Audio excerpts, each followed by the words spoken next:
What the hell? I thought that was lowered. Excuse me. Let me fix that real quick. Thank you very much. There we go. Perfect. Yeah, my bad. My bad. Hey, Mick. Hey, Pistachio. How is your Wednesday going? How is Hump Day? Just a couple more days until the one shot. Oh boy. I can't wait. I'm excited.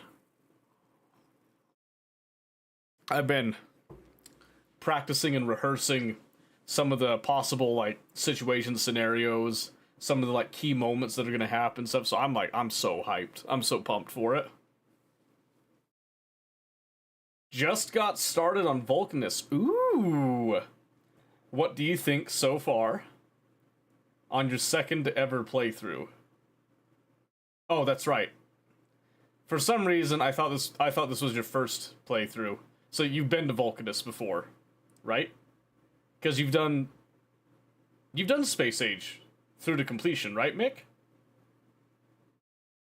Or did you just do vanilla to completion? I don't remember now.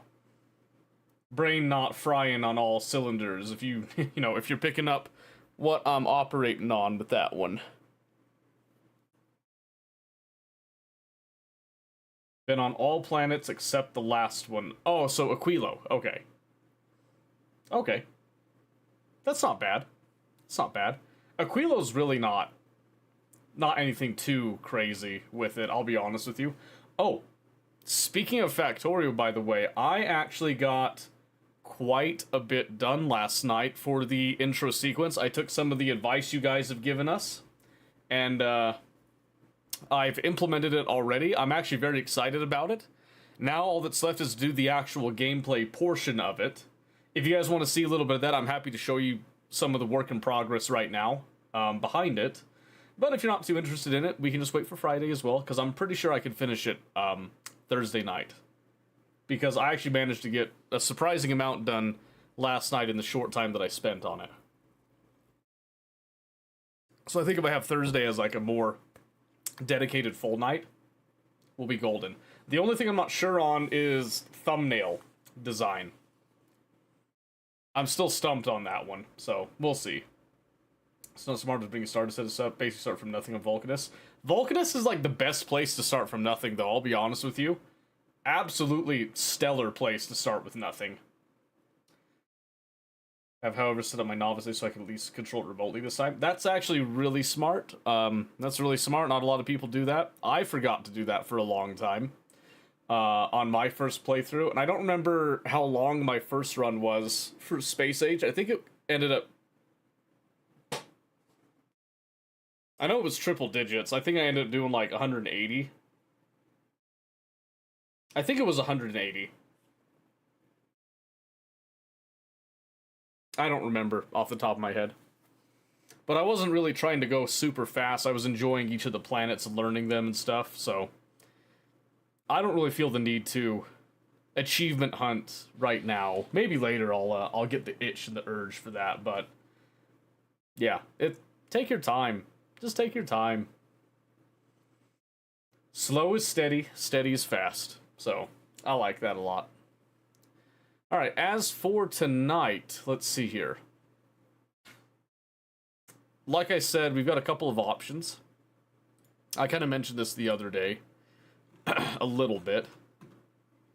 And we were thinking on doing Warhammer 3, trying out some of the factions in order to kind of determine whether or not we want to do like a specific faction, or if we want to do kind of a mix of factions type of thing. So, play super slow, AFK for long periods of time, don't want to mess with the inhabitants.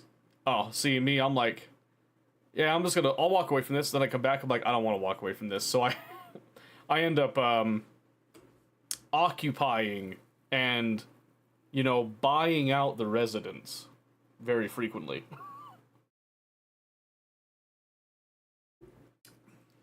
Because, this is how I am. This is how I be. I like messing with the inhabitants. To a degree. And, not like always and completely, but... So yeah, I was thinking we could either do Warhammer 3 in order to start thinking about how we're going to actually begin this. Because I actually haven't played this for a couple of days now, so might be good to get back on that. We could do a little bit of Factorio, kind of try out and test a few things for the beginner video, but I think I've got pretty much the idea down that I want. Something that's like fairly structured, but not too crazy. Not too crazy, anything like that. What else did I have on the list here?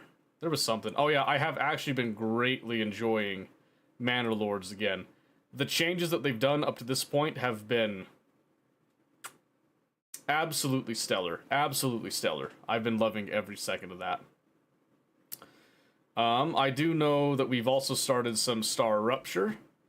I'm still debating on if I want to carry on with it or not. I'm not entirely sure what I want to do with that. Same thing kind of goes for Icarus. I'm not sure if I want to continue Icarus on stream or not. I think we're going to give, at least Icarus, we're going to give a few more solid shots, basically, just to kind of see, you know, how people react to it, how people respond. I can't remember how much is Famous played. Not much more than me. That's alright. Okay. Anyway, I think let's go with... Let's jump on Warhammer 3, and let's see if we can kind of determine what we're going to be going with here. Because I do think we need to kind of get the right tone, the right setting for Warhammer 3. I need to do a faction that's fairly straightforward, but is also accessible from the perspective of the normal Warhammer 3 player. So let me turn off that, and let's actually look at...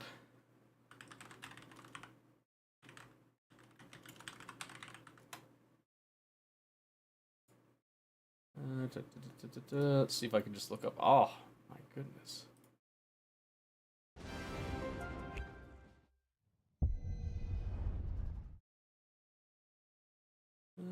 Let's see.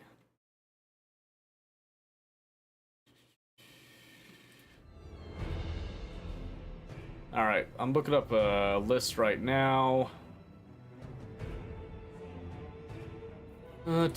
So... And my objective is that we want to go with Immortal Empires, because that's the sandbox experience. That's where most people are going to be spending the majority of their time. So what I want to see here is I'm just looking around, piece of all of the non-DLC factions from Realm of Chaos. Britonia is actually considered one of the playable factions, I guess. That's really interesting.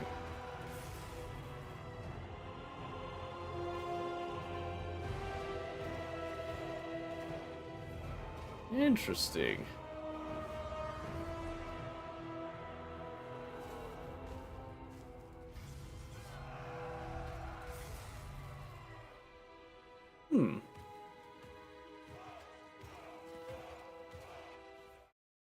Interesting. Hold on a second, I'm just looking around. Every playable race. Top boring factions to play. That's hilarious. Okay, well, according to this...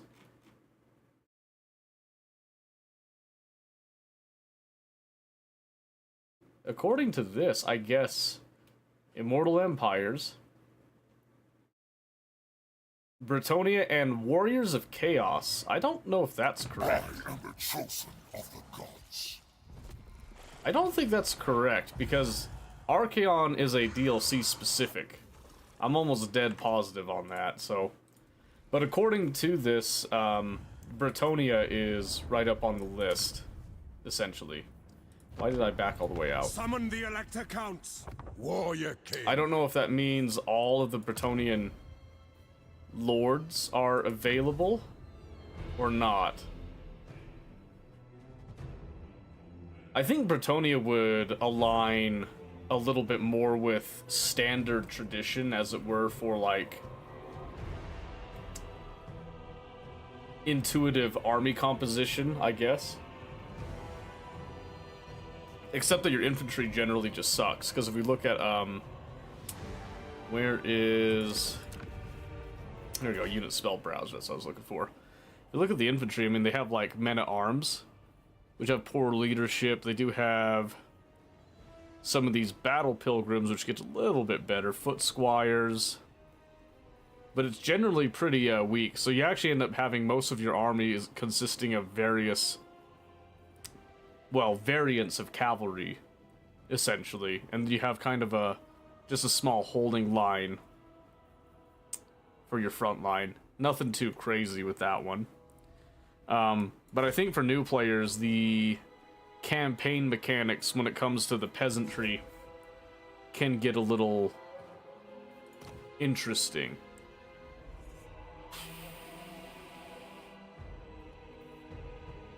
Which would lead me to believe Absolute Kislev would be a of the pretty modern. decent one. Because both you guys have a similar start. Easier difficulties would probably be simpler to handle for the majority of players on that. I feel like their campaign mechanics are fairly straightforward too. But what's really interesting is that they have all these hybrid units. But they have really high morale. They do have really good units too. I think that's kind of an important thing to keep in mind with it. But if you get the DLC that has Astankia, however you say that, there's also some additional like monsters and units that you get, including, where do they go? I think you have like, I think these Akshina ambushers are different. You get the hag witches as well. And then I think you also get Drazinas, I think, come with that. I'm almost positive that's one of them. I don't remember off the top of my head. But this could be a pretty decent one. With just a couple of caveats, I think. Kind of important caveats, I would say, though. So what else do we have? What options? We do have, of course, Zinch, Nurgle, Khorne, Slanesh. Which might be pretty straightforward and simple, honestly. Maybe that would be the route. Hold on a second, let me just have another look at this.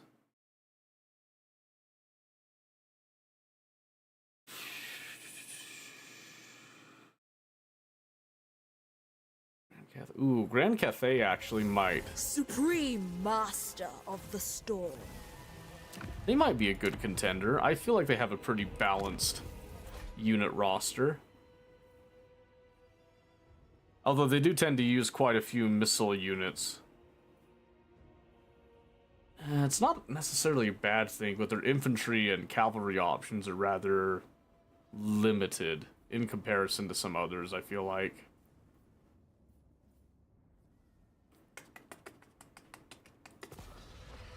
Let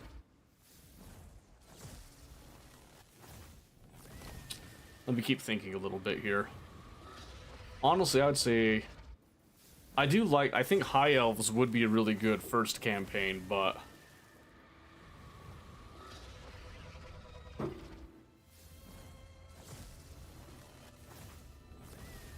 I'm pretty sure you have to have other games for that one. I don't think that's even an option.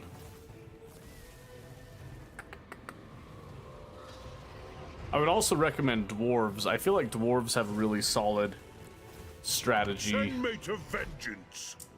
They do have like a lot of unit variety, so to speak, here, but it's nothing crazy. I mean, they have they can kind of tap into units from other rosters. I mean, you can see here there's a yoked Carnosaur as opposed to a feral Carnosaur.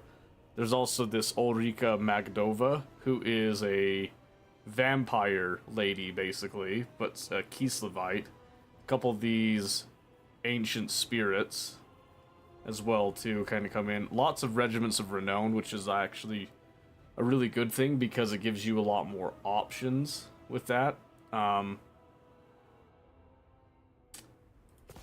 Yes. What do I have right now? I finished Maggot Host. I don't need to do that. I've got some of these.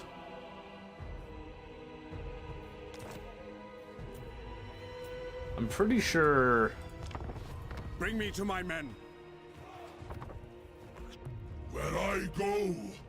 I think Arball's DLC, isn't he? I can't even keep track anymore. Damn. Let me see. Let me look at my DLC list.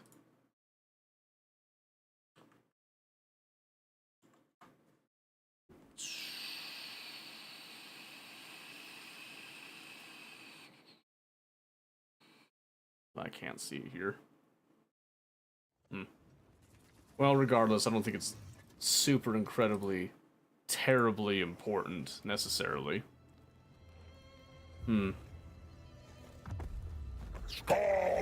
Let's try a Scarbrand one, because I feel like Corn is a very straightforward deal.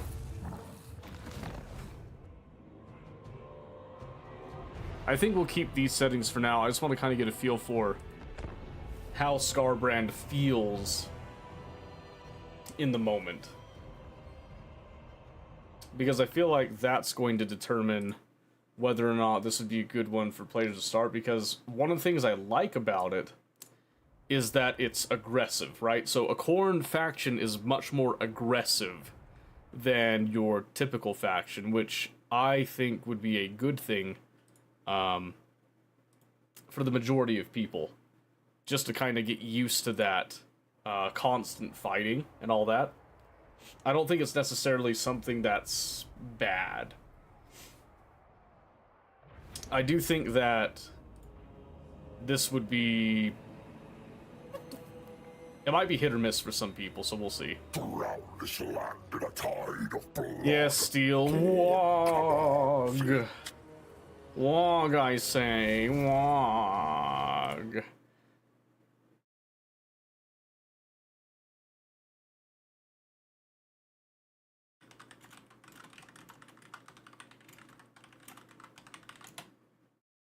Scarbrand, nice. Well, we're going to see... I'm trying to decide what would be a good faction to teach people.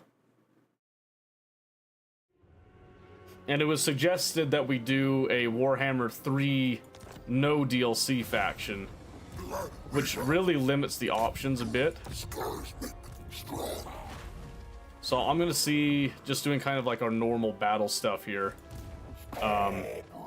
If Scarbrand has a decent campaign start, that would be good. Pyrrhic Victory, my ass. Watch this. I thought Cathay as well, too, but Cathay does have the yin-yang deal. And they do have a lot of missile units and not a huge variety of melee. So it's not really like a huge range there, right? So that's kind of... So Scarbrand and... Well, Scarbrand, yeah, specifically has some really good things here. You don't have to worry about magic right off the beginning. You have a really strong faction leader that can, like, do a lot of damage and learn about mechanics with that. And then all of your units are, you know, very singular in their focus with it, so... I don't think Yin-Yang isn't that big a mechanic. Oh, it matters. Trust me. And hey, Omen, how's it going? Trust me, it matters. Especially when you're playing at higher difficulty. So the idea is that I would probably play at a higher difficulty to kind of get people familiar with it a little bit. You know what I mean? We'll just go nice and simple here.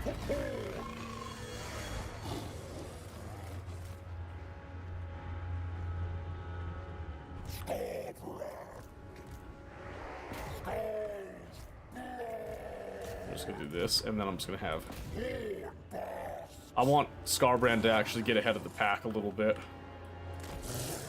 So when you do the lock formation, they'll all take the speed of the slowest unit, basically. So if you set one to go, that will allow him to actually charge ahead of the formation, which is very, very powerful for Scarbrand to get in there. Try to balance it, but it wasn't like priority. You want to balance it, but sometimes you also want to... Sometimes you want to unbalance it on purpose. It's kind of a funny thing. But yeah, we're gonna get Scarbrand in there. See, like that, he can just charge through an entire formation to go straight for the back line, which is just an incredible feature. He'll take a little bit of damage, and that's okay, because the rest of his army won't take any of the missile damage. And then Scarbrand can just start ripping into the enemy lord there.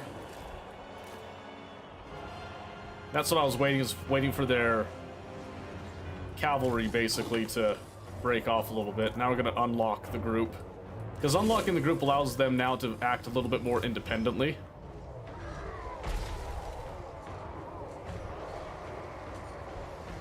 Since I'm playing at a higher difficulty, the AI is getting some stat bonuses. So I am going to take some losses. I can't avoid the losses, unfortunately, but we'll probably tone down the AI stats back to normal rather than giving them bonuses, so we'll see. What if you have like a campaign tutorial and a battle tutorial? Yeah, I think there is going to be a need for both, for sure. There's just enough going on, I feel like.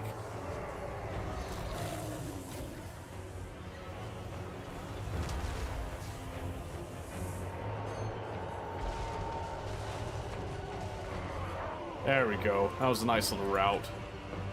Armies of the Dark Gods. Let's get him on that. Now I'm gonna have the Warhounds actually start chasing down runners. That's the best use of your Warhounds, is to chase down runners like this. Because of their high speed, but they don't really have a lot of staying power, you can use them to go after targets like that. Definitely take a moment to watch the battle one for sure. Yeah, battles really aren't too crazy, to be honest with you.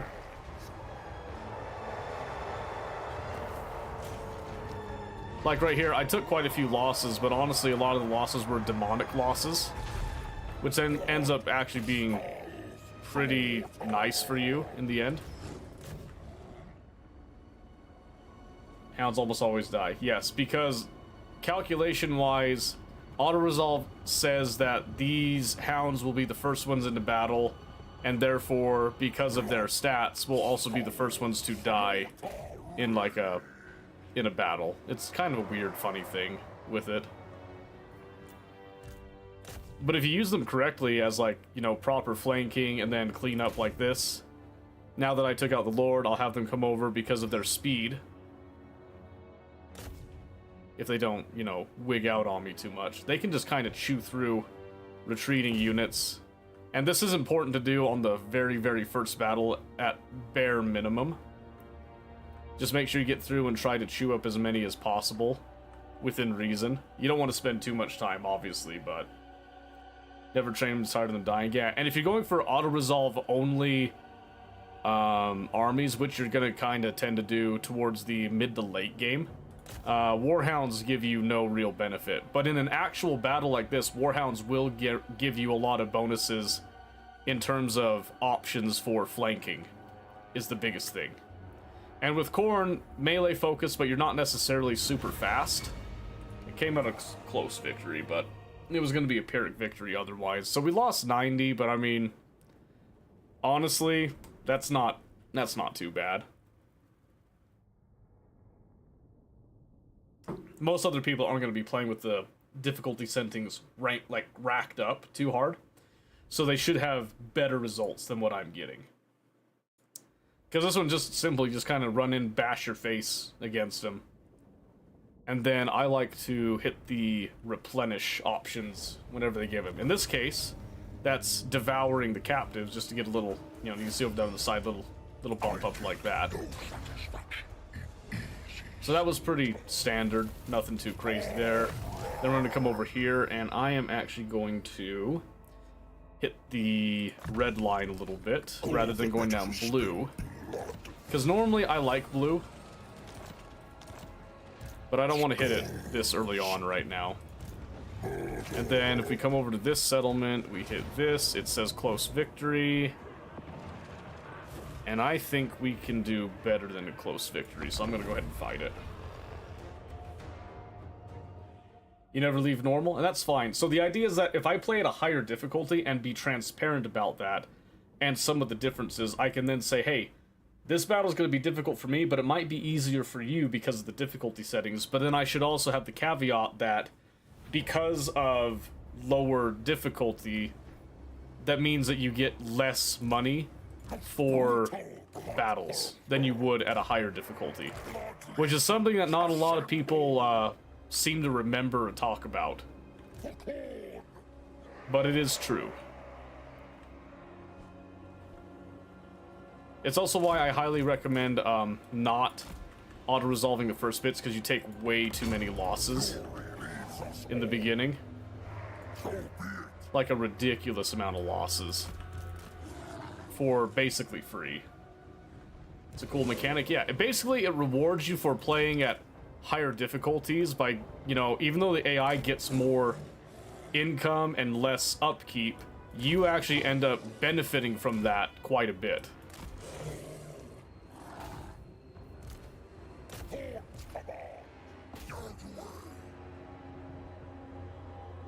Hey. Damn it, Scarbrand, what are you... Oh, he lost vision. That's what happened. And a little bit of... There's gonna be some pathing issues we gotta kind of deal with here. Hold on a second.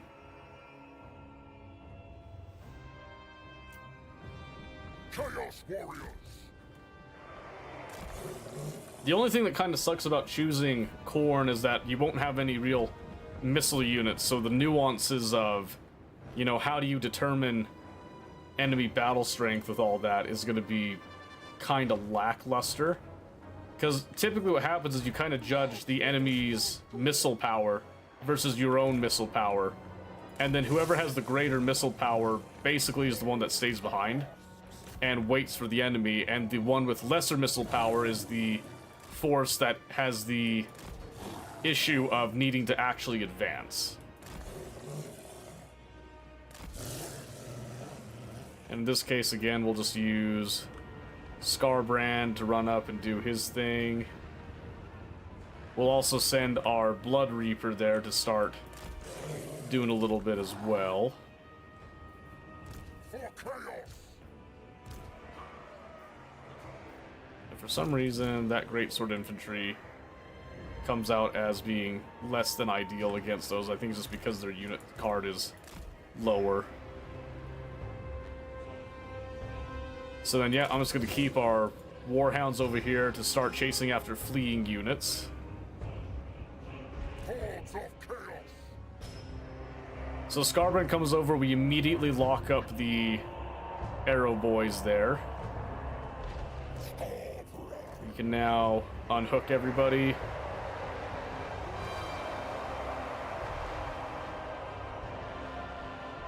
And we make contact. Okay, those missile units are trying to disengage, so we're going to run the Warhounds in an attempt to try to break their morale a little bit from the charge.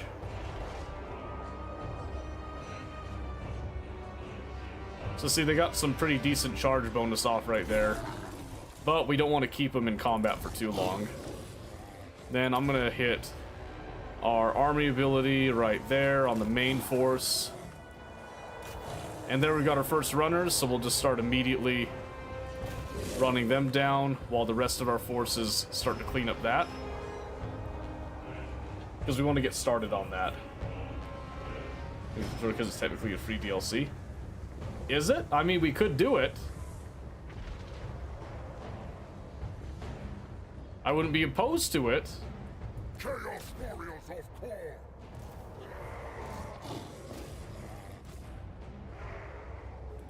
Because that's also why I was considering Bretonia, because I think Bretonia is also free DLC. But the issue with that is the heavy reliance on the peasant infantry and whatnot. Well, not peasant infantry, but the reliance on cavalry by sacrificing peasants, if that makes any sense. And we could do Bretonia because Bretonia still will operate like a traditional army. It's just the peasant mechanic stuff. Never tried Bretonia? Yeah, we could try it tonight some, you know, if we want. Or if people are wanting to play, you know, I am open to opening the lobby tonight since Friday's going to be dedicated to D&D. No one has come forth and said that, though. We might have a bit of a quiet night tonight. That happens sometimes. If it gets too quiet, maybe we'll pivot and do a little extra work on the Factorio video a little bit. Ah, they're just gone.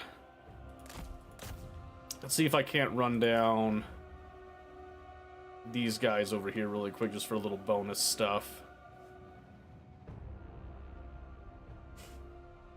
You do come back Friday, that is true. And obviously Bunny's playing Warhammer on Saturday, right? Yeah, there you go. Decisive victory. That's what I wanted. Because it said, like, close victory, and I said no. No. It's gonna be decisive. Don't you worry.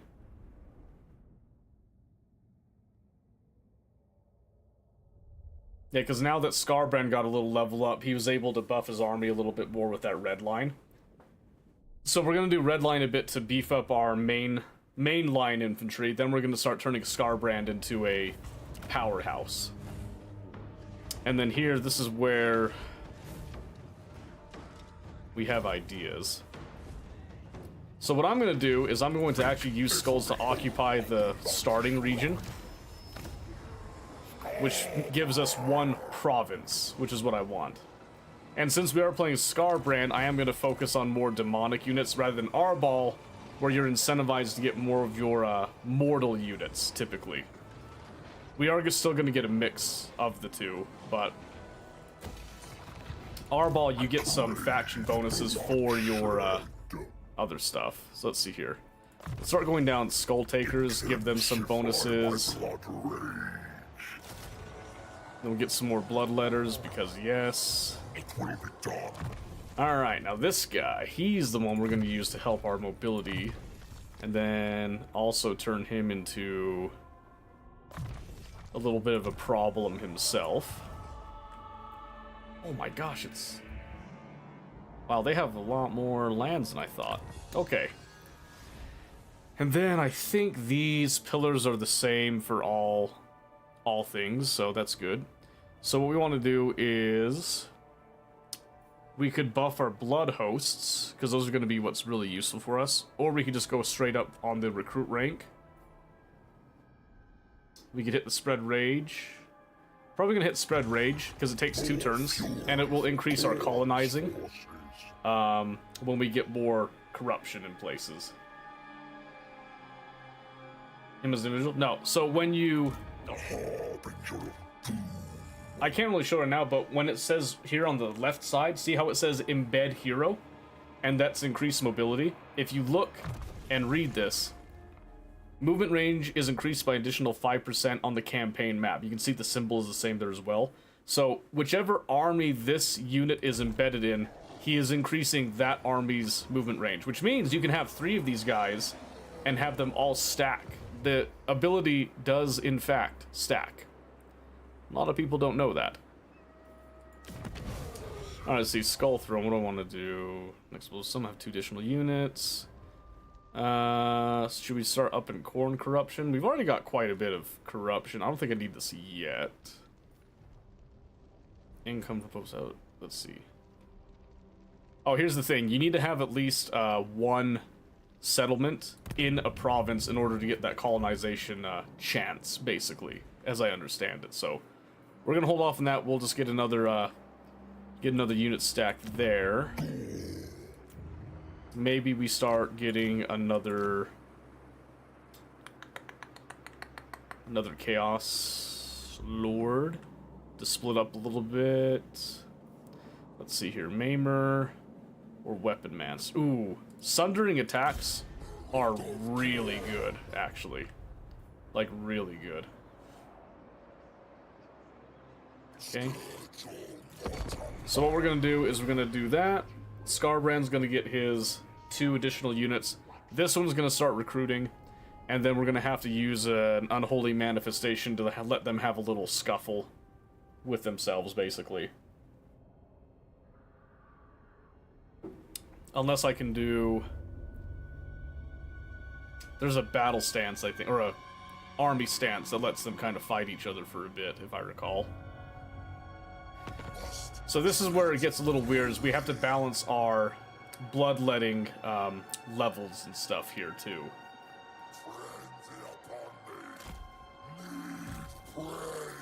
So come over here. We'll just start getting a few of those guys. Oh, in fact, actually, since he's still in recruitment range here, wanted to see what the difference was here.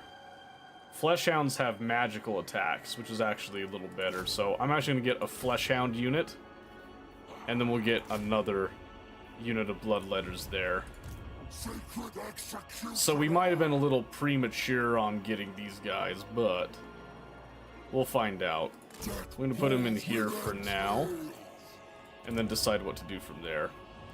So we'll start upgrading that to get some better monstrous units, basically. Avoided that all this time. Yeah, campaign movement is quite important, actually. It lets you do a lot of silly stuff. And I mean silly stuff.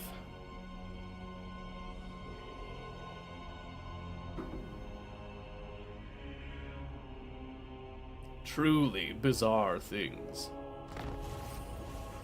Alright, there we go. We got the tech research. We have a base of plus 5%. And here we've got a 12 unit stack, and we are now starting our assault on Gorgazan. This will come out as a Pyrrhic victory, it says. I beg to differ. I beg to differ. So we're going to get this Standard of Glory, which we're going to give to our most experienced mortal unit stack right there. And we're going to fight this one as well, because we're playing single player, so we're allowed to do that. 3 heroes in 1 army, entirely to increase mobility. Yes. Yeah, because you could get it where it's like each one of them will do like, what is it, 15% when they get level 3 mobility on it. So you stack that together, what do you get? I'm just saying, 45% is nearly 50%, and that is no small thing. Alright, so now we got a much larger army, but so do they. So, to make this worthwhile, so here's the cool thing, is the Fleshhounds, or the Chaos Warhounds, you see there's a lot of them in a single stack, versus Fleshhounds, but the Fleshhounds are larger, too. Which means that their charge bonus is actually much better, too. These ones are actually some of my favorite ones. And I do like them primarily because of that charge bonus. And what I'm going to do is I'm actually going to have these on 2 hotkeys. This will allow me to basically micro them over on the side where I begin to harass a little bit. And you'll see that these guys are actually much stronger when they get into the thick of combat because they have the magical melee attacks and that. So if I end up losing these Chaos Warhounds at any point, I actually don't really care that much anymore.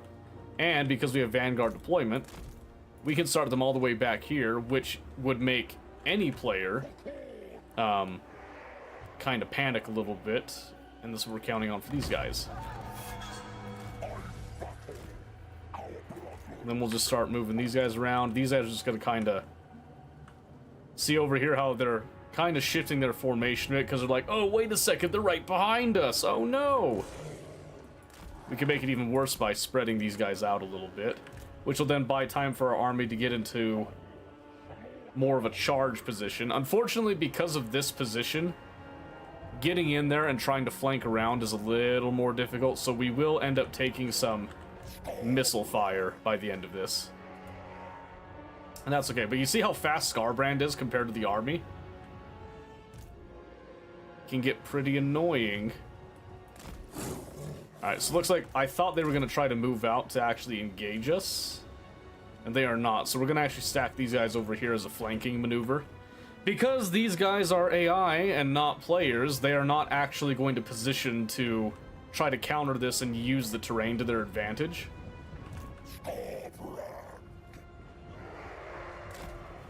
Which is fine by me. So now I'm going to walk up this hill. Oh my gosh, wait a second. I was going to say, hold on a second, where'd everybody else go? They took the longest way around they possibly could. So we're going to kind of use the terrain a little bit. We're going to kind of compact into this area. They probably won't flank around. I would if I was them, but they're not going to do that. You can see here that our flesh hounds are actually really good at eating those cavalry right there. All needs to lock over the others sometimes. Sometimes, although in this instance, we do want him to get ahead of us. And also we do have, like, these guys, the Chaos Warriors, have a lower speed because they have more armor, right? Versus your Bloodletters have no armor, but they are great sword infantry, which gives them a lot more attack power. These guys have more armor, but are slower as a result of that. Which is why I gave the more experienced unit of Chaos Warriors the banner, to kind of give them a little bit more beefiness. So now we can start running up. And we'll do the same thing where the whole army goes in formation to stay with the slower ones as one line, but then our lords and our heroes are going to charge ahead because of their propensity for violence, essentially. And he's specifically going to try to dive the back line in order to reduce the effectiveness of their archers against our unarmored front line.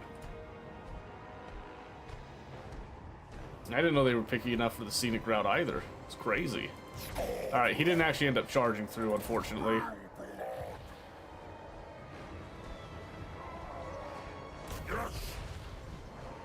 There we go, now he's through. So he is a little vulnerable to arrow fire himself. And that's okay, so now we can just unhook everyone.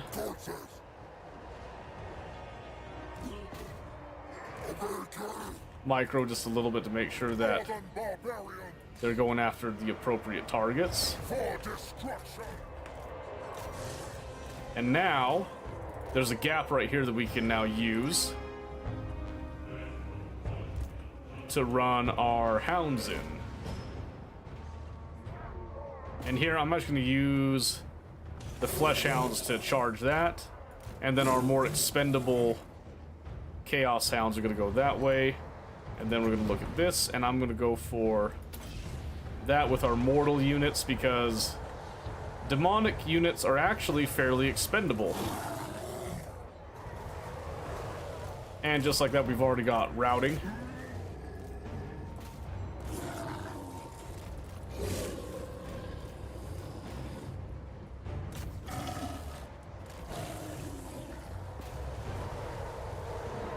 Just like that. They're using their army ability, and that's alright. I'm always looking down here to make sure there's no Z's for too long, just to make sure that we're not idling too hard at any point.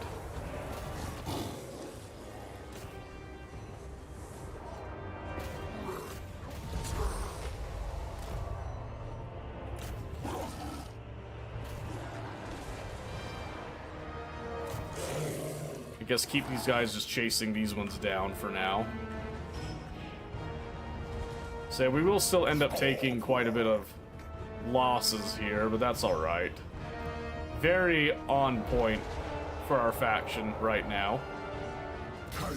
Until we can get some actual bonuses going. Then we can rush down their Wizard Lord.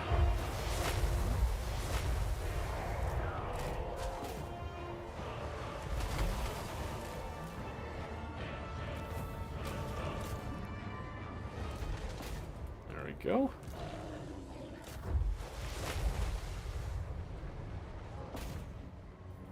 Okay, so now just the same thing, just kind of select units that have enough speed to start running down a couple things just to increase more of that. We're getting more experienced units too, which is really good.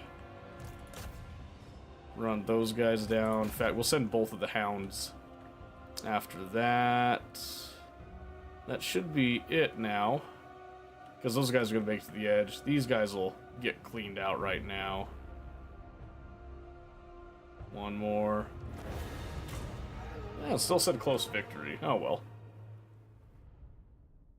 At least it wasn't a Pyrrhic victory. Yeah, you can see if you use your hounds right, they can get some half-decent gold value out of that. 519 is not too bad.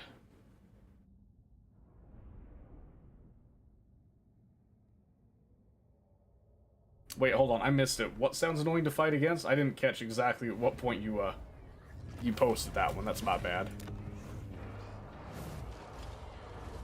If you thought it'd be Pyrrhic? That's okay. Alright, so once again... let's see. I'm gonna capture this specifically so that we just have a full province. And then we're gonna use our mechanic for ruins after this. Yep, then once again, we're gonna go down here, beefing up our skull takers. All the better to spill blood. And getting more of those. That's gonna be our initial spam for a bit. We don't have a huge variety. Increase mobility again. And damage. Scarbrand rushing through the back line. So, you might have noticed it a little bit, but because he's a large entity, he's actually very weak to getting focused down by missiles. It's just for some reason the AI doesn't always choose to focus them down, and I don't really know why. Wait, what? Oh, that's right, they're still in the same. That's right, that's right. So we're gonna have to skip him for now. Then we'll come over here, we'll start...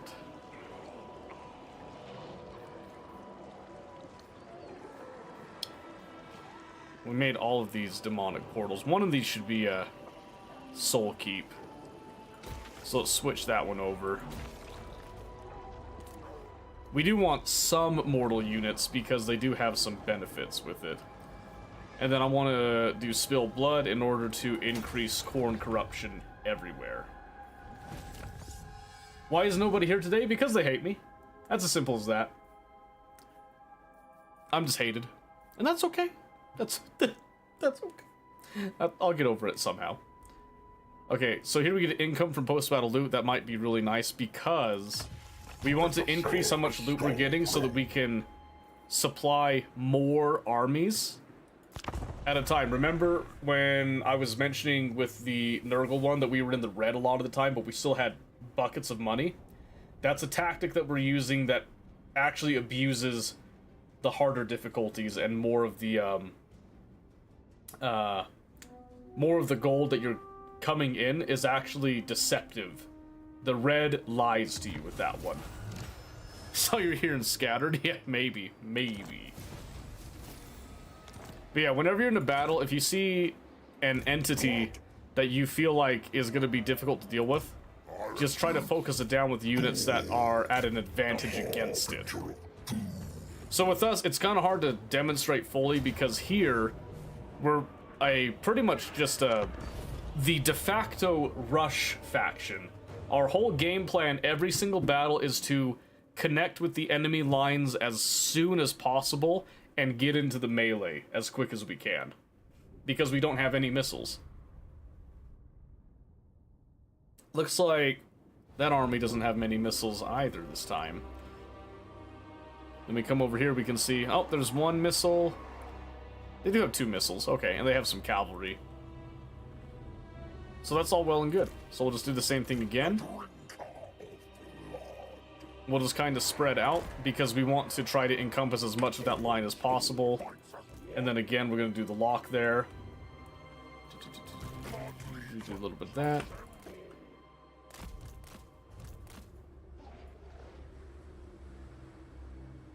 When in battle, set a campaign? Yeah, there is. So I can show you as we come up here because you want to preserve your fatigue, right? So right here, since we're attacking, they're just going to stay there, which means I want to move up. So hold control, right click, and then your army will walk instead of running in order to preserve their stamina. Alright, Forgetful, we'll see you later. Thanks for stopping by. Yep, that happens also down here. There is a toggle unit speed with R. So you'll see right here if I toggle with R, Now they'll start to pick up the pace. Tap R again. They'll walk. And that can be useful if you want to preserve some stamina, of course. Yeah, right-click just assumes that you want to move quickly, essentially. Most of the time, a lot of people don't really tend to care too much about their actual, what? Stamina. Which is a shame, because stamina is one of the biggest things that's going to hurt you. So we want to keep them nice and fresh. Since we're the attacking side, we just want to get up here, get ourselves into position nicely. Some of these units have, like, enhanced vigor is what they call it. So, like, these hounds are very good at running around. They don't actually expend a lot of their energy from the actual running. And because they're so fast, they spend less time getting to places, which means that they actually are able to retain their vigor for a lot longer. Right? So that's a little mechanic that a lot of people don't understand fully. So here, I'm actually going to run just to get them up here into this position. So right here, we're at fresh. We already know that no matter how slow we go, these guys are going to start with a slight vigor advantage because we're charging them. They're not charging us. Then I'm just going to kind of walk these guys just kind of as a little threatening action over here. So if we come up here to the tactical, you can see here, front line meets front line, but then these guys are again going to do the flank over on the side here, and you can see these hounds are actually good against anything they come into contact with. These guys, not so much. These guys are kind of opportunity killers that are going to go with the flesh hounds. So that's what we're looking for on this one. So our front line engages. These guys come in and start to wreak havoc on the back or to catch their cavalry, because these are shock cavalry. I don't want them to hit anything. It says that they're tired. That can't be right. That must be a bug. Oh, wait a second. I think the main army was in a forced march stance. So they did start with lower vigor, so that's actually perfect for us. So then again, we want to try to target through the back line there. In fact, what I want to do is I want Scarbrand to engage that front line. Because what we're going to do is we're going to remove their defense bonuses by engaging them in melee so they can't brace when the main line hits up there. You can see over here we've already got... These guys are kind of coming to try to meet this, which means they're pulling off from the main line. Which, you know, whoop-de-diddle-do, we can just peel away from them. Now they saw that. Now we kind of make motions to come back again. We can see their cavalry is wanting to make a motion over here. So since we've engaged this line now, and everybody else comes up, this will give us a stronger center to try to abuse.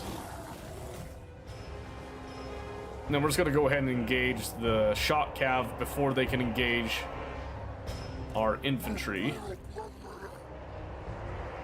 Just like that, we'll kind of catch them in the back, which forced them to turn around because they're like, oh shit, we're getting attacked. And then again, forcing the enemy to go into a rampage, meaning that they can't run or anything from us. And then also buffing that center line, monitoring around a little bit.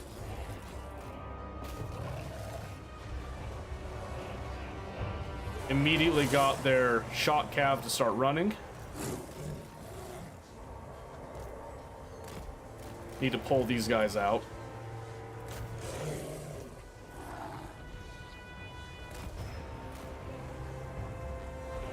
Try to lock up the missiles there again.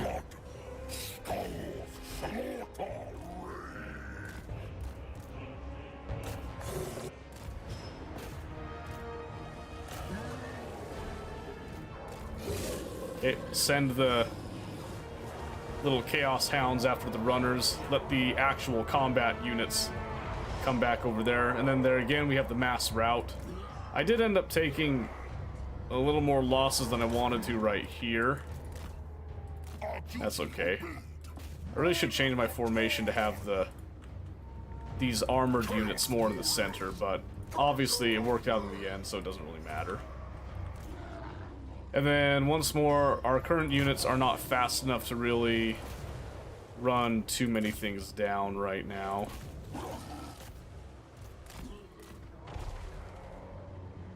See if I can get like a little catch over here. Oh, here, they might catch those guys.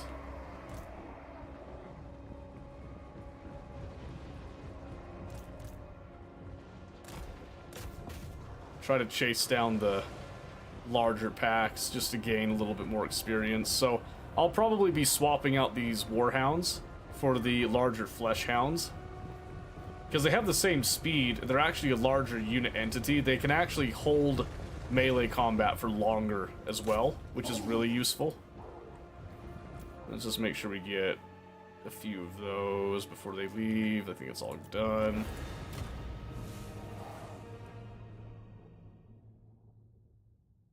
See, I wasn't paying too much attention and got a few of these bloodletters killed on that unit card, but it also didn't really matter in the end. Because again, we're going to have some bonuses from the campaign map are going to kick in as well. And orcs tend to have... they want the number advantage a lot of the time, so... get the hounds to rush full speed through the front line. I mean, you kind of can have them engage the front line. There is a tactic that allows you to use that, essentially.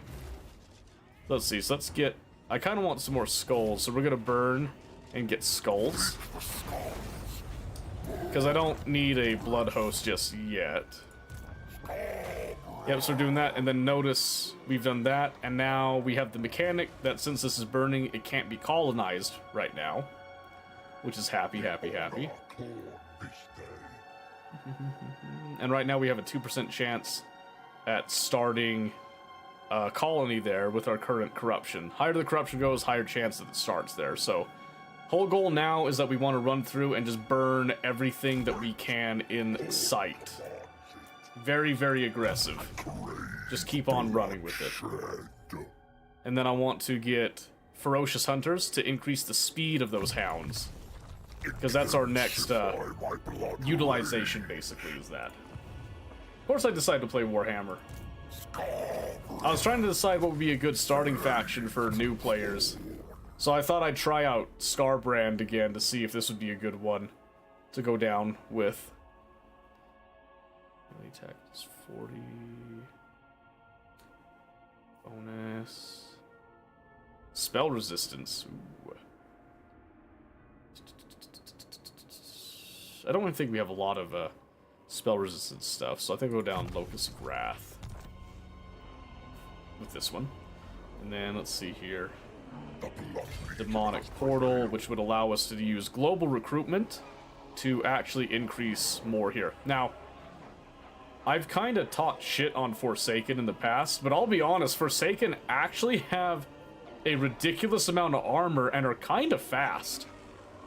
They are actually kind of fast. So what I'm going to do is I'm going to add one more Fleshhound and then 2 Forsaken using our global recruitment. Which means that we're going to be leaving Karn over here with no global recruitment, but we're going to start buffing that up. Which is going to put our money in a little bit of a bind. Turns full on white when out of movement stance. Yeah, it's because he lost all the blood that he used for running. That's what it is. And we do have the advantage that global recruitment is taking just one turn right now, but sometimes it'll take multiple for our higher tier units. But now we've done that, and now we've got a little bit of a ticking clock right there. So now what we want to do is we want to start getting over here as fast as possible. Lickety split. So we're going to go into a forced march stance. Because right now, they won't have anything big enough to attack us. So we'll just do that, and then we're just going to not do anything with our other lord. We're going to reduce casualties from attrition while we wait for winning another battle. Then what we're going to do, we're going to hit this guy we're going to declare war on the beastmen that are right here in the marshes. Because they're going to be our most immediate threat that we're actually afraid of. Because beastmen early on can be kind of a pain. What do you think about the start so far?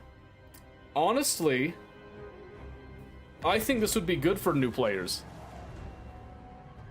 I think there is enough going on right now.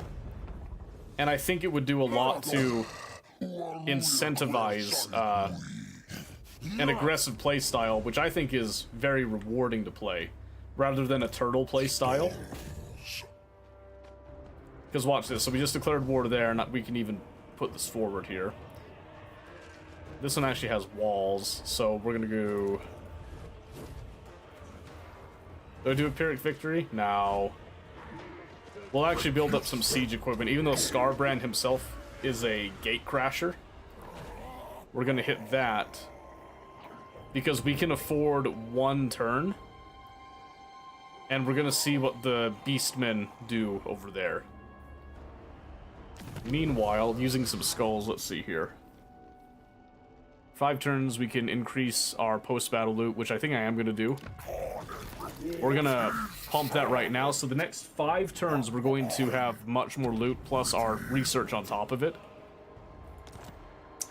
So this means that we'll get more gold than usual from here, but then we're gonna run down over here, hit this, and get more gold as usual as well, because, yeah, it's just gonna be good. It's just gonna be good. What might happen, though, is beastmen, because we did declare war on them, I don't know if they were at war with anyone else, they might run down and hit one of our things.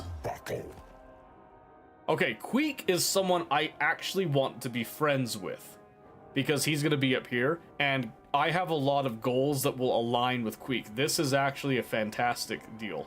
And he's at war with Crooked Moon Gits and Red Fangs, which are orc factions. I actually want to fight orc factions because, you know, they are a lot of fun and I like it. So we're just going to do a counter offer really quick. We're going to squeeze a little bit more gold since we are kind of on the edge with it. Kill the main army, they're gone. It's because sometimes there's beastmen tribes that will kind of pop up on the map. Malagor is one that he actually does have a home, so to speak. And he didn't actually come to us. He came back to his home there to try to defend it, looks like. Alright, and then now we've got over here, we will suffer attrition if we end this turn here. We haven't suffered anything yet, that's just telling us our forecast, basically. So now we come over here, this says Pyrrhic victory, but I think... don't have a lot of shields. Maybe I just auto-resolve this one. I don't like fighting the settlement battles all the time. Alright, so right now we can do a sack, or we can go hitting some more skulls. Skulls are very useful. Or we can do blood for the blood god, which would actually take skulls away, but then it would give us a blood host, which we're going to do that because we want to hit Malagor quick and dirty in the beginning. So we've done that, we've got our blood host here. We're actually going to come over and be nearby them just in case. And that gives us a stack of 12, and we got a soul grinder out of it too. That's disgusting. That is awesome. So even if Malagor decides to come and hit up one of our things, we're just gonna run him down. Perfect.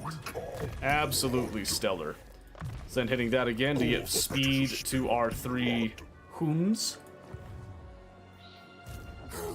And then over here, because of the additional stuff that we got, we are actually going to beef up, or try to beef this up as a defensive army for a second, which is very not Khorne-like, but, you know, we're gonna roll with it. Ooh. Ability fight or die.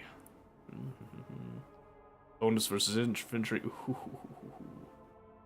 Vigor loss reduction of 50%. Normally I would totally go for that, but I kind of like this bonus versus infantry. And then this passive ability. Passive abilities are so nice because you don't have to micro anything. We hunt. Never seen or fought a settlement before. Tried to defend once, turned it valiant defeat to decisive. They can be fun, but I don't know. Settlement battles used to be a lot more fun in the past, so I'm not a huge fan of them in Warhammer 3. They're still they're reworking it a little bit to make it better, but let's see, we're not doing raiding. We're gonna start upping ward leaders, going down that route, and then let's also... Trophy racks will increase income for post-battle loot, 2%, faction-wide. Raiding 1% all armies, and then sacking looting settlements 1% all characters. That's just a general stat buff to all gains, basically. So why wouldn't we do it? Well, because we don't have the money to do it and still, you know, maintain our army, so that's why we're not gonna do it. What was it like in previous Warhammers? So, in previous Warhammers, there wasn't really like a siege mini game, so to speak, to it. It was kind of like what the original stuff was. An ambush? On my blood host? You can't allow an ambush to auto-resolve. Those will always go bad. So my blood host is probably dead, but guess what? This is a free army. So if I lose this army, it does not matter. I just need to do as much damage as possible. And we have a soul grinder in here, so I think we could do some damage. Yeah, like, historical Total War, siege battles were awesome. They felt cinematic. They just felt like so much fun all the time. Warhammer made it so that there's all these, like, little defensive structures and all the supplies that you get and whatnot. Just super annoying. Alright. So we're just gonna come over there with this.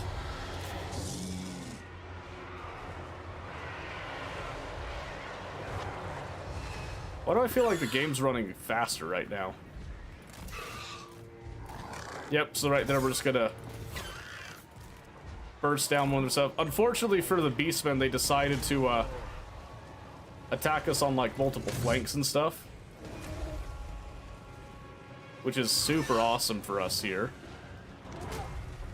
I got Furies hitting those guys. Yeah, they're already running around and fleeing. Alright, I want to try to get these Flesh Hounds out, if I can. And since we got their Raiders to actually come in there, I want to fly over and hit these Raiders next to stop them from doing more stuff. We also have a lot of these Exalted units, which is really nice. So it's just a lot of chaos right now. They do have a lot of magic on us. They do have some monster units that's gonna kind of mess with us a little bit, but most of my units are right there ready to be buffed up, and we're just gonna kind of chew into them a bit. I've already taken out 300 of them, as opposed to how many they've taken out of us, so we're at a really solid start right now. I need to get my Flesh Hounds out, so that we can start flanking stuff. Then try to hit their Harpies.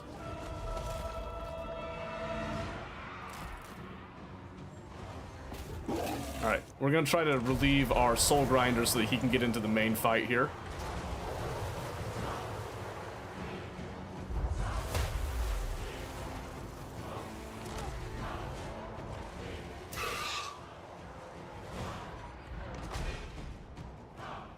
There we go. What are we looking at now? Yeah, we're doing pretty good.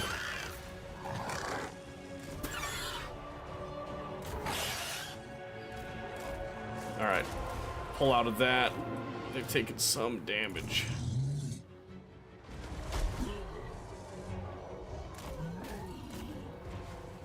Blood Shrine's taken a few solid hits there. Unfortunately. Yep, so Blood Shrine is now going to be vanishing. They got a Gore Bowl there that's going to stop us from having any kind of fun. Now I'm trying to start surrounding a little bit, try to take out little bits and pieces of them going forward here. Need to pull these guys out again. Chase after the Raiders. Again, I don't care if this army lives or dies, like, at all. The only thing I actually care about is doing as much damage as I can. I fully expect to lose this army. But it's just a blood host, so, you know. So who cares, right? I think I got some of those, Chaos Furies are stuck down there, not being allowed to move. Which kind of bites, but that's okay. Alright, we're just gonna speed this up now, because now we're just gonna sit here and just kind of do the meat grinder, so to speak. We've already taken out half of their forces now. We've almost got them down to our level, just speeding up a little bit. Use the skulls just for him to get ambushed. Why do you think I did it? Kept my main army alive.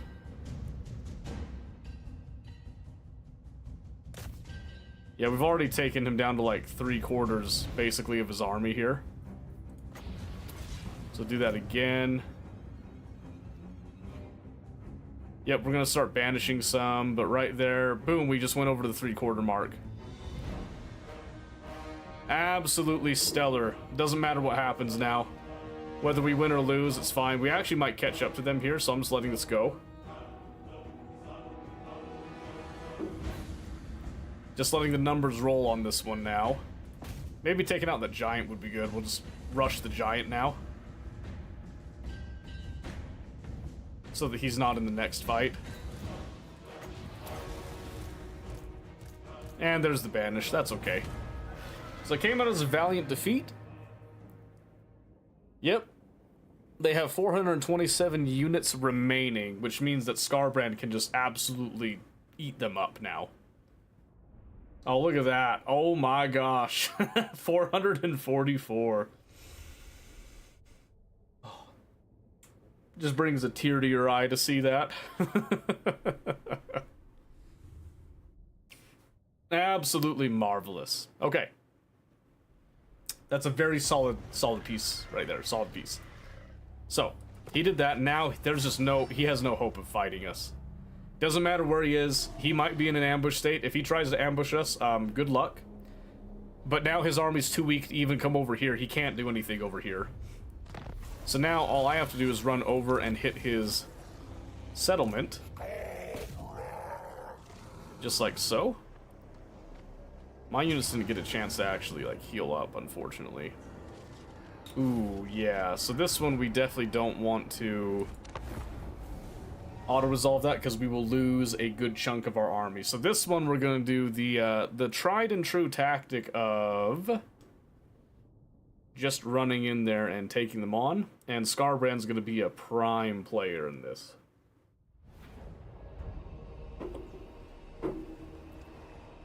Alright, so this one is a sort of settlement battle.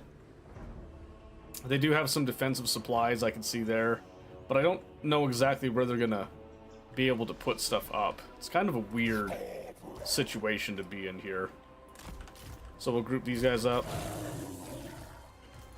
Keep these guys individuals. Again, if I lose these guys, I don't really care too much. So we're gonna walk forward to that position until we can kind of see what's going on. That's fine, Steel. Go ahead and go to sleep. Today's just a dead day. You don't have to stay. No one's obligated to stay.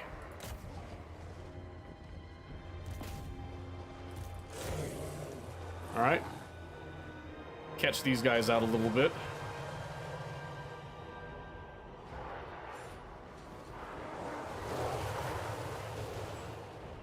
That's perfect. That is marvelous.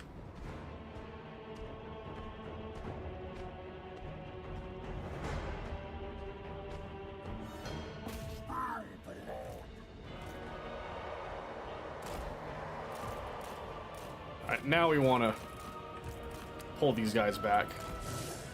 And now what we're doing is we're just going to kind of isolate a couple of their units here. reducing their numbers advantages and keeping our unit stacks alive.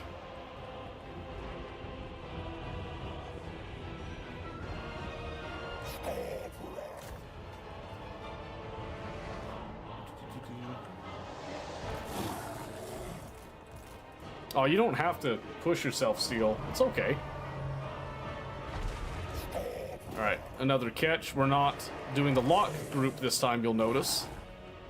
Because again, we are just focusing on running in and isolating packs of units, essentially, with the main force. Just like so.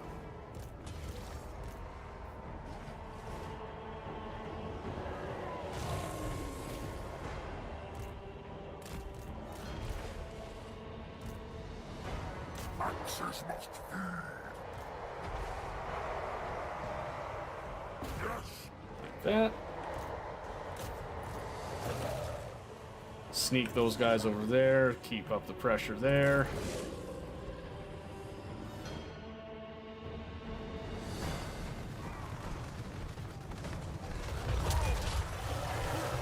Man, that's so satisfying. I love zooming in on Total War battles.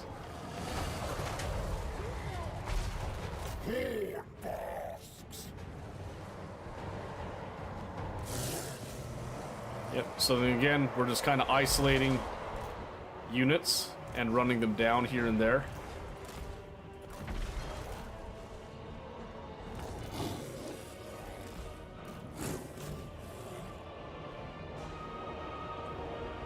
So you can kind of see that we're kind of negating their number advantage by just running around and just doing pretty much whatever we want to them. There's not a whole lot that they could do.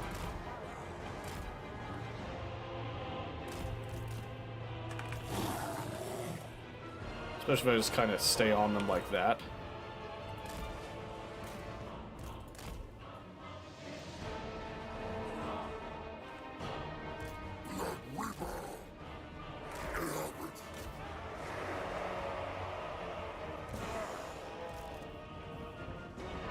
Yep, we're just kind of staying on them wherever we go now. And honestly, having Scarbrand just over here racking up some kills, getting some experience is not bad. He'll take a little bit of damage, but who cares? And now I'm threatening the victory point. Which means that we pull more of their troops away from the main line. Warriors of Khorne, make claim.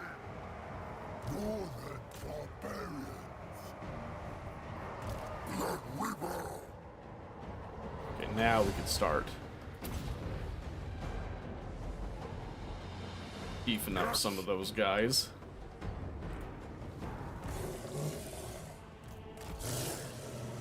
Okay. Now we can pull off that victory point a bit. And then just come right back because the AI is just so stupid.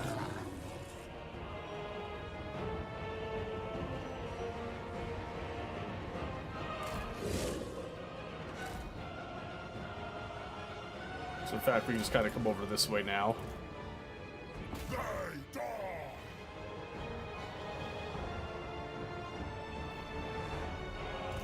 Yeah, they're really not a match for most of our units, honestly.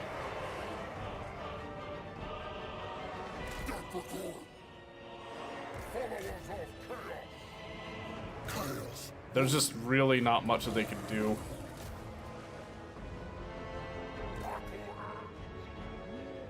Alright, we're gonna pull Scarbrand out of that. He's big enough, he can just kind of wade his way through. See that? Because he is taking a lot of damage from being surrounded. He doesn't have enough stats to just go to town right now. He has no regeneration, anything.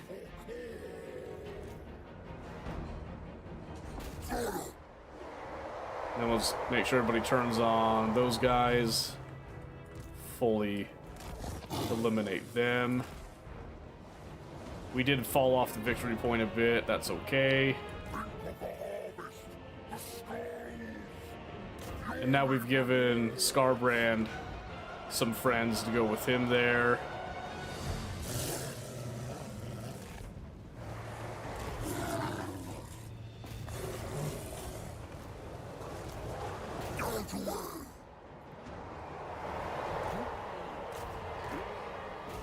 Turn those guys around there. Northern barbarian!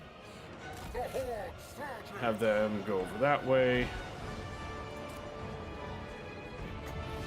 A little bit of this.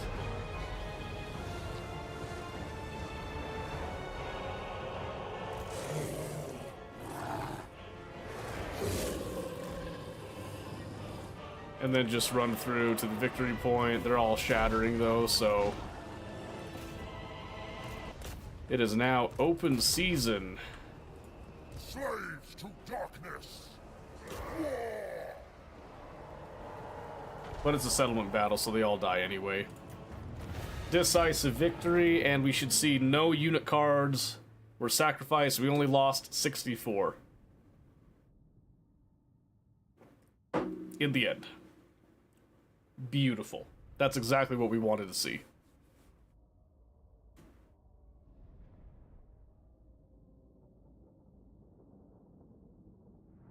Come on now. Come on now. You can load. There it is. 500 skulls off that. Let's see, is this a... just a settlement? So we're just gonna raise it in order to gain skulls.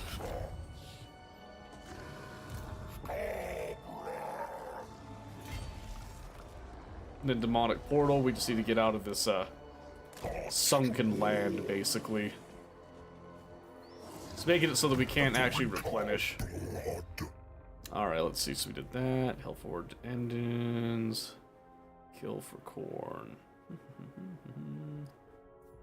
Which is just going to beef up all of his allies near him. Then increase mobility again. Doesn't apply to this turn, apparently. Okay, so then who are you guys? These are vampire counts.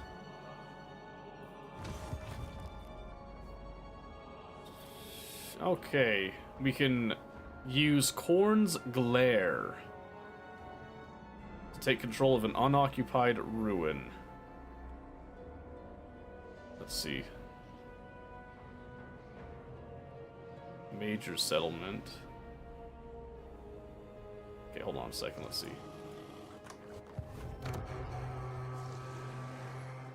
Morgheim is the big one here. Okay.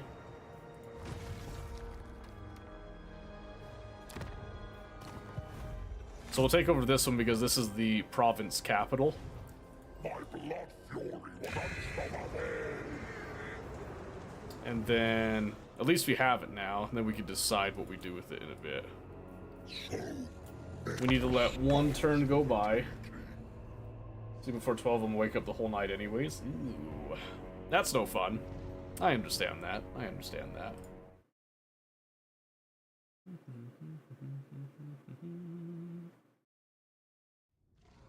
Whoa! Oh, shit. Damn, oh, damn, I forgot he was over there. I kind of wasted that, that's my bad. That just gave him a place that he can replenish his troops. Oops. Yep, that's gonna be an oopsie poopsie. Seize all they have. Let's see if I can't get in range of that now. Okay. Which means I need to reduce. Damn, that sucks. Yeah, I have to do that. Shit, he can reach us there. He's level 8. I don't know how we got level 8 out of all that, but oh well. Yeah, unfortunately, I have to do that because I can't afford to let my troops get too low there. He might ambush us again here.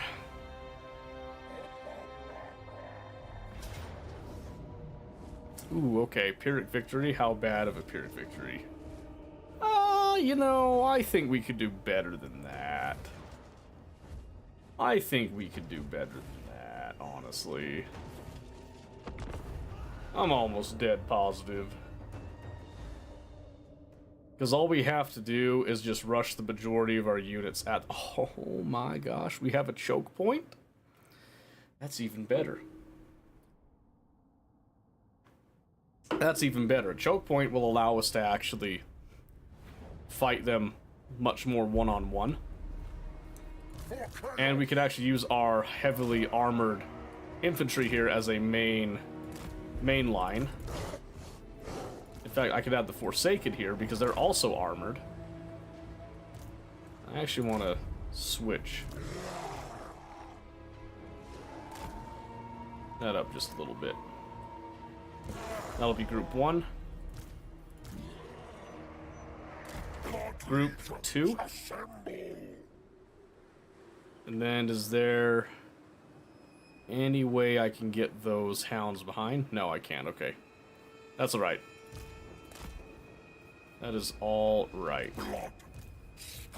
So I will put Scarbrand as part of that front line bit. We'll get this guy part of the second line. Actually, let's reverse it.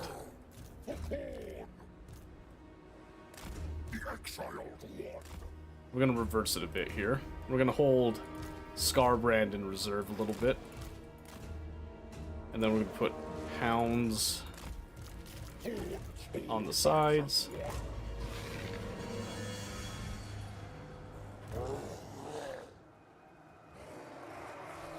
And then we're actually gonna rush up.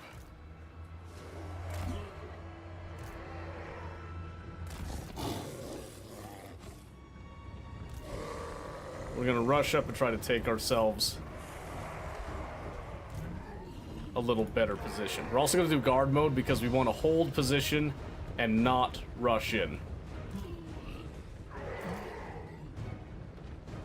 So group 1's whole job with their armor is just to soak up the initial charge. Let them kind of fall upon us, water on rock style.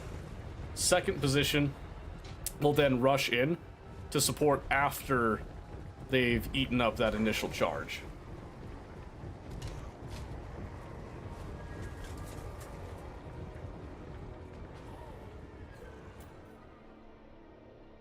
If they'll come to us, which they might not. Which I don't feel like waiting for them.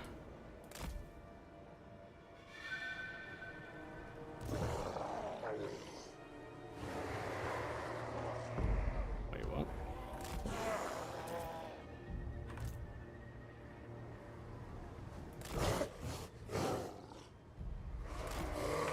Walk up a little more there.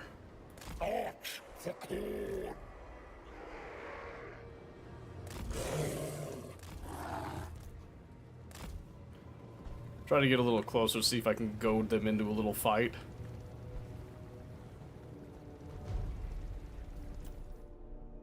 It's funny that they, oh good, they're gonna try to hit me with magic, alright.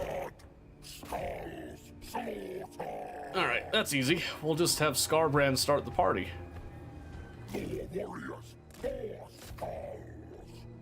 Scarbrand just run up, get the party started, then come back to the defensive line. I should have known that they would try to use their magic first. That's alright, we'll just sit back for a bit.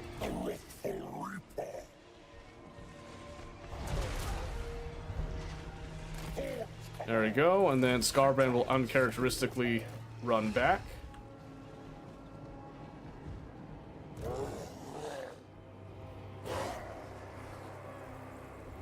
Yep. And see, that's wanted to avoid the missiles on Scarbrand because that's what's gonna really choke him up a little bit there. I don't have any missiles myself. Yep, and then we'll use our Locust of Wrath to augment this area in just a bit. We're just gonna hold.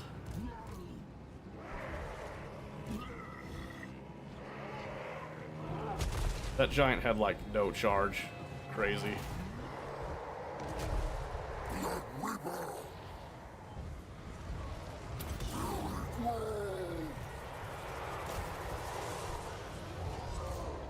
What an odd choice. We'll just get our hounds in the mix with it. So, yep, just like I said, we just come in, we soak up the initial hit, embolden the center line.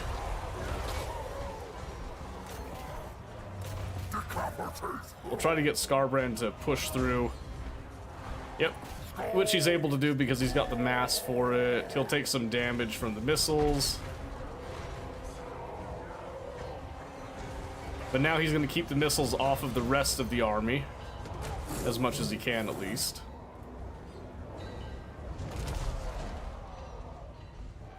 My Chaos Hounds are fleeing, that's actually okay.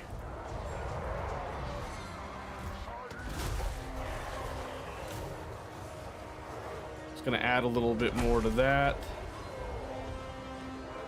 Scarbrand doesn't have the HP to take on the giant one-on-one right now, unfortunately. Let's try to make sure everybody's in the fight that can be.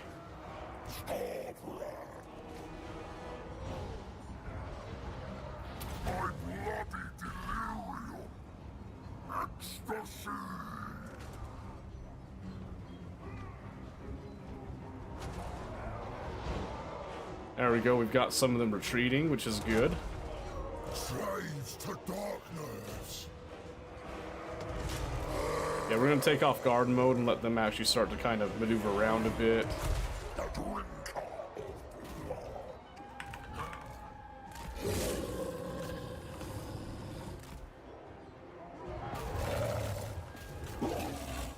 Come on. Get through them. Okay, we now have a number advantage on them. That's good. Okay, gonna go after the larger pack of those missile units now. And now we've got some breaks going on everywhere.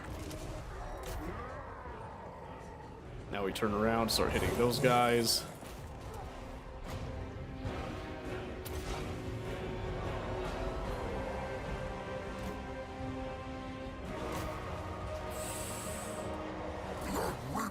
Getting kind of close.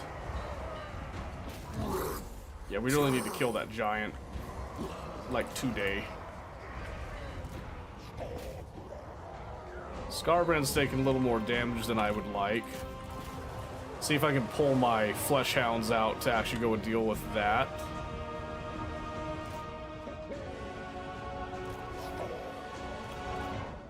Come on.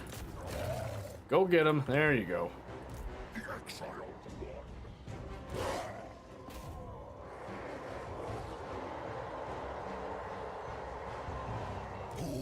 of chaos. Okay, we can pull these guys out of their groups now. Because now the idea is just to kind of group up and get everybody on board with that.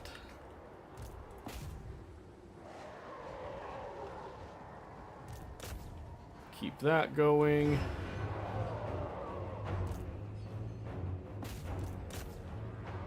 Alright, we're going to pull the hounds back now that we've actually gotten this all through. So that we can just start finishing off the last of these. I still ended up losing a few units I didn't really want to lose, but that's okay, I think. We'll see.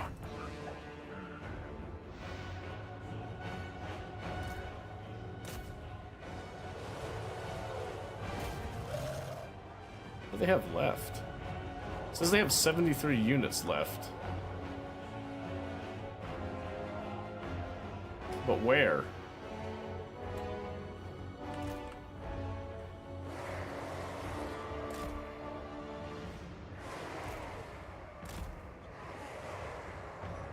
I mean, there's him, but... Oh, you know what? Yeah, I was gonna say they're hiding, huh? That's what it is, they were hiding from us. Let's take care of that now, shall we? Look at these poor guys. Look at these poor guys. Not a chance. Yeah, not a chance. I can't believe they walked back. That's hilarious.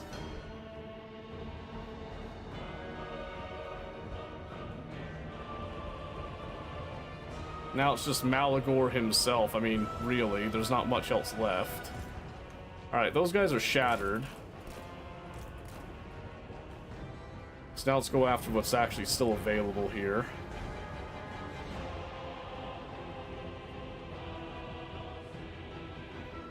So are you gonna land, or are you just gonna surrender?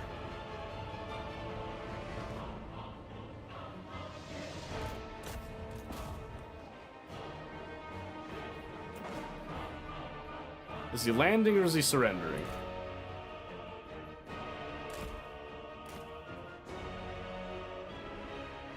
There it is.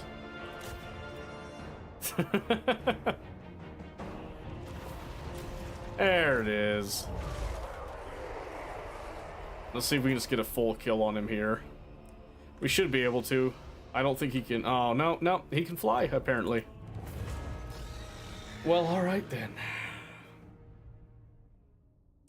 Looks like I lost one Bloodletter card. Oh, I actually did end up losing my Blood Reaper. That kind of stinks. That kind of stinks. That's okay.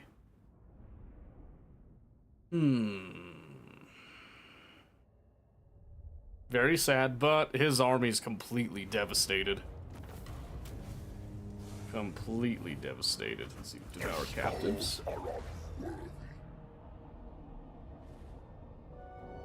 Did that actually save my Blood Reaper? Do you just have to munch on a couple skulls? Haha! I did save him. Perfect. Lord, we have brokered an alliance with your brothers. They lie in wait as the enemy approach the brazen altar. All it requires is your attendance. Okay, yeah, we'll get there in a bit. That's going to be pretty important. Okay. It fuels rage. Well, I can't reach that this turn. Okay, why can't I get replenishment? I saw it done. Because this army's in foreign territory. That doesn't make any sense. Strip these lands. We should be able to get replenishment. I don't know why it's not giving it to me. That sucks. Alright, let's see here. Corn's chosen. Ooh, rush to slaughter. Which gives speed to all the, like, basically the monstrous infantry shock troop stuff. Overwhelming stampede, that's for rank 7. Won't matter too much for us right now. Okay, now let's start going down yellow line. More strength. More rage. Hey buddy, what's up?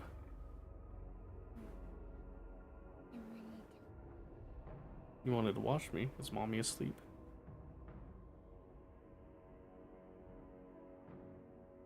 Is mommy asleep?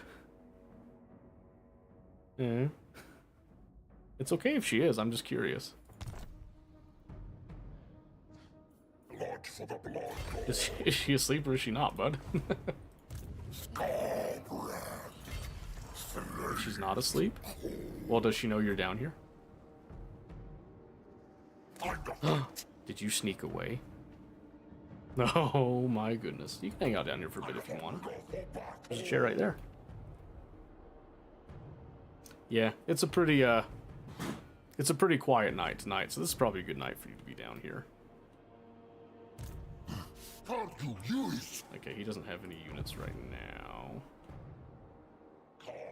Let's see here. Okay. Yeah, I kind of goofed giving Malagor that, but that's okay. We all make mistakes. The 3-day watch streak, Mick? My goodness, thank you. Thank you. Thank you. It's a very good hat, what can I say? Come back down here. Scream. It will be music. Oh, does he want peace? Of course he does. Of course he does.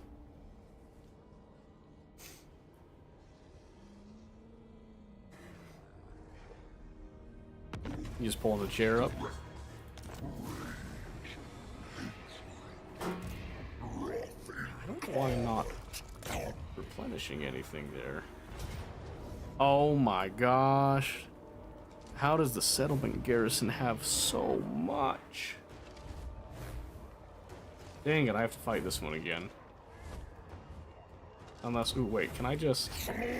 What if I encircle and then have them come out to me? That would actually be better. Then I don't have to do the weird settlement battle nonsense with it. Let's start upping our corruption. Further the Skull Throne's cause. Alright. You see me play this game, Riker? Yeah, you like this one? What? Why not? You will suffer. Well, because right now we're on the campaign map. Okay, dwarves randomly declared war on me over there. That's fine, I guess. That's fine, we can roll with that. Okay. It still says Pyrrhic victory, but now I don't have to have the settlement battle, and Malagor is not part of it. It's just the garrison. And we've got 2 choke points. So now we're going to fight Riker. You ready for that?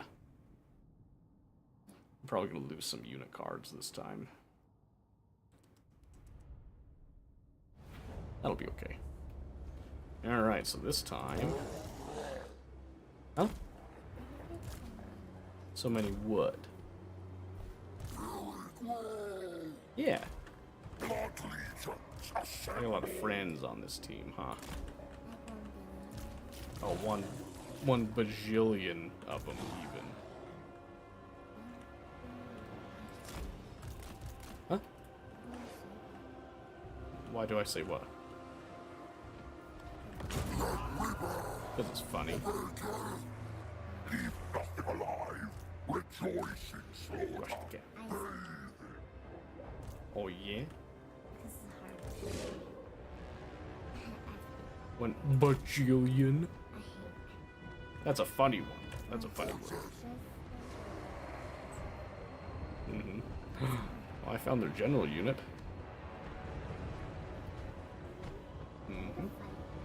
Yeah, we're gonna fight. You ready?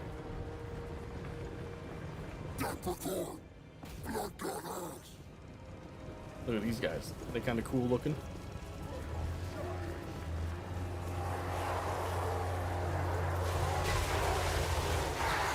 Look at that. We're fighting beast men. Wow, look at that. Yeah, right here. Yeah. Okay, look at that, guys. We're the good guys. Look at that.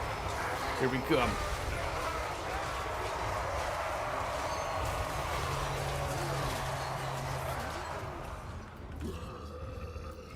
Yeah, a little bit, huh? Yeah, they're not now. Because we activated them to go into battle now. Look at this. Here they go. Ooh, big swords, huh?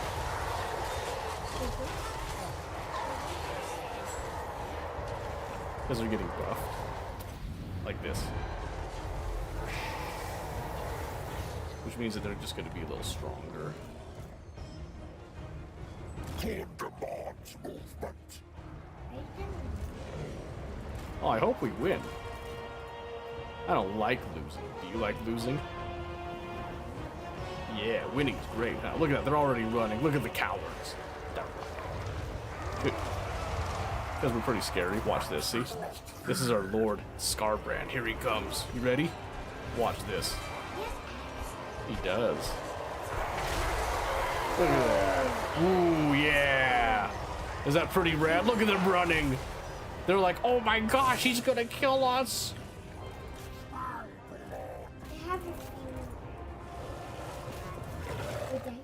Hmm? Was, huh?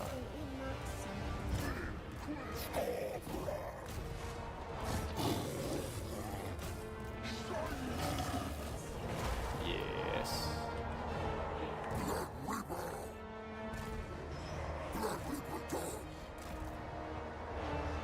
Now we're gonna turn and face the next group that's coming.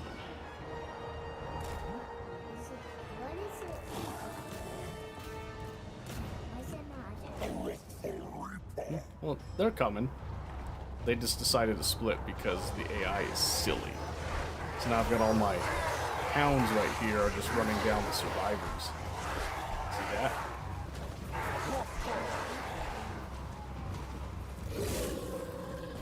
Hmm?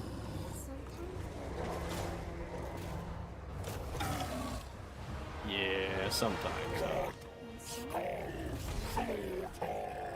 It's true, they can. Mm-hmm. They can, huh? I'll see, these guys are actually coming back to the fight. I'm just gonna go and hit those guys. You just snuck up to I did. They couldn't even see.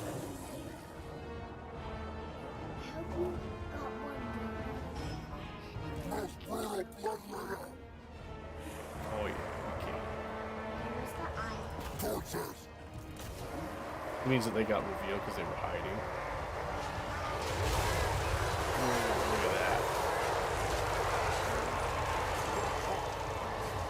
Yeah. Hmm? Yes, that's how many of their units remain, basically. That makes sense.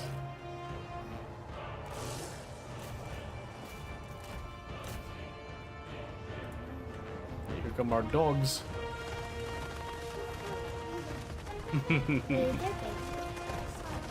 Yeah, there's a couple smaller ones. Yep, there's the axe guy again. You ready?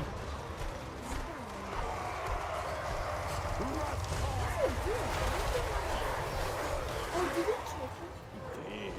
Oh, Is that pretty crazy? I didn't know it could do Oh, yes. that. Oh, did you give Vicky? Yep, they're running now. We're gonna finish him off.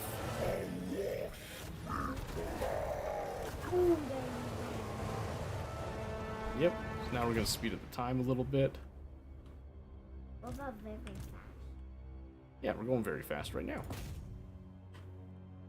Wait, you guys. He's a little slower. Can you do super fast? Yeah, do like this. Yeah.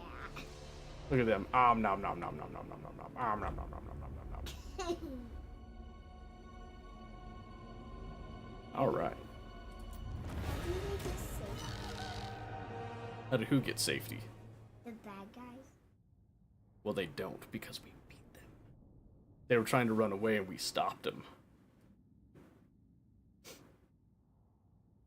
We only lost 54, and we took on a force of nearly 2,000. That pretty cool? Because they had 2,000 units. Look at that. Yep. Because according to the game, it thinks that we only barely got that victory out, but we know the truth. Mm-hmm.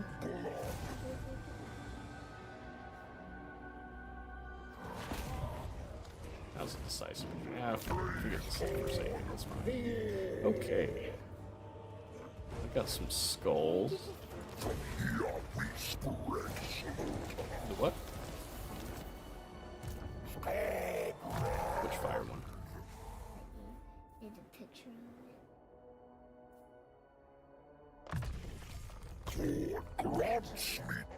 Yeah, kill, maim, destroy.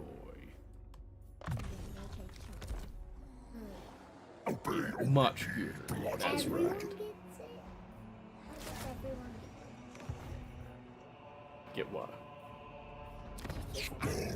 They did. They're gonna train and then come back the next time. Minus 15. Yep. Oh, very carefully. Very carefully is how it can be next time.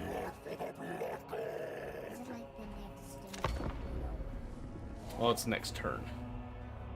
So it goes like turns. So you do whatever you do. You hit the turn thing, and then you see that number up there. That's all the other factions taking their turn. So they go through, they do whatever they're going to do. Like here, we just got attacked by dwarves. What? That's not good. Oh well. We'll figure it out. It'll be fine. Hmm? What? That's true. I'll show you. So we lost that settlement. That's okay. Well, we have to take another one. It's sort of like building. It's kind of hard to explain at first here. Ooh, let's see. Dwarves don't really have spells, but they do have missiles that they'll be using. What about kill? Should we do kill? Yeah. Kill. Is that funny? Yeah. Okay, let's see here. Stop I didn't actually see what his army It's an had. exclamation mark. Yep, so that's telling us there's a lord that hasn't moved, which is actually this army right here. So we're gonna move him right now. Go this way. Like the skull pile along the way too. Thank you. And we're gonna get one of those guys going. Hey Bobby, how's it swinging? So we're gonna do that, and then I'm gonna go for. He's another guy that's on Twitch. Have I told you about Twitch? Where I stream? He's in the chat. He's up there. See that? Words up there. There's one down here as well too. I probably have too much of that. Yep. But he said, "Hey," and I just responded. Oh, I didn't research anything. Oops. Oopsie. Maybe I should do armaments now. Relentless rage. Huh. Oh, is that funny? Am I funny? What? How dare you? How dare you? You're cute, though. Did you know that? No! I think you're really cute. In fact, I think you're my best buddy. Anyone ever tell you that? No? Just me? Do you know why? Because you're my best buddy. Alright, let's see here. Oh, there's the dwarves. Do you see them? They're right there, Riker. Right there. Right there. Let's see. Can I...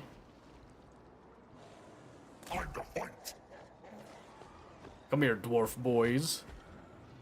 You want to have a little scuffle? Not likely. Oh, they've got flamethrowers. Oh no, Riker. They've got flamethrowers. No. We don't run, bud. Hold on a second. Oh yeah, we kill. It's actually like equip stuff. That might help. Wow, I actually had one of everything for that. That's perfect. Yeah, watch. They're gonna fight us. They're gonna fight us here, okay? Thought we had something special. What do you mean? What's gonna happen? Should we go find out? Boom. We're gonna go ahead and beef up Death Gorge. Let's find out. Let's see if they fight us, huh? They might go for the settlement instead, which is actually okay. Okay with me. What's that? That's right here. See that little place has little flags and stuff? It's a settlement. Yep. They ran. See that? They disappeared. Like the cowards they are. Can you say cowards? Daddy, What? what are the red things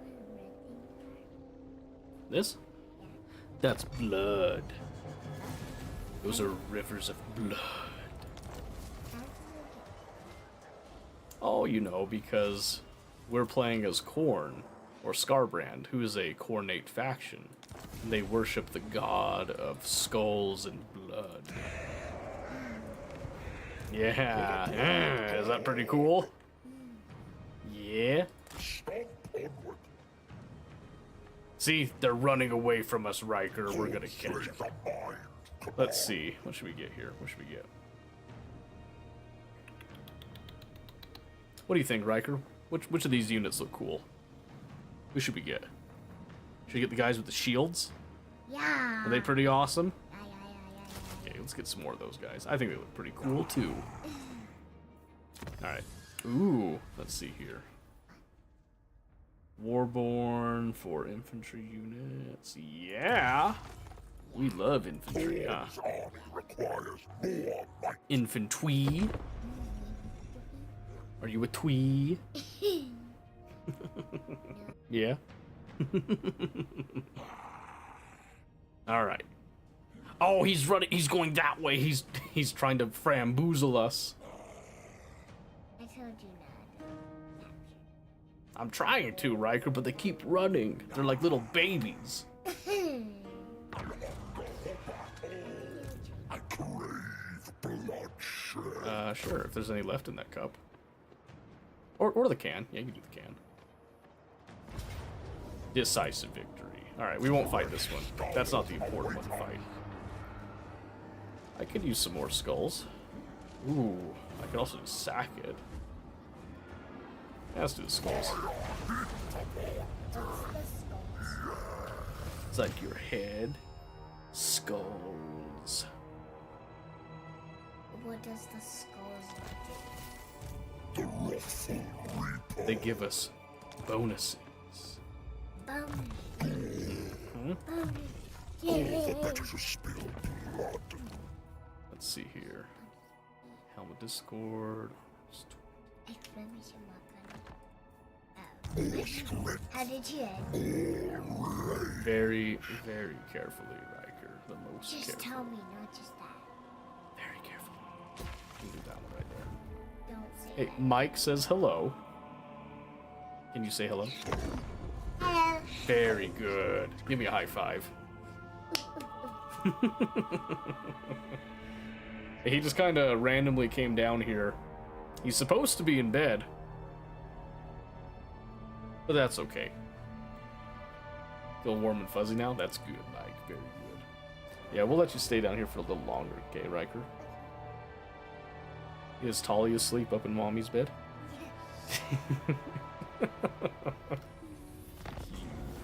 Oh, wait. Mommy messaged us.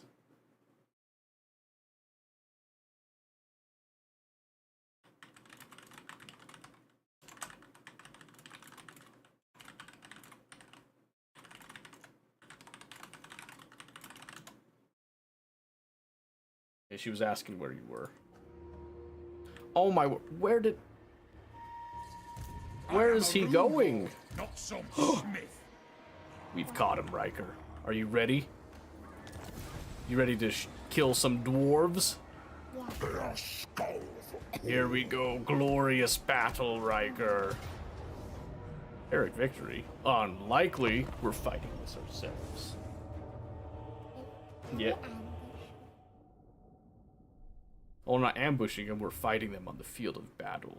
Well, With honor. That's the same that from saying that. Oh, is it? That you run over them and kick them. Yeah, That's what you're doing. that's right. With our army here, look at these guys. It's pretty much as close as we get. Look at them. Are they pretty scary?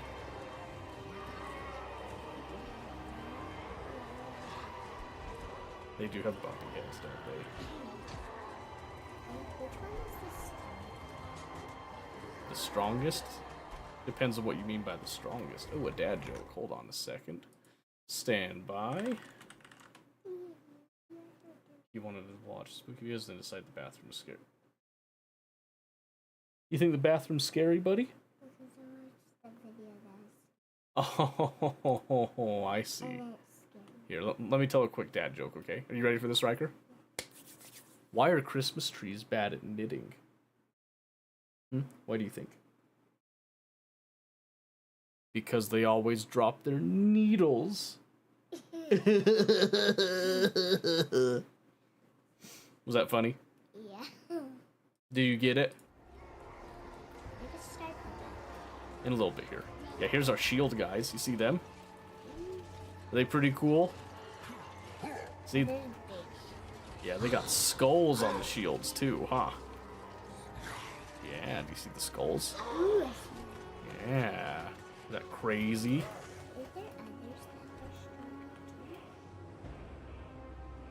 strong? Other stronger stuff? Well, there is Scarbrand. He's pretty strong.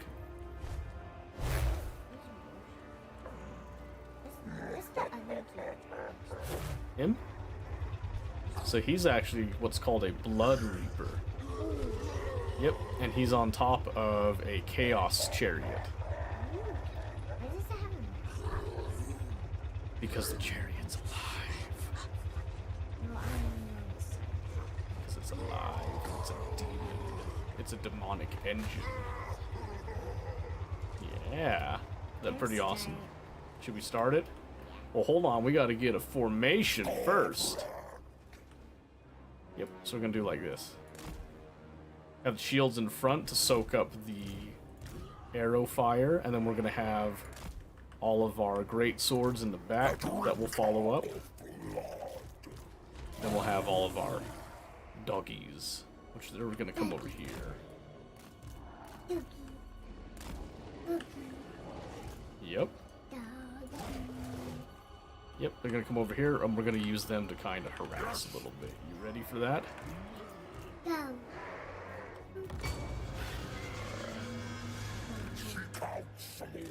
And they're in force march, so these guys are already tired. So very tired. Okay, what's the exclamation mark? So that is an indicator that when I have this unit selected, red means that they don't win a matchup. Green means they do win a matchup. So we can kind of use it to determine if our units are good or not. Ooh, they're shooting at us. Okay, what's the pickaxe? So those are dwarven miners.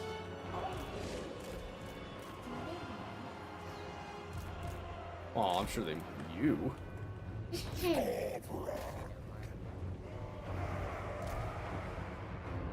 You don't want. Just a little bit. Alright, ready, Riker? We're charging.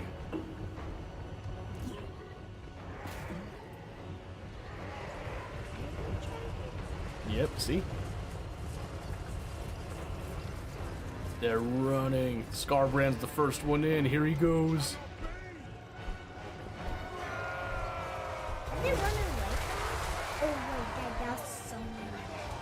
Oh, yeah. Was that pretty cool? Yeah, that was. Oh, then look at these poor guys. Out and alone. And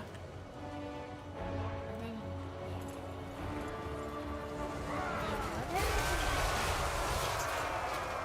Those are the miners. oh yeah. They've got little lanterns.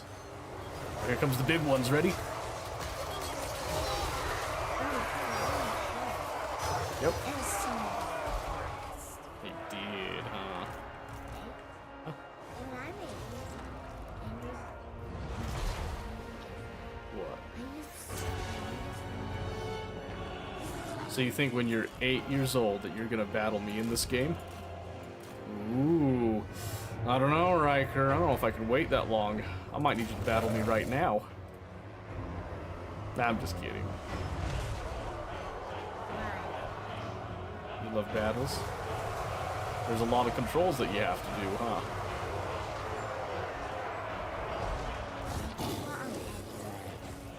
What? I did it.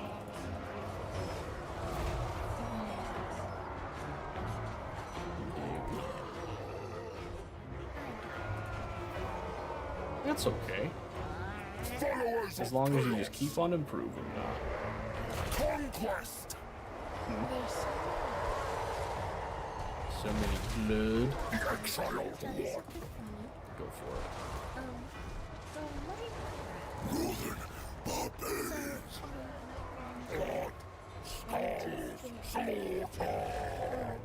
I killed the little guys. It takes 2 minutes. Hellblade burn.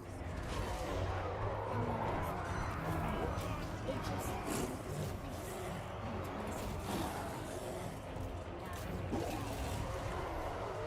It did drop some died. But not Oh, I see. they could.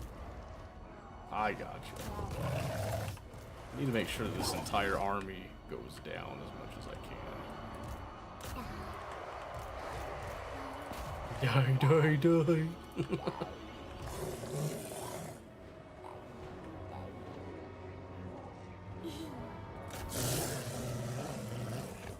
started.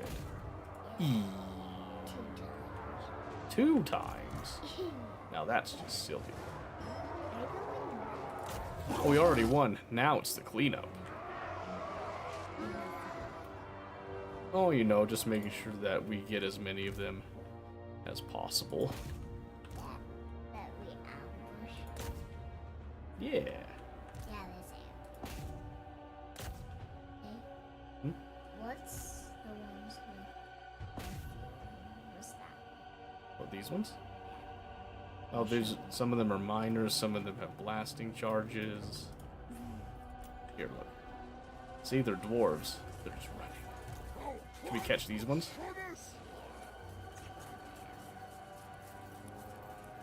Look at it. Go faster. Oh no, look. Over the hill. Here they come. Uh-oh. Oh boy. Yours is fast. They are, huh? Yours are Ow, no. Oh my goodness. They're dying. They're dying.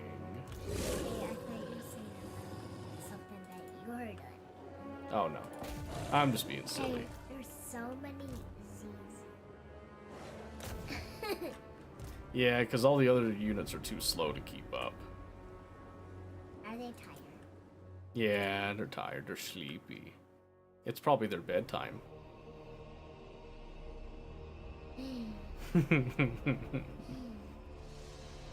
Alright. Would you like me to come up and help you go to the bathroom? Because it's scary. You want me to come with you?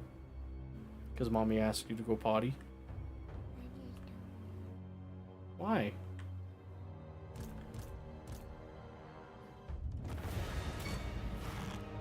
Because you don't wanna, but you got school tomorrow, bud.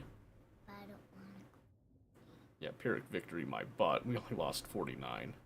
Game's stupid. 49. Yep. Where's 49? Right there. See that? Okay, well, let's at least have you go upstairs and go potty. Hey, Then, what's the rest of it? well, I can explain that later. Let's at least have you go upstairs and go potty, and then we'll see if we have you come back down for a little longer. Okay? Is that fair? Yeah. Do you want me to come up with you? Okay.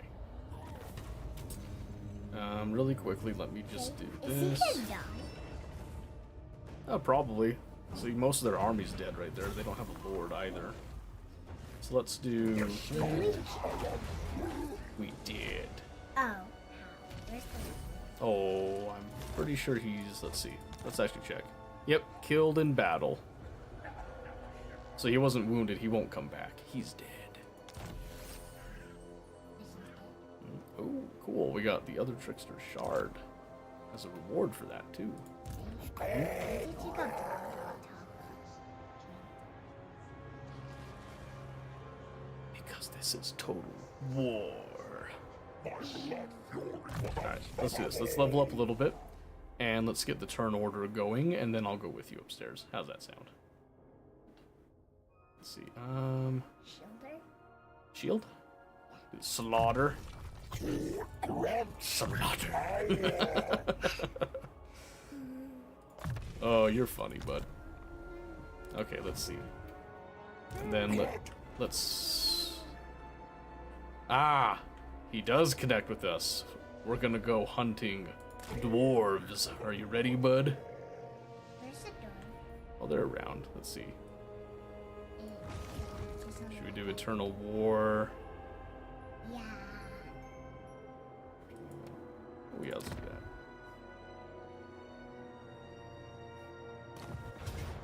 What are you doing? I'm just starting a little fight with ourselves here. Because we worship.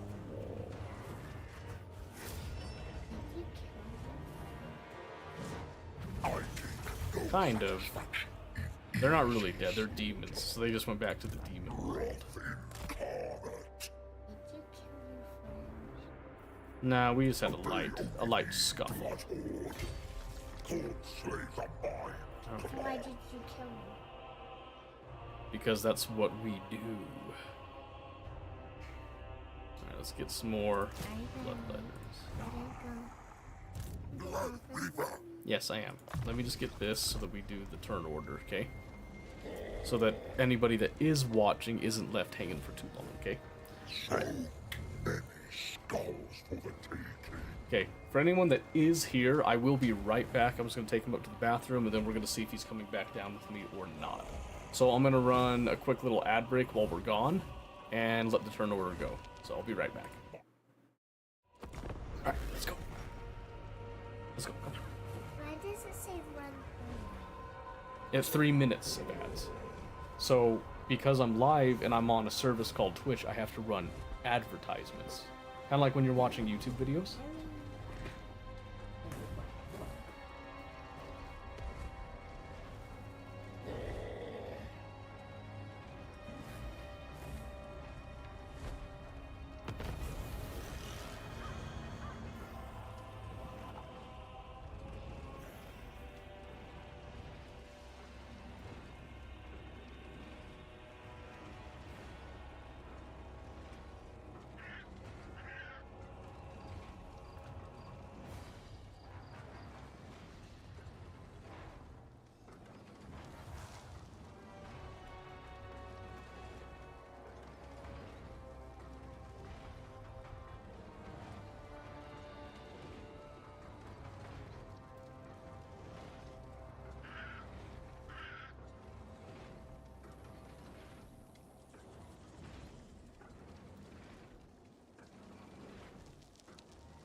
Sorry about that.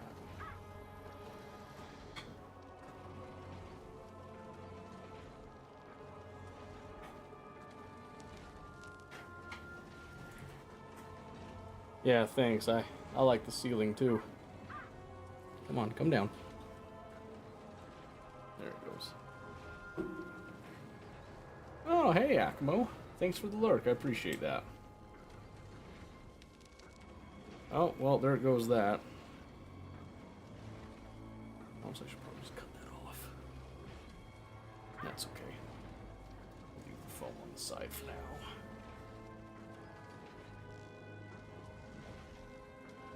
Okay. So where were we? We're pivoting a little bit because the dwarves decided to declare war on us, unfortunately. And I know I've got Skaven that like us. Blooded Axe Tribe, what are you? Oops. No idea where they're at. They could be. Here we go. They could be cool. We'll see. We'll see what happens eventually here.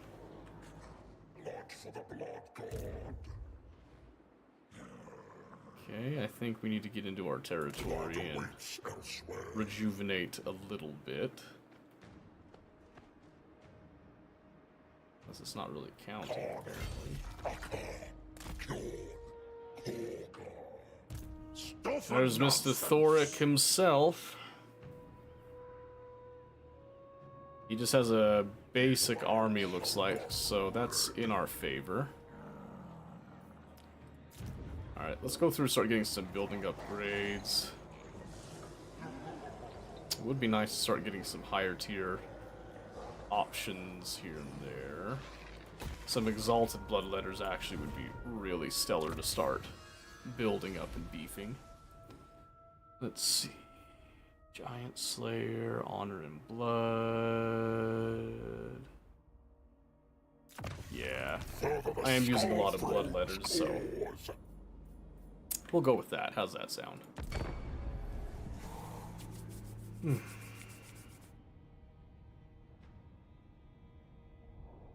Oh, man. Yeah, quiet night, though. Quiet night. Oh, there's two armies now. Oh, boy. That is exciting. I'm pretty sure they're just ignoring all borders and boundaries every which way, too, as they go.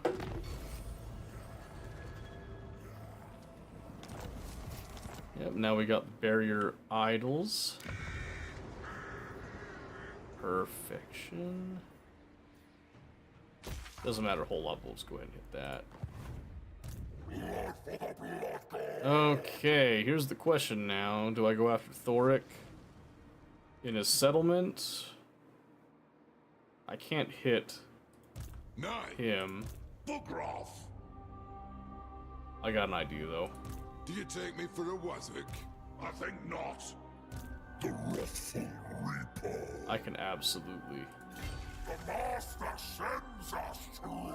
Man, are you serious? I will not disgrace my ancestors.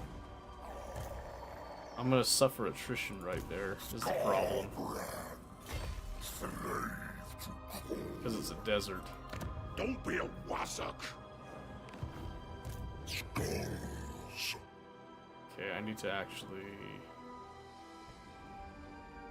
Oh. To match my fury. I see why now.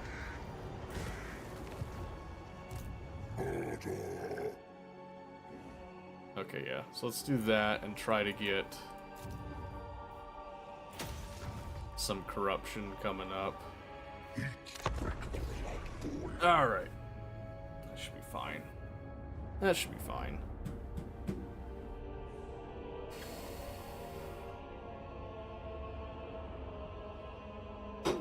Alright, let's see.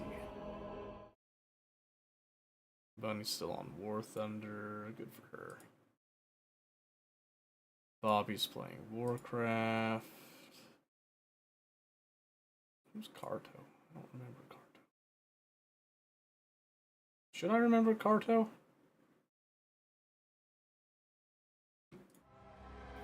I feel like they raided us one time. I'm following them, so must be something. I just don't remember from when. Alright, so Dwarf army gone there.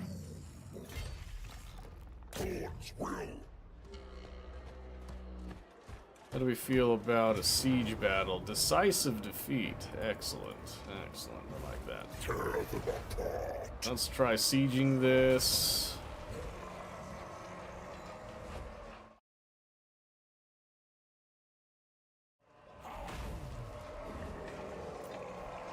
Siege it for one turn. We're gonna suffer a little bit of attrition, but what can you do, right? Not much, that's what. Not much at all. And perhaps that's just fine. Alright, now it's a close defeat, so we're gonna try to finesse that a little bit. As much as one can finesse such a thing, at least.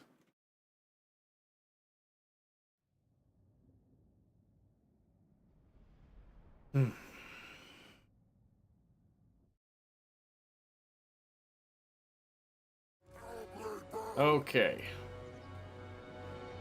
So what are we looking at here? Okay, they've got double our troop numbers. And that's okay.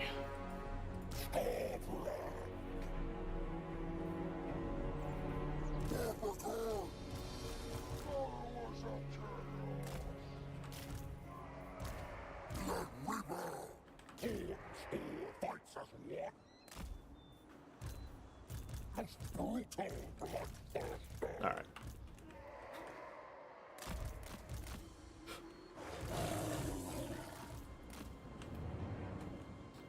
There we go, and then let's just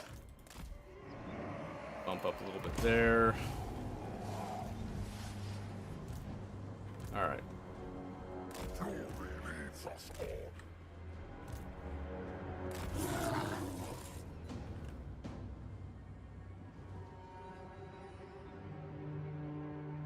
That's a lot of missiles. Holy shit, that's gonna suck.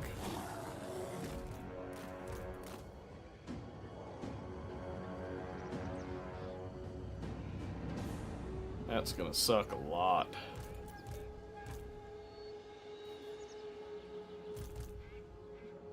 Unless...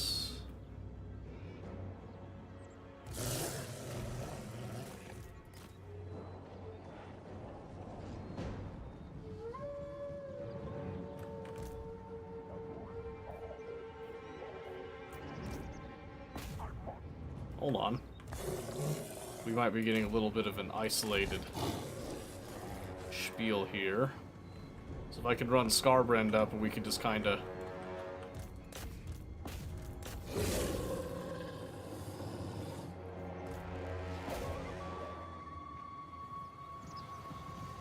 Yep, they didn't have time to actually set up and get a whole volley off. Oh, they got one volley, that's okay. And they got some of their artillery now. I have no clue why they sent these guys out here, but I will take the free damage on their army, that's for sure.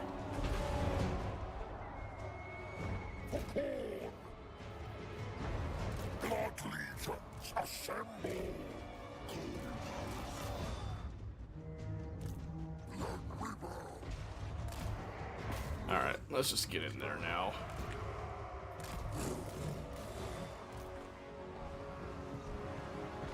So now Scarbrand is deep in it. We're gonna have him try to get deeper, even. Run our hounds around again. Let's see.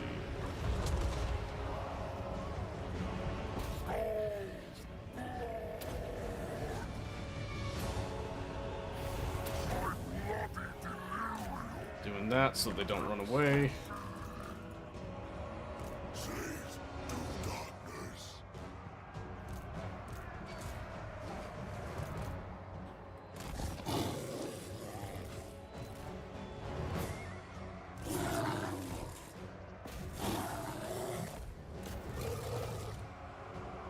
just trying to run around their initial melee hits there.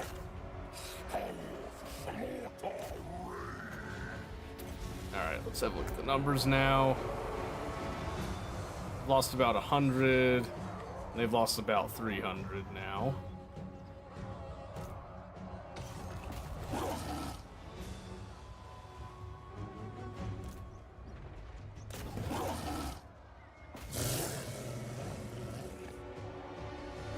Try to hit the immediate threats now. Then we're going after their faction lord.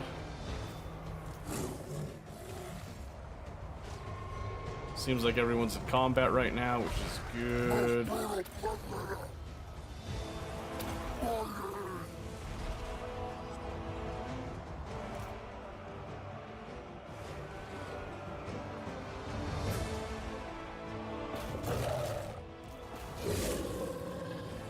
Make sure I just chew up as many of them as possible now. Those guys are unbreakable. That is impressive, actually.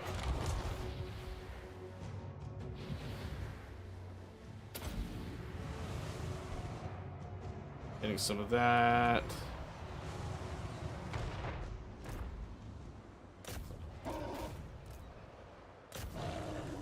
Trying to move units around a bit. Trying to stay on them as much as possible. Still going toe-to-toe with the faction leader right there.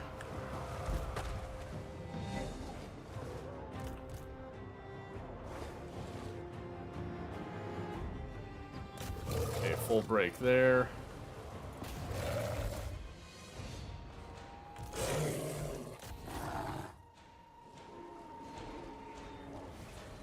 Still trying to just lock up their missile units to the best of my ability here. That's still going pretty well.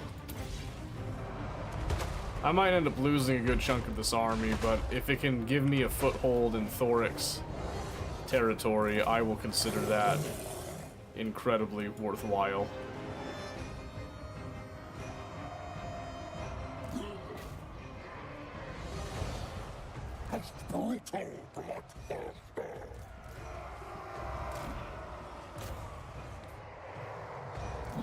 Wait, there's still these guys.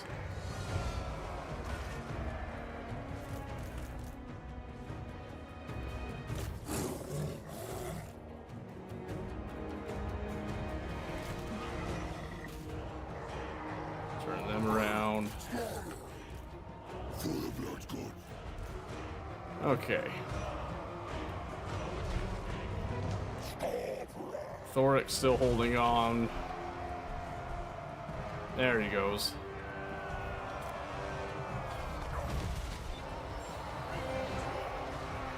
Oh man.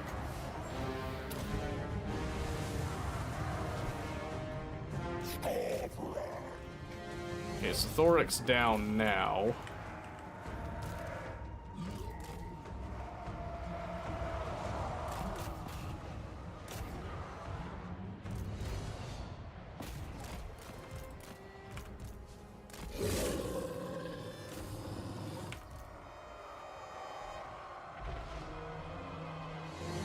I got a lot of retreating units now, unfortunately. Starbrand's still got some kick to him right now, so I'm going to try to use that to our advantage at least a little bit.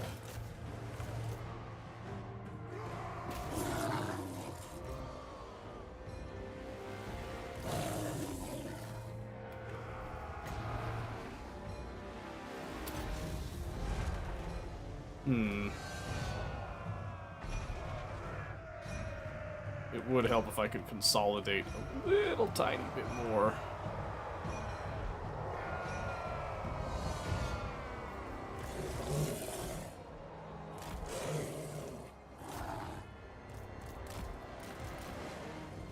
Get them out there.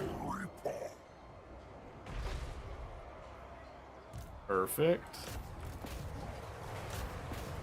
Let's see, what are we looking at now? Oh yeah. Oh yeah, we've lost a lot, but my word, we have done quite a bit in comparison.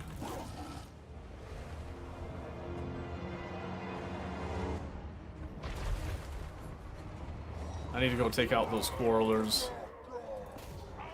Any kind of fog more than about itself, but you had small forces despite the enemies that pass through. Yes.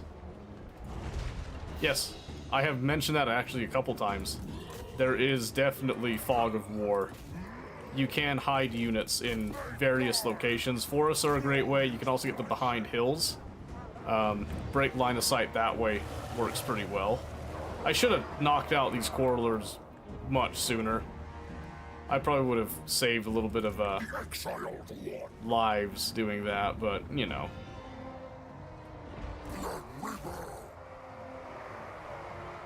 The drinker of blood. Let's see, let's go over there. Yeah, you can maneuver cavalry through a forest to try to get a good flank. You can get warhounds through, again, for a flanking maneuver. Try to go finish off those quarrelers a little faster. There. You can also hide like missile units and stuff. Kind of have them do a little guerrilla warfare. Trees will also block missiles, so it's actually good to fight in trees if you want to reduce the amount of missiles coming in on your forces, as well as lock up large units. Don't tend to fight as well in forests either.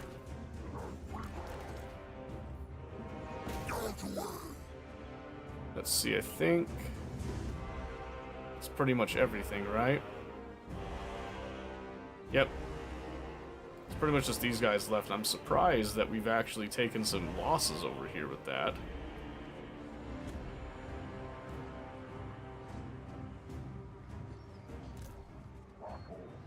Alright, let's just speed this up. This is all basically done. We'll let Scarbrand chew up some of these guys now. Just to kind of clean it up at the end. But yes, there is fog of war. Yeah, you can see the whole field because you have a top-down perspective, but there is line of sight breaking. There is also like stalking as a mechanic as well. Yeah, wow, I took a lot of losses that time. That was a lot of dwarves to try to fight through. Ooh, man, I lost a lot of blood letters, but that's okay. That is okay. So yeah, it's not quite as, what's the word I'm looking for? Severe as past Total War games with how the line of sight works with it. But it's also much more useful in a lot of ways as well, I think. So there is like some, there's some good, there's some bad, I should say, with how Warhammer 3 does it. I think overall it's an improvement. Okay. Sure. This is a faction that I don't want to have a lot of friends anyway, so... Decisive victory, I'll take that. Alright, so we can sack it. I'm thinking we get ourselves a blood host. We need to start making some headway.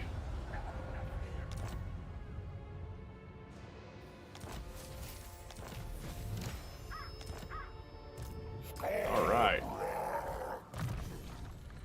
Let's see.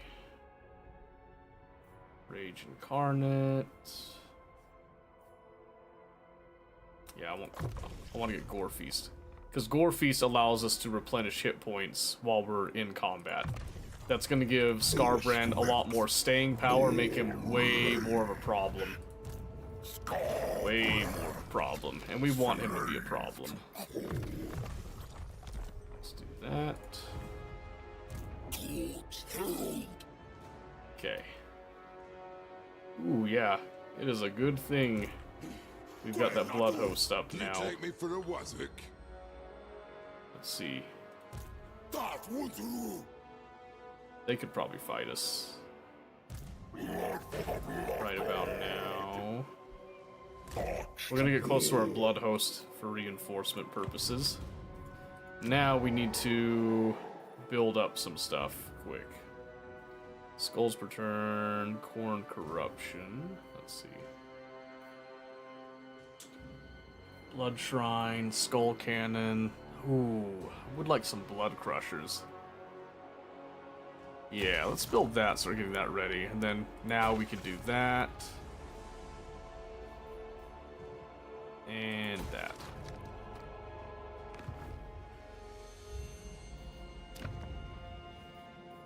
And you.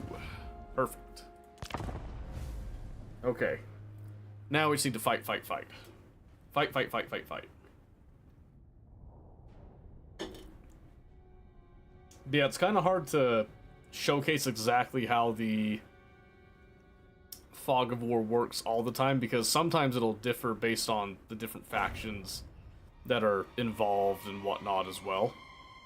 Because some of them have stalking as a passive ability that lets them kind of hide on the battlefield in ways that others really can't, versus others that will then have, you know, like, better ability to spot on the battlefield as well. So there's kind of some give and take with it.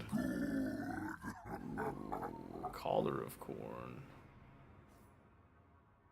Spell resistance, 30% armor, plus 20. Ward save. Ward saves are actually kind of nice. Let's see. We'll diffuse those. Gave us another Helm of Discord. Oh, you know what? I haven't even given this guy anything. Give him Void Armor. He can have the Collar of Corn. Oh yeah, giving him some barriers actually is not a bad idea at all, so we'll do that. We'll do that. Okay. Now then. I definitely want to go after that army with our blood host as reinforcements.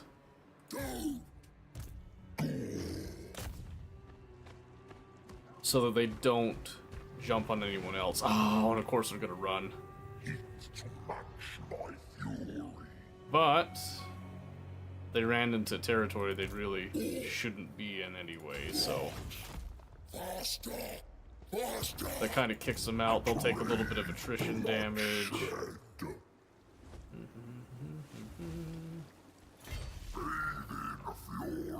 Let's do some of that. Global recruitment. I would like to start getting some exalted bloodletters because they have flaming attacks, which is real nice, but that's okay. Go down Rage Within. We're gonna beef up. We want our infantry to be as strong as possible, basically, with everything that we do. Infantry forms the main backbone, bread and butter of everything that we're doing. We haven't buffed our blood hosts yet. We are planning to do that soon, though. That is definitely on its way.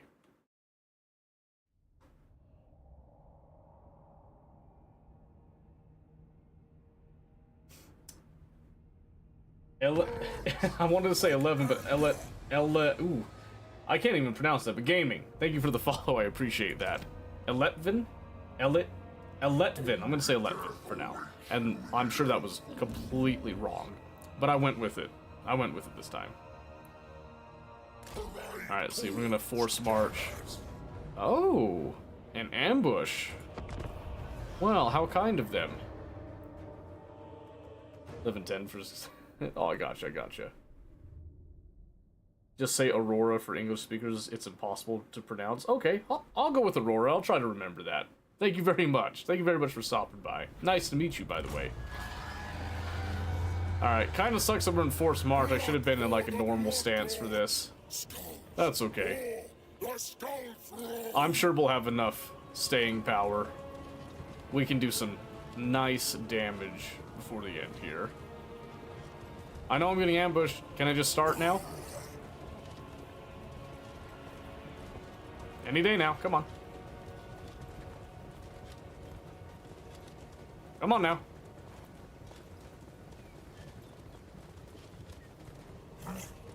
Maybe? Oh, I guess... There they are? Yeah, watch this.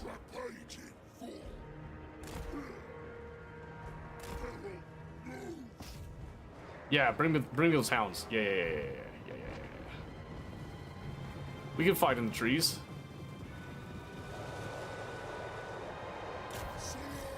I actually have 2 units of Furies here. They have those raiders. Oh yeah, give me that.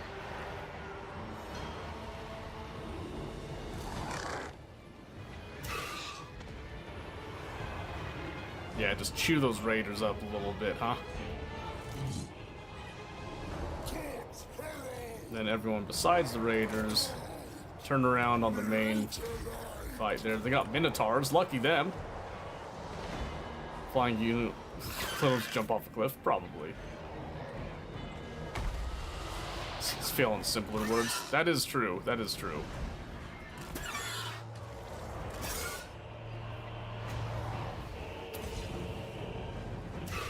Yeesh. Poor Furies.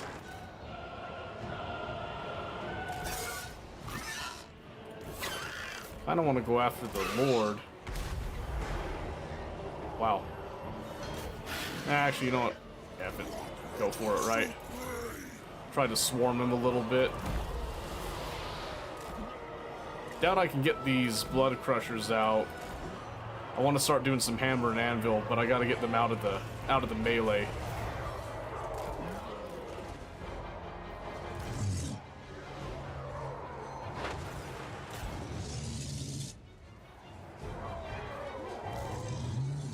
See if I can get the soul grinder at least to go out there and start doing some damage. Oh, there we go. There you go. If I can get these guys to actually come out and engage the warhounds, maybe they can take the minotaurs with them too. That would be ideal.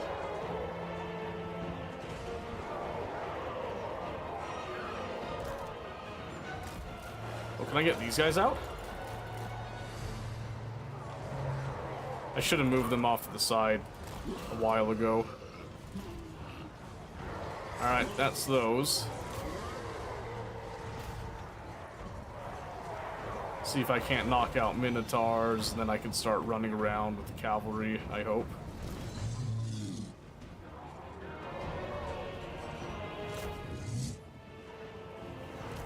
Okay, I've got some opening. Is it enough to get through? Lord of the Rings, that rings a bell. Ooh, I do like Lord of the Rings. Huge fan. Alright, time to run these guys out.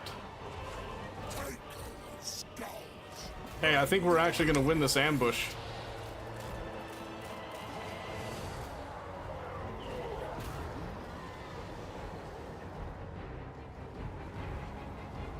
Yep, that's definitely a me kind of nerd.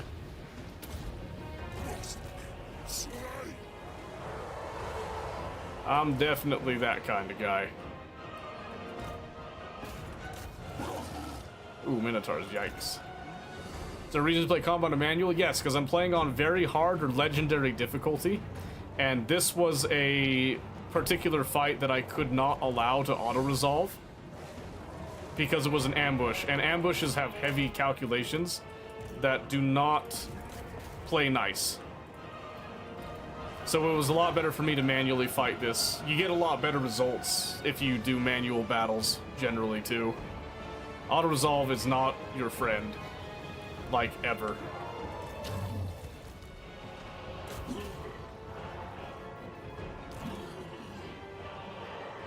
Never had issues with ambushes. Ambushes are usually heavily in favor of the ambusher on the calculations. Especially so I have it on very hard and then very hard battle difficulty settings as well, which also gives the enemy AI increased stats that they wouldn't normally have. So it depends on what difficulty level you're playing on, and then your faction can change it too. Yeah, that Blood Host crushed that, and that was perfect. I think I lost my Furies there, but that's okay. It was a pretty, worthwhile battle. It got these guys out of the way. Let's see if I can't just finish off. Just make sure that this army does not come back, for the most part. Can't seem to kill that guy. For some reason. Yeah, we need to get the hounds on that. I just want to get rid of the Lord if I can. Seems like they're just kind of knocking him around. I don't think they're actually doing damage to him right now. So maybe we just get everybody in on it. We'll just kind of swarm him.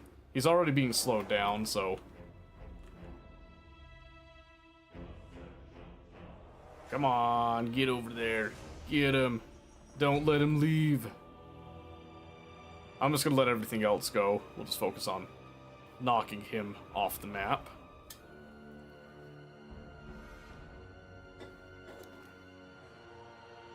In 3, 2, 1, there it is. Yeah, Pyrrhic victory, but that's alright. Yeah, see, they outnumbers us by nearly, well, definitely 3 times, almost 4 times there. So it was much better for me to fight that. Much better for me to fight that, because even though it says Pyrrhic victory, I really only lost 2 Furies. I maintained the rest of the army that were the more important ones.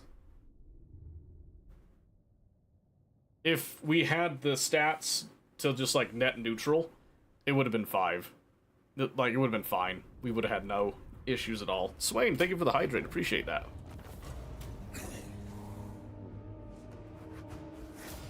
Yeah, way better results. Way better results doing it that way.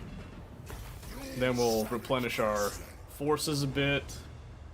He moves up there. It also is because we were in forced march, which has our army be more tired.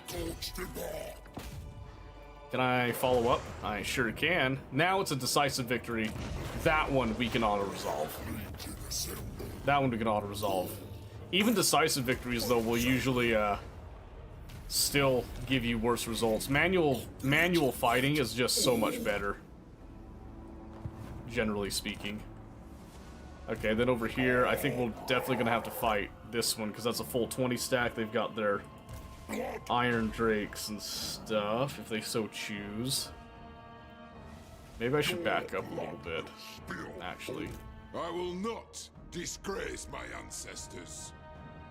No, I can fight them. It's just a level 3 lord. Whose territory is this? Oh, yeah. Let's not piss them off just yet. Let's not piss them off just yet. Okay, let's see what else I can get here. Let's get some trophy racks. And that. Yeah, because I still need to come over here dealing with Iron Brow's nonsense, but my Blood Host is still going to town over there, so I like that. But yeah, Aurora, are you like a major Total War fan? You've been playing for a while? Got in just since Warhammer, or how long have you been playing? Let's see here. Non-aggression pack. Sure, actually, yeah. Second part, very hard Marathi, usually very defensive until I get my first Black Arc out. Oh yeah, that's a way to play. That is a way to play. I think in Warhammer 2, Dark Elves are pretty decent. I think Warhammer 3, though, they kind of feel a little lackluster. At least in my eyes. They're not as good as they used to be in Warhammer 2. Which is kind of sad. Alright, let's see if this Blood Host can do some work over here. Close victory? It is just a Blood Host, so we'll do that. We'll take it. Ooh, sack? I think we sack this one. Yep. Sack that, get the bonuses off that. And then since we threw off all that nonsense, let's start. We'll bring Scarbrand up. here. And let's see. His global recruitment's kind of booty right now. We need to get him into some combat again. And then we can have him get some reinforcements. And then let's just up that. And that. Perfect. Based on the hardest... Since basically everything wants to kill you, you don't really have a chance on allies. Yeah, but when you're playing as Dark Elf, you want to have a lot of slaves. So, it's actually very much kind of like Khorne. You just kind of want to be fighting everybody, honestly. Allies are overrated. Allies don't make you money when you're playing as Dark Elf. It's not like an Order faction that, you know, trade agreements can net you some profit. You want to kind of be allied with your own faction, and that's usually about it with Dark Elves. Galador's easy mode? Yeah, I would agree on that one. I'd agree on that one. Hey, look who came back! Alright. Cool, he's actually gonna fight us. See, so this says close defeat. Ain't no way. Ain't no way.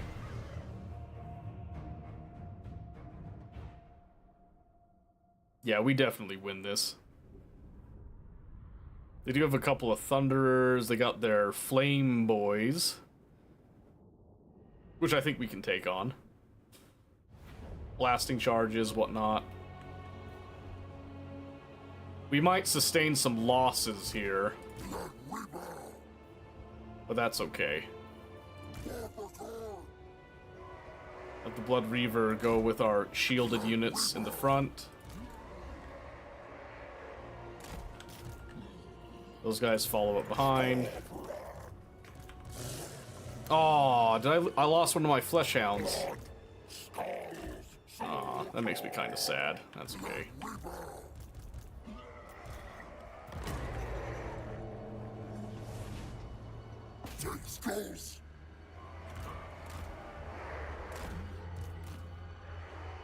Okay. So then I want Scarbrand to go after the Fire Drake line. Iron Drakes, whatever you call them.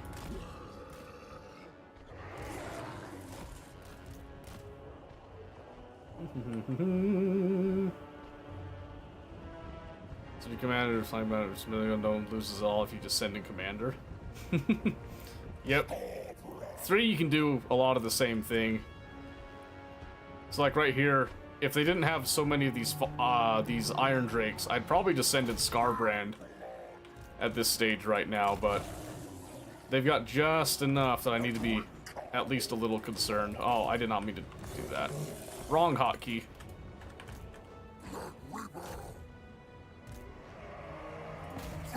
And again, I'm just trying to lock up their stuff. I'm running around behind, tricking the AI into freaking out a little bit. It's always kind of nice.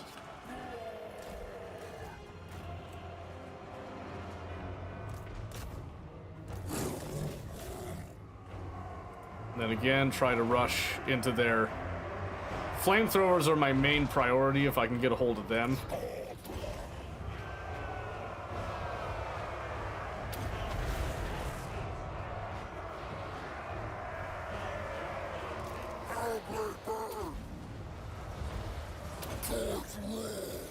Doing a little bit of that now.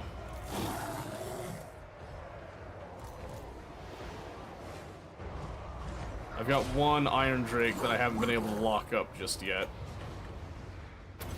Get that there. Scarbrand just going to town on whatever he's got near him now. Yep, more Iron Drakes. I need to stay on top of them as much as possible.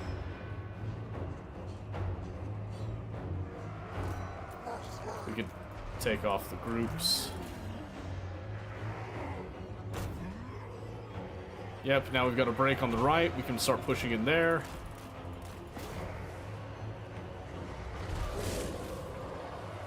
Breaks over there.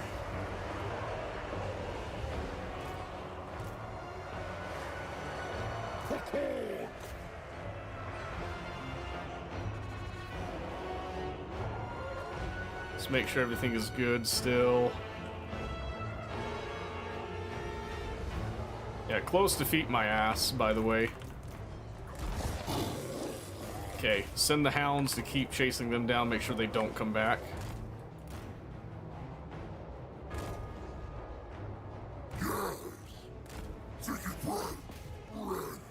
Flank those miners. I think all of their missiles are now locked up.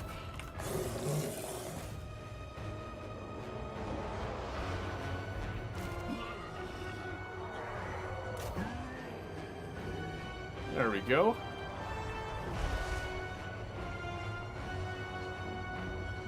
Looks like it's going to be a full route, just like that. Nice and easy, and the nice thing about dwarves is that they're pretty slow. Speed of 29. Yeah, so our bloodletters can actually chase them down even. Who is still up?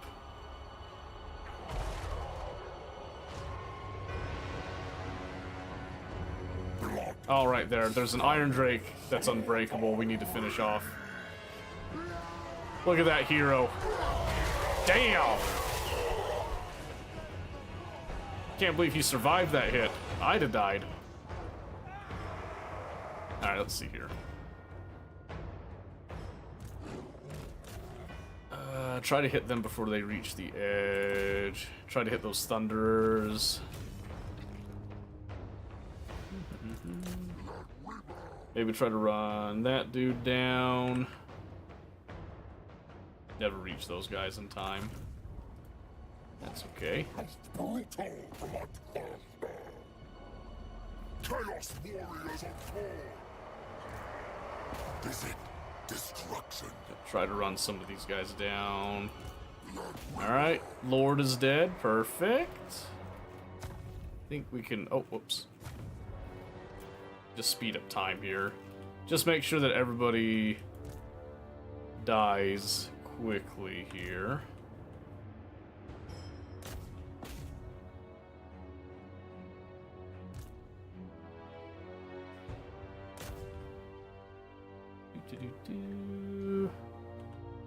Just want to make sure that we mop up as much as possible before the end. I think this will be the end of it right there.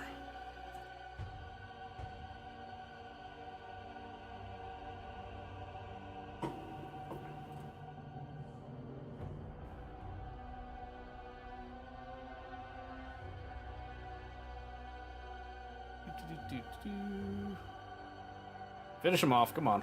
There it is. Yeah, close victory, sure. Uh-huh, okay. Yeah, I don't know about that. I don't know about that one. Looked like a pretty commanding victory to me, I dare say.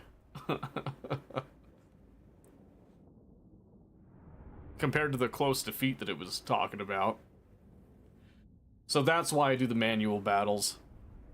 Because there's some of these battles that you're like, no, you definitely should be winning that. And the game's just like, no, you can't possibly win that.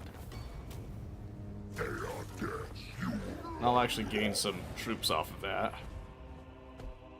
And then, now that they're so severely beaten, now if I come over here... See, okay, I know this is going to be a prime example, by the way. There's not very many of them. When I decisive victory this, watch this. I still lost 8. There's no way I should have lost 8. Yeah, that never should have happened, but whatever, you know. Whatever. Kev Wolf, 77.99. Thank you for the follow. I appreciate that. And thank you for the hydrate right off the bat. Barely know each other. Got me thirsty. Thank you, thank you. Appreciate that. Okay, so now... we got Drinker of Blood, we can do Anarchy of Madness, because that's going to help us with increasing corruption. And now that I've dealt with that back army, now I can come up here and support our Blood Host. Which I'm just have it follow up again on this settlement, because I sacked it once. Now I want to just harvest a couple skulls off of it. The lightest Okay, just couldn't remember if I could actually replenish units. Don't think I can. They're just kind of a use them till you lose them type of thing. So, coming over here. Ooh, brass collar. Too thick skin. Oh, I guess I had brass collar. Mostly because they don't have a lot of magic, these dwarves. They've got some other bonuses to them, though. Let's see. There we go. That's what I was looking for. So I can't do some stuff that I want, but I do want to add some more flesh hounds for the mobility aspect, and then I'm going to replace one of our regular bloodletters. Exalted bloodletters will come later, is the plan at least. I'm going to hold off on that. I need to see what my income the next couple turns is going to look like.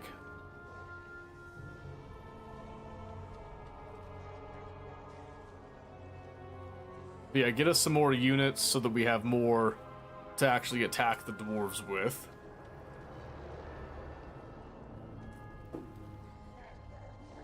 Then once we've dealt with the dwarves, we can start looking at what our next rampage is going to be. Yep, so we got that. Hound of Vengeance answers the Master's Call. Very nice. Getting some of our unique hero units coming around. Let's see, can we do raiding? Would we be in range? No. That sucks. That's okay. Start getting Scarbrand to go down the mountain pass here. And we'll actually throw the Blood Host out just to see if we can draw out an attack. We don't really care if Blood Host gets popped or not. Looks like we're still positive on income for a little bit, so let's go ahead and use that to increase our income potential. And let's see here. Which one is this? This is Agral right here. Oh, that's Death Gorge. Ah, it's the center one. Ooh, center one tends to get hit quite a bit, so maybe that one wouldn't be bad. To throw up like some corruption stuff. Okay, now Killer's Trophy. We still need to do Giant Slayer. For Chaos Warrior units. Okay, let's go back over to Pillars. We've been going down that angle for a bit. Your capacity for Blood Reapers. Diplomatic relations. I think we're going to go down serial killing and start getting blood hosts ready to start popping off. I think that would be the most ideal scenario for us to go down right now. In the current state of things, at least.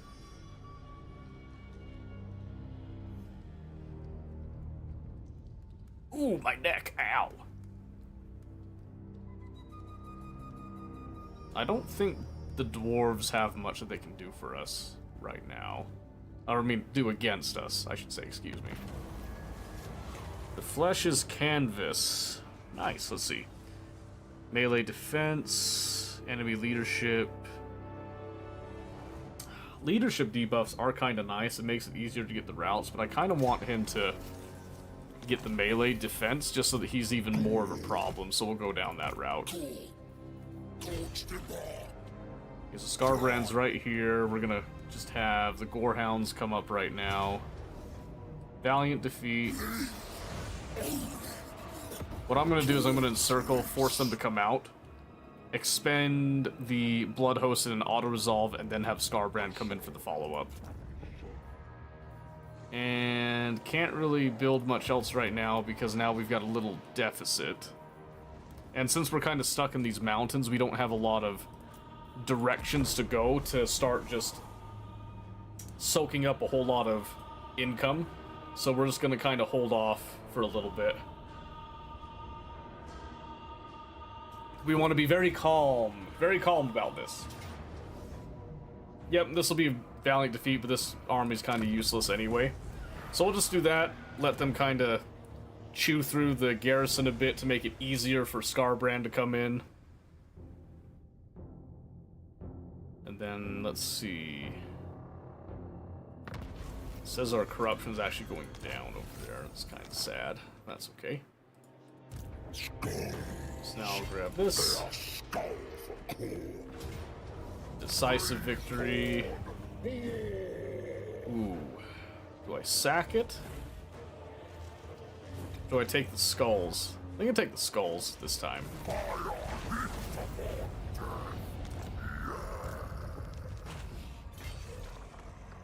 Normally I'd give it a good sacking before doing that, but that's alright. Alright, don't want to waste 2 turns on filling out the army here, so we'll just kind of keep on rolling the gravy train. Let's see, Wrathful Reaper, what does that do? Rampage, active ability, bonus versus infantry. Oh shoot, I completely forgot he's got that.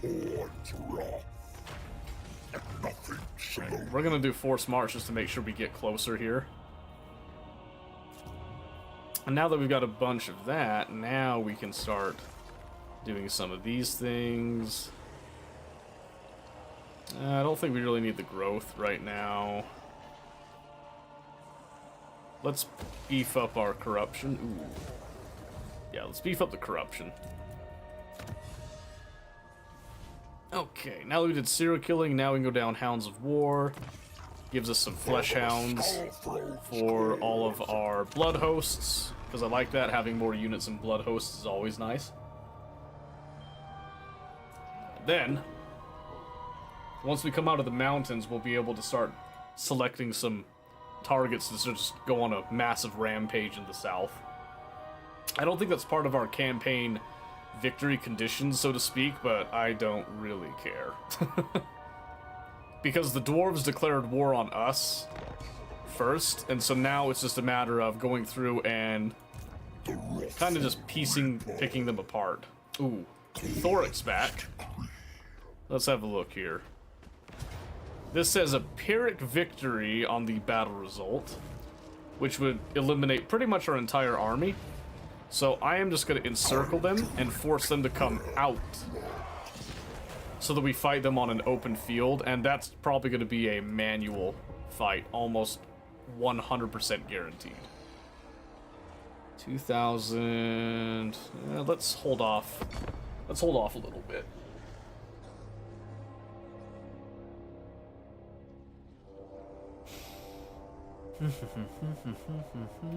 Yeah, so what I'm thinking here, once we've actually made some headway here.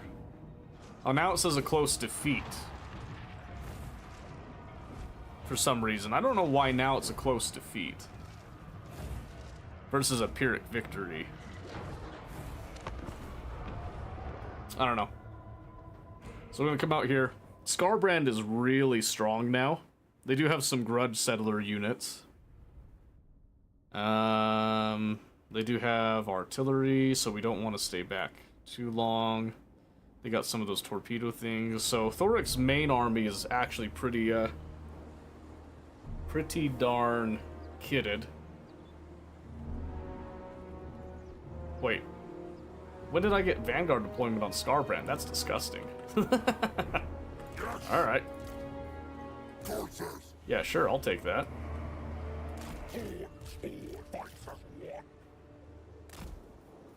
Okay. Yep, then we just want my micro keys. Make sure that we just have these guys kind of spread over there. And Scarbrand, who happens to be a happy little stalker himself, is going to go straight in for them. Second troop arrive? No. All they had was their garrison. I don't even see any reinforcements right now. Yeah, there's been no change. In fact, they should have had the advantage with the settlement battle. That's okay.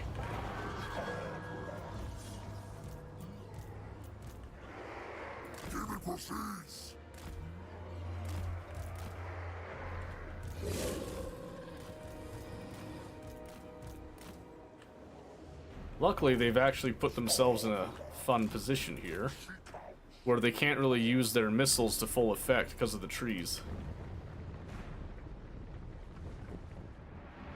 Which means Scarbrand can actually get into the trees. Normally, I wouldn't put him in trees because of the disadvantages of larger entities fighting in trees, but they just kind of gave that to us. Just kind of trying to keep their attention. They got some missile units, but... Where's those torpedo hammers? There's quarrelers. Troll hammer torpedoes, excuse me.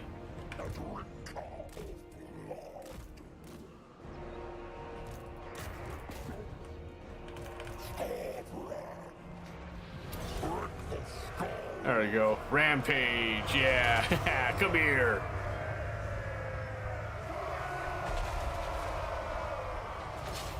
Wouldn't want to be anywhere else, would you, kids?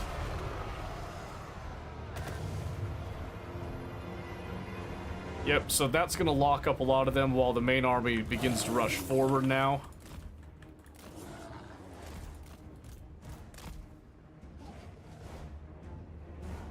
Yeah, Slayers are unbreakable, so I can't force a rout on them. Oh, whoops.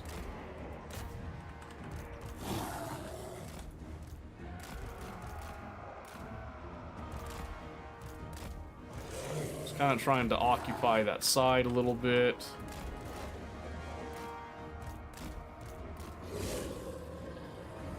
They're thinking about it. Looks like we were able to get into range without suffering too many missile attacks. Scarbrand's just been killing a couple people. He's got the Gore Feast going.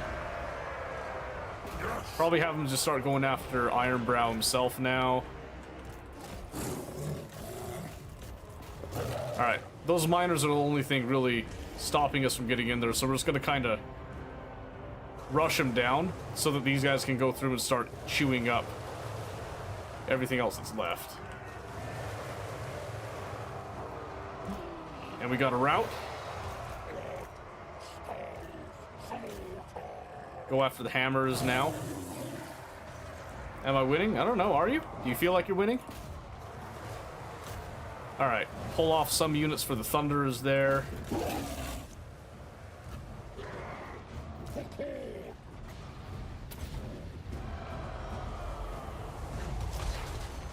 Alright, now we're starting to get crazy. Now we're getting crazy with it. Now we're going to take off our lock deals there.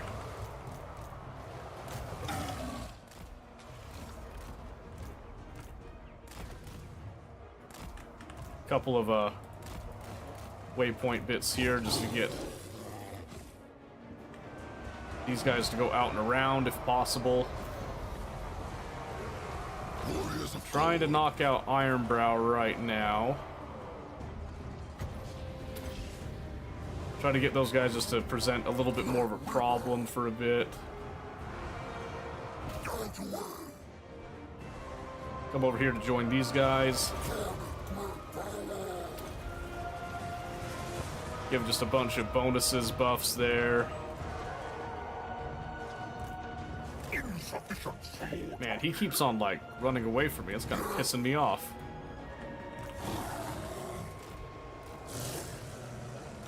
Some quarrelers.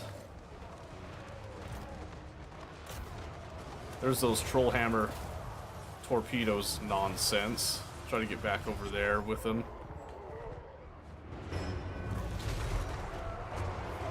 Chaos Warriors, kill them all.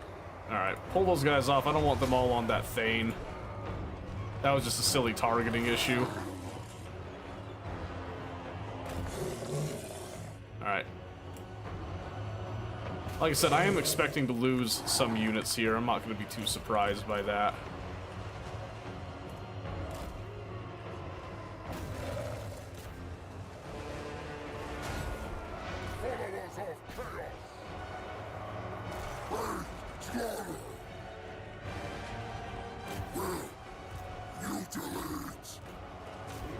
Trying to find all the idle units now. It's kind of hard with the forest.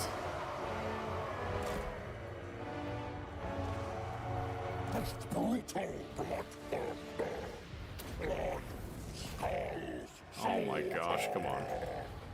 Okay, let's see here. Get some of that.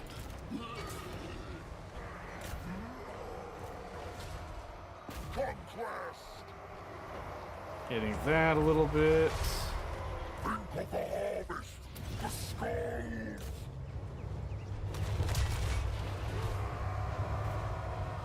Kind of sad that I've got Scarbrand not in the middle of the deeper melee, but I wanted him to lock up Ironbrow. There's the victory. Not as clean as it could have been, but you know, what can you do sometimes, right? Let's see here. Warriors of Khorne! They'll never catch them.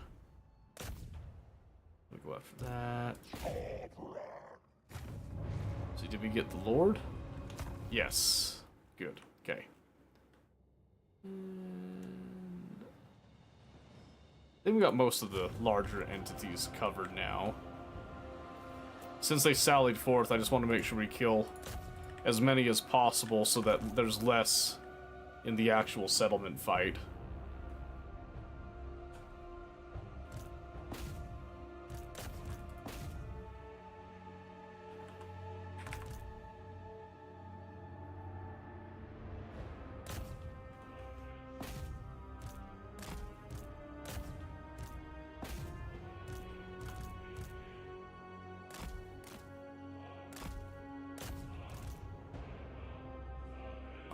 There. Yeah, I'm not super happy with how many I lost, but you can't always get what you want with that. If I'd sent Scarbrand in just pure solo for a little longer, I might have reduced the losses some, but that's okay.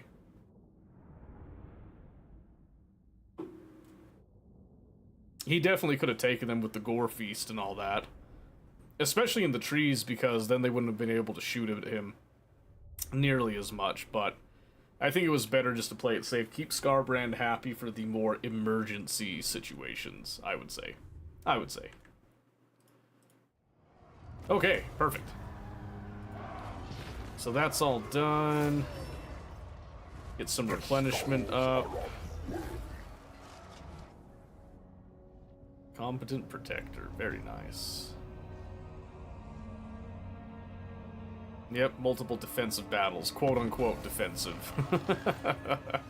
They sallied out to us, so I'm wondering if Thorbrek had some sort of an advantage when attacking or something. That would make a lot more sense to me. Alright, let's start doing that just to kind of give our mortal units a bit more forgiving leeway. Now it's decisive. Ooh. Do I sack it or do I snag those pretty skulls? Probably sack it.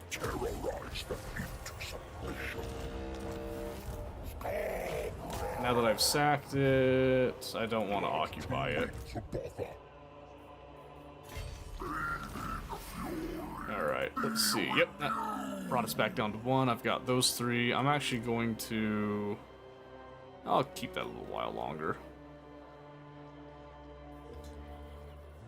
I've been kind of going through my blood letters quite a bit, which is alright. So I'm actually going to replace those. This turn, at least. Let's do thick skin for the missile resistance. How are you doing, by the way, Savage? How are things going? Oh, by the way, guys, that Factorio video is coming along very nicely. I'm actually very pleased with it now. I don't say that very often. Alright, I don't say that very often. I'm actually happy with how it's turning out now. So we are on track for Friday. As far as I can tell. Yeah, let's do that. And then back to the Skull Throne. Let's see here. Beyond. Let's do... Let's do Khorne Corruption. Onwards! Ooh, got a bloodstone. For Bloodletter's oh my gosh. Really? That's disgusting. Oh my gosh. Where did that go? Bloodstone enchanted item. Yeah. Yeah. Vigor loss reduction for Bloodletters is insanity. And you can just summon a unit of Bloodletters for free, too. Holy shit, that's awesome. Alright, let's get some fusion. The other Trickster's Shard, once again. Okay, nice. Do we have some better talismans? Oh, I do this. Collar of Corn. Ooh. There we go. I still haven't done my quest battle. Once we've secured ourselves on the Dwarven front, maybe then we'll go for a quest battle. Is my mic coming through all right? I feel like I'm responding, and then I'm getting nothing tonight. Is it just me? Is there something weird with the stream tonight? Or is everything okay? I can't tell. Maybe I'm just paranoid. I could be paranoid. You're here? Okay, okay. Alright, good, good, good. Failed and didn't watch my slave management. Yep, that's the joy of Dark Elves, is the slave managing. Alright, hit the decisive on that again. And then we'll just get some mini skulls, because I got enough skulls right now. I don't need too many more. And then walk it out this way. The Master sends us to. Okay.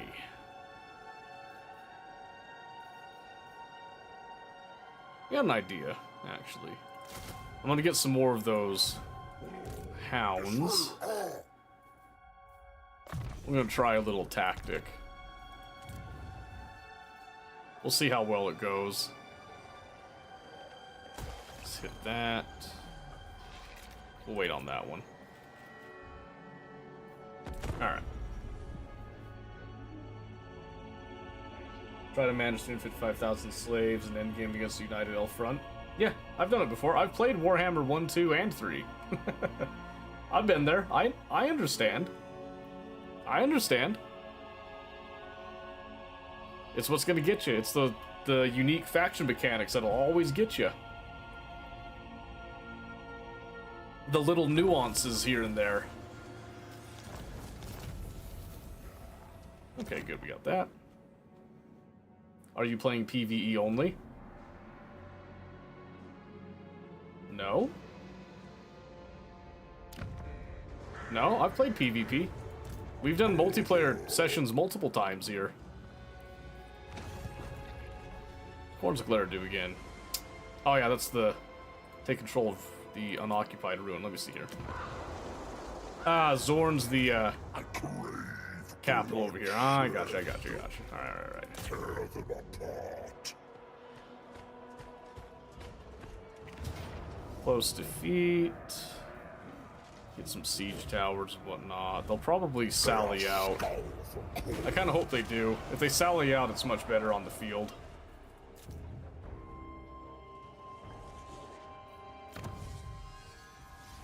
Game at the one's PvP and the 3 others allied against me. Oh, okay, yeah, that's a little more difficult.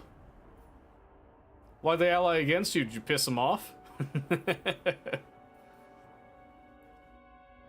Ooh. Yeah, let's do that. Do that and give us a little more benefit to the Blood Host. Sword of Cain? Okay. That's fine. The Avatar of Cain, as they say. Alright, so now it comes out as a valiant defeat. Which is super easy for us to take on.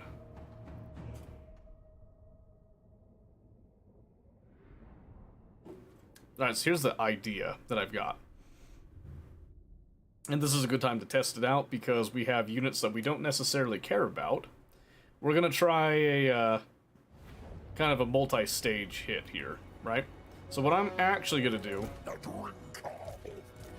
have our shrine, shielded front, Scarbrand with the bloodletter angle in a 2-phase attack, but we're also going to have these guys, whoopsie,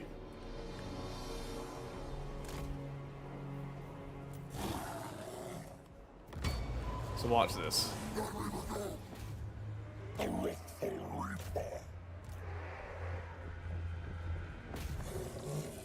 So I'm just gonna rush all of our hounds forward here. I'm gonna walk our bloodletters. I want the shields going out front. We're gonna consider our hounds slightly expendable. Let them just kind of run up and engage that skirmishing line right off the bat. Don't let them get away. Now we'll speed up a little bit there. So a hit. Now we'll back up as the flamethrowers begin to hit.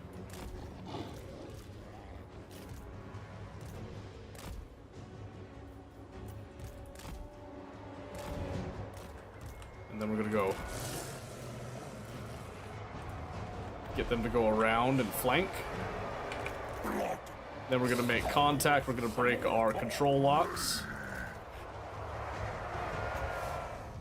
Then I'm gonna summon a unit of bloodletters. We'll do right there for now.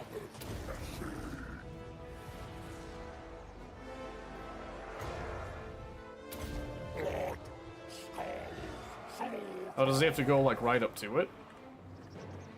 That's a little lame. That's okay. Yeah, I guess they couldn't break free completely right there. That's alright.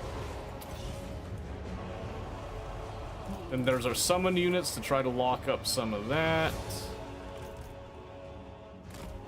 Yeah, I think I prefer having the hounds on the wings at the very beginning. I wanted to see if they would do well as an initial force type of thing. Mixed results, I would say. Mixed results. Alright. I want to rush that. Get back in the fight over there, will you, kids? Trying to get these darn hounds to come out is such a pain. They took a lot more losses because they got held up.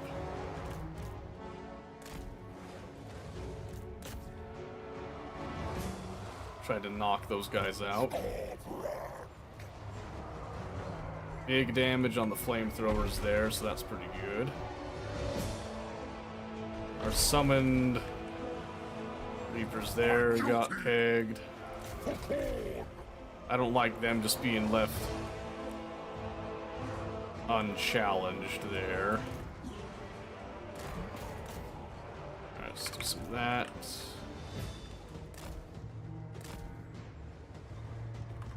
A little bit of this. Know why they ally against me, but tokens Fly Black Dragon Core aren't that welcoming. Maybe not. Are they some of your friends, or are you just some randos that you're playing against? Knock out those guys. Alright, shattered. Perfect. Alright, the question is, do we go after the chaff and the weak? I think we do.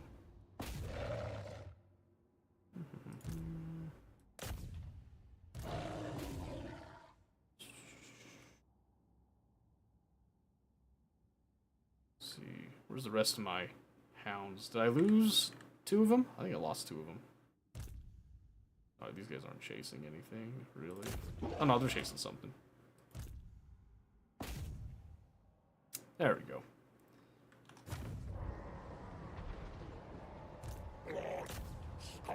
Alright, and then let's go ahead and speed these up.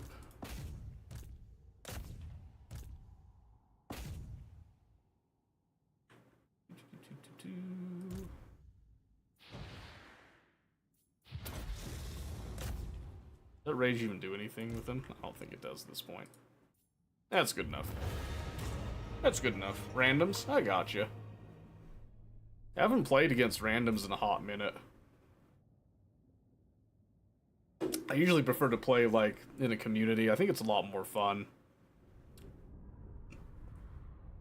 Usually playing against randoms on the longer campaign maps doesn't really tend to go so well. Someone always, like, quits.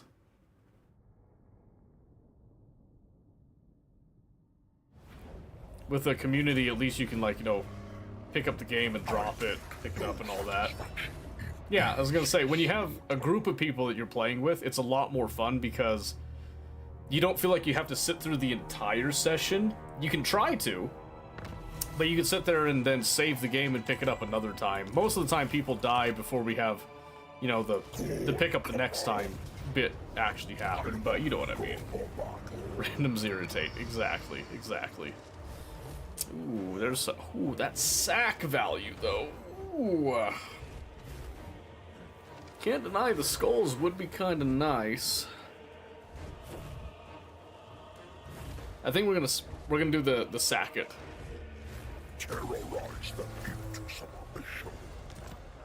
We're gonna sack it, and then next turn we will finish it off. And then looks like we've got lizard men. Might be next.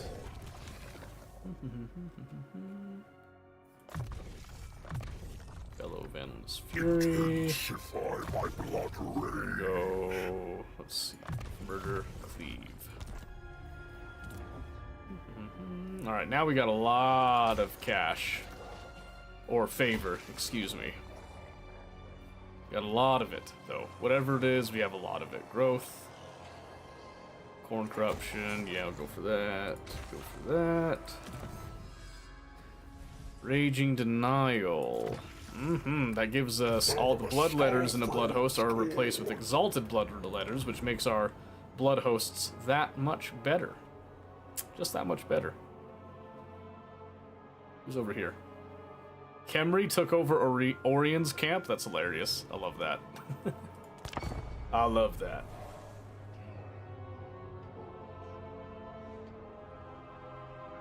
Rolls eyes. What she rolls eyes at here? Usually people don't want to play against me multiple times or they don't like the game itself. Oh, is that what it is? That's fair.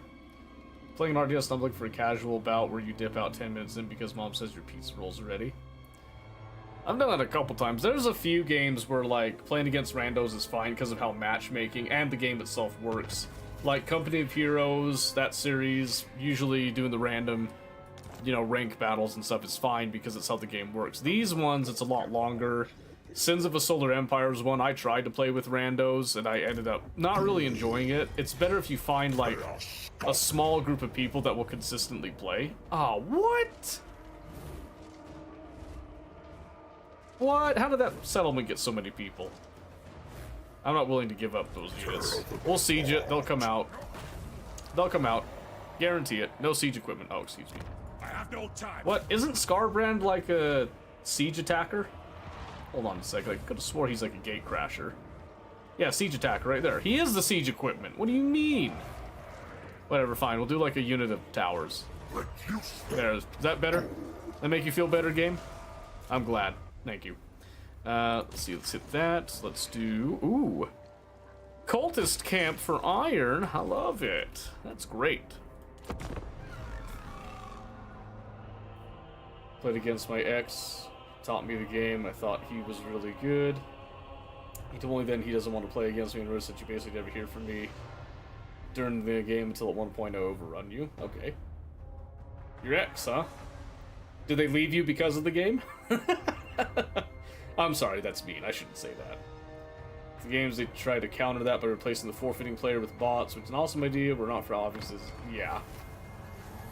Yeah, and I mean, you gotta do something for those times, obviously, but yeah, when that happens, it does kind of suck. Alright, so is this enough? Oh, I've been trying to get rid of that unit for a while anyway. Perfect, thank you. Thank you. Bonus skulls. Left him because he cheated on me with my former best friend. Ah. Yep. That sucks. That would definitely do it, I think. I'm sorry to hear that. I'm very sorry to hear that. That's no good. Okay, now I can do... Not Eternal War, Korn's Glare. There we go, that gives us a little base of operations now that we can go forth from. And we've now destroyed Ironbrow's expedition. So who's next? Who do we hit here? Let's go down the strength ranks, shall we? Last defenders are 28. Khemri is 103. And Khemri's also directly in our way. Maybe we go after Khemri, clear the way a little bit here, and then we can go after last defenders. Maybe we need to go after Bretonia there. I'll declare war on Khemri right now. I need to be at war with somebody. Need to be at war with somebody right now, at least. The drink of blood, Scarbrand, slave to Korn. Okay, he can reach it next turn. Should we... Let's extend the range a little bit there, shall we? Why not? Then we'll get ourselves a blood host and just start rampaging. And let's see... Do I care about growth right now? Not particularly, I don't think. Do control. A little bit of control, why not? There we go.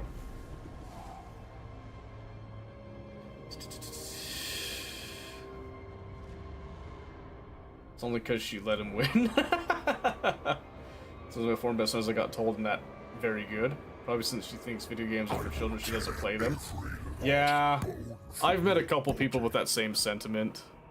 You want a gift or else war? Sure. Don't worry, I'll come and get that off your corpse later. Yeah, I never really understood that. It's like, there's video games for all kinds of people. There's a range, you know what I mean? Oh, wow. Vlad actually got knocked out. I'm a little surprised by that. Alright, run over to the camp here. Decisive victory, where I lose my gold chevron units. Yeah, right.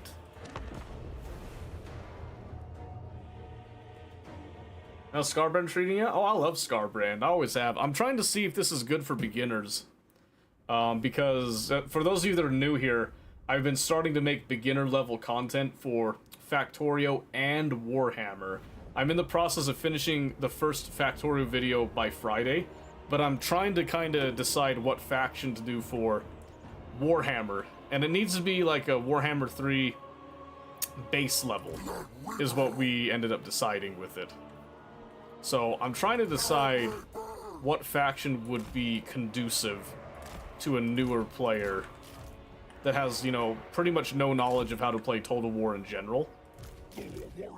Let's see. Kind of having a lot of these now, but let's just do, like... Just kind of space them out a little bit, right? I'll put Scarbrand right there as well.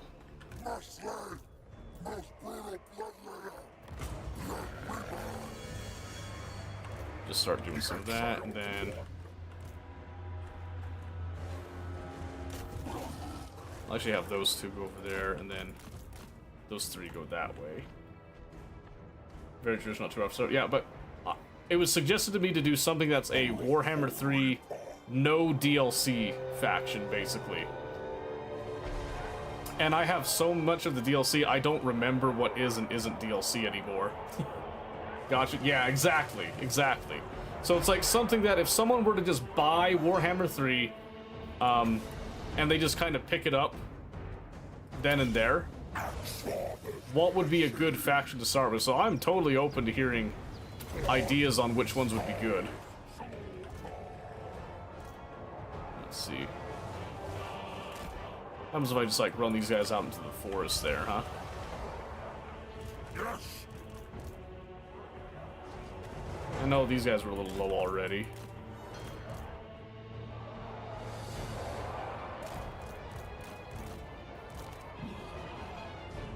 I know, I can't remember either. That's my problem right now is, I thought the idea was really good, but then I sit there thinking, oh my word, I know there's like Kislev, obviously, Cathay came in with 3. You know, you've got Scarbrand's, Kairos, I forget Nurgle and, Slanesh, but at least one on each of those. I've heard that Bretonia is also available. I don't know if that's true or not. Because I remember playing Bretonia back in 1. So I couldn't really confirm if that's an actual, like, free faction. Or, you know, comes with base faction, I should say.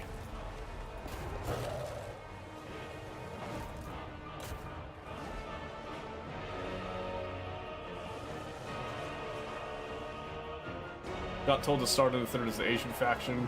Played it, disliked it.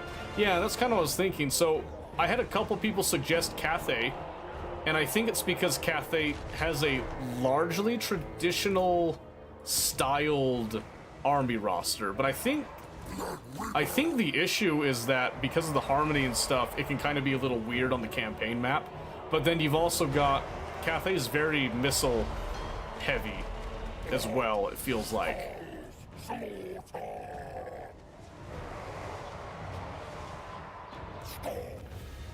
When you got the DLC, which DLC...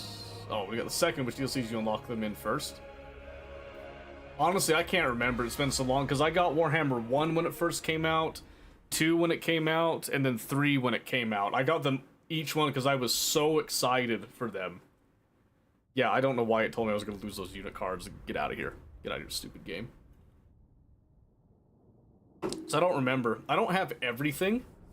I tend to wait for sales, and then I refuse to buy the Wood Elves DLC. I've got the Twin Sisters faction pack thing, so that I can still play Wood Elves, but I refuse to pay for the full Wood Elf pack. It's just nightmarish, in my opinion.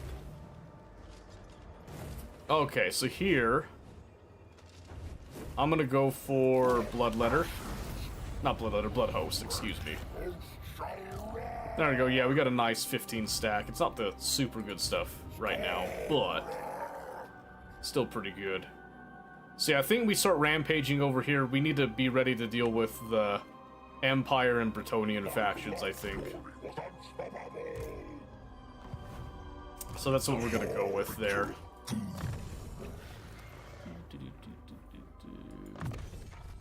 Sure, let's give him more charge bonus. Why not? The twins Woody. Yeah, I like the twins too. 4 Monogods, Demon Prince, 2 Cathay Lords, and 3 Kislev Lords, plus the 4 Bretonian... Oh, all 4 of the Bretonian ones? And Bellicor. Don't you have to unlock Bellicor by playing the Chaos campaign? I could have swore that was one of the things that you had to do. Because I played through it, honestly, I was like, oh yeah, it was kind of fun. I'm waiting for Immortal Empires. I remember that specifically. I was like, yeah, you know, it was alright. You might be an unlocked part of the base game. That's true. That's true. Bretonia might be actually a good one because even though they have the peasant economy and all that, I think that might be one that would be traditional enough, but then it would be good to have... Because it's got some magic with it, and then because it is cavalry focused, it would force new players to learn like some of the nuances and the mechanics of actually microing and doing the hammer and anvil, which is one of the most common tactics in Total War. So maybe that's the one that we go with to showcase and have people follow along. Because Factorio, we're doing a full follow along, giving everybody the seed, not going off of any online resources, just purely what we can do with our own brain matter, and then showcasing that to players. So we want to do something similar to Total War, but Total War is more of a learn from other people, and you'll have a much easier time, basically. So, did you like Bretonia? Okay, maybe we'll pick Bretonia for it then. Maybe that'll be good. So who was this? Oh, Lizardmen, right. Alright, let's move this Blood Host over here.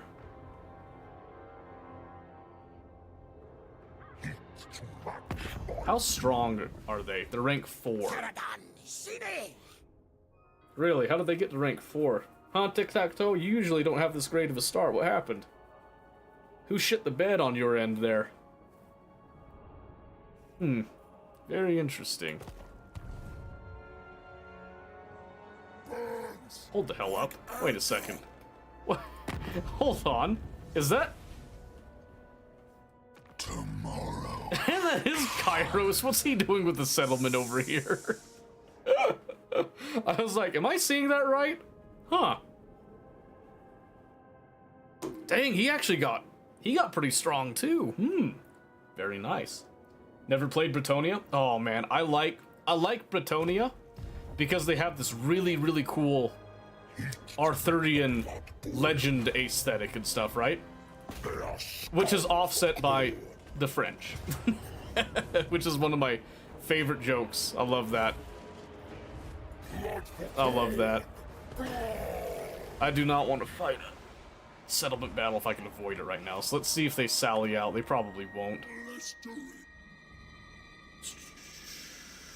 I think if I burn this down and get a second blood host, maybe I turn on the lizards here and I just start going to town on all that.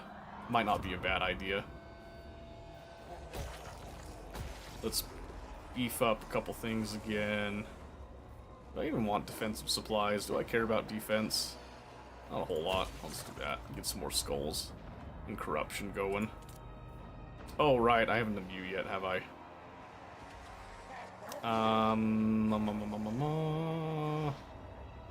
We'll do a demonic portal there.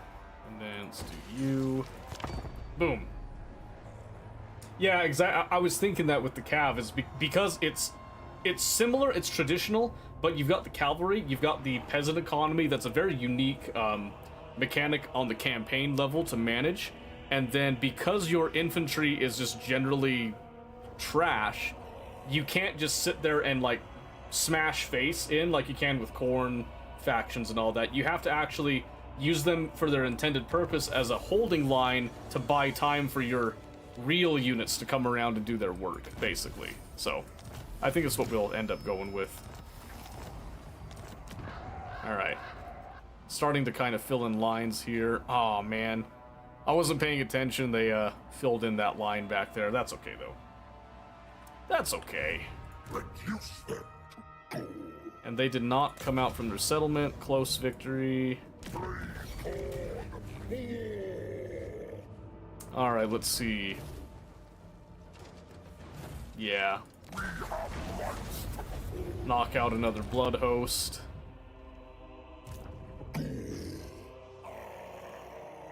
I might have to declare war on lizard boys. They're kind of in my way. You see this? Alright, let's do this. Wrong blue. Wrong blue. Do non-aggression. Let's see. How about a little military access pact, my boy? Because I actually don't want to irritate you right now. I'd actually like you to be a friend. And then let's... Okay, they don't have anyone specifically friended right now that I care about. There we go. Cool idea, create a teach impulse, bring more people to the community. That's kind of what I'm thinking is, I think the problem with games like Warhammer is the barrier to entry isn't necessarily cost. It's the learning curve, right? There's a lot of stuff that happens. I think that Warhammer 3 specifically has one of the greatest tutorials for any sort of an RTS 4X type game. Or 4X, you know, adjacent, so to speak, stuff. Because there is a lot of 4X, but it's not like a true... I guess it's like sort of a true 4X. It's like a 4X light, and then it has the battle stuff with it that you have to sort of get used to as well. Oh, are you kidding me? Okay, you can't reach that time. That's okay. Damn. Alright. Let's go with that. And then money-wise, money. Let's do that. Then commandment, obviously, we're gonna go for the coordinate corruption. Keep that up. Boom. Yeah, I had the same problem with Factorio, having like kind of that steeper learning curve with it and all that. That kind of draws a lot of people, well, draws people in and then pushes people away. So I want to address it there, but I also wanted to address it in Warhammer. So I'm kind of putting a lot on the plate at once, having to do like 2 different angles, but I'm hoping if I do the same approach, I can actually handle both of them reasonably well. Always wanted to try Factorio. Great time to start, because I'm going to start doing a side-by-side with the seeds and all that. If you end up getting it, or if you wanted to watch and see kind of how it works a little bit more than what some other tutorials have done, it's also a good time to do that. Alright, let's come over here. I got a lot of skulls, so I think we're just gonna go for that. Because I have a lot of skulls that I've just been kind of banking. Oh, wait, I'm not attacking you. Sorry. Oh, hold on a second. Oops. That's not good. I think I'm going to lose that blood host. Oops. I was not paying attention.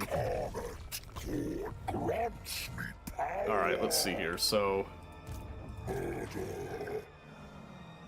can I get into reinforcement range?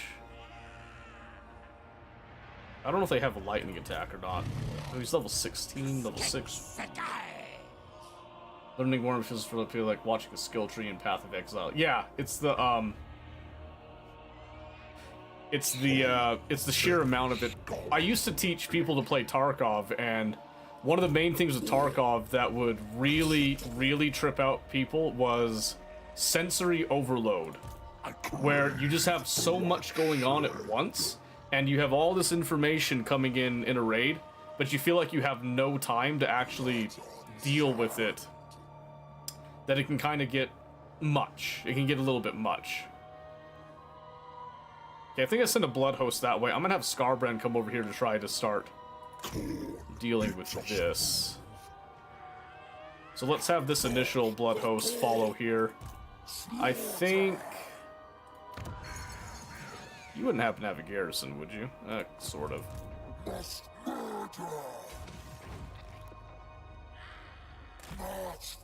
If we come over here, huh? Alright, so my plan right now is I'm gonna just kind of allow... I'm gonna allow them to come up and probably just chew up that unit, most likely. I got plenty of corn corruption here, honestly. Oh, but it also does it in adjacent provinces. Yeah. Yeah, we want that. Let's see. Ooh, add another soul grinder. That's right. So now all of a sudden we've got 4 armies running around, running amok. And again, if they take out one of them, I don't really care. Valiant defeat. Oh, what? Oh, how...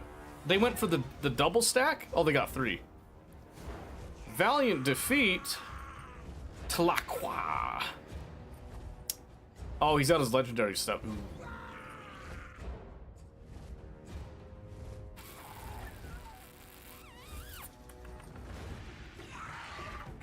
I think we can take him.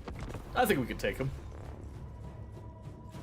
I'm not willing to give a valiant defeat on it here, so...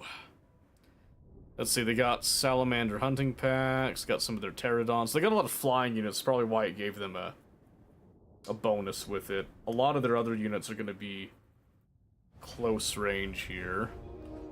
And we are unfortunately on open desert. That kind of sucks.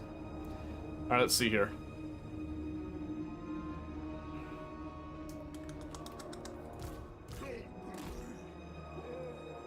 Alright, I want them to come to us.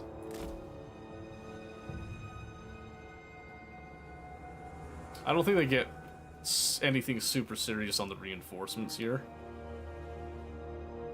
Nah. Just more of everything, really. So that's okay. Oh, it'll definitely get rough. I'm gonna lose units. I have no doubts about that. Okay. I actually have some artillery for once, though, so let's actually get up there. Towards Harrow!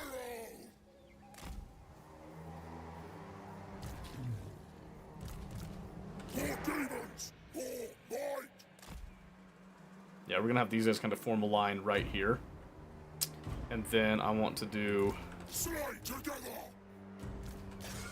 like this, and then I'm gonna bring the next army in. I think the roughest thing about this is gonna be, because it is a lot of... Oops. Assemble! Because it is a lot of, like, lizardmen units and stuff, we are gonna be kind of suffering a little bit in troop quality. But I'm gonna see if we can get their flying units to kind of do a little ring around the rosy for a little bit. Because that's the only thing that sucks, that with our lack of missiles, I can't really deal with their flying units all that much. Because I just don't have a lot of flying units myself. We could definitely hit their skirmishers, though.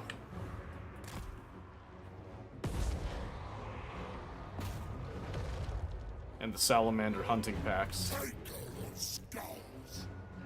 Oh my gosh. Woo! That's gonna hurt.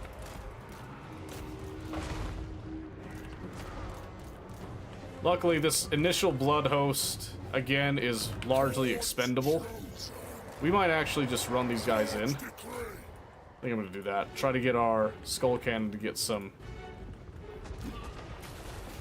shots off here. Yeah, I can't really use these to maneuver at all. Good news is that most of their bombs should go off, at least. So I'm just gonna group those all together. Let them do their thing. Scarbrand and his army will now come up.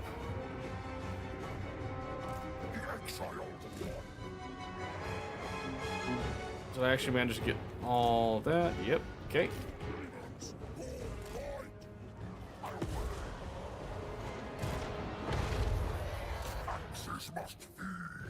Okay, try to get those guys up there.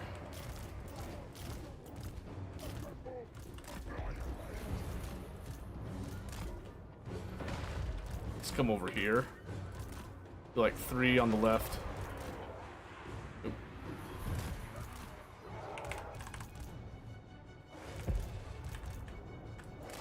Yeah, 3 on the left, 2 on the right. Oh yeah, D&D on Friday is gonna be great. I'm also looking forward to it.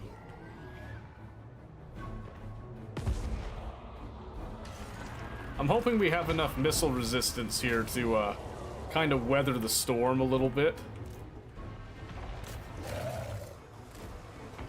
Oh, snag those guys, definitely.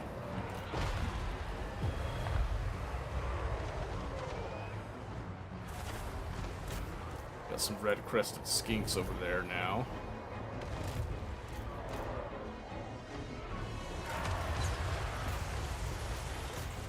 Alright. Yeah, we're gonna be having a lot of sacrificial units, definitely.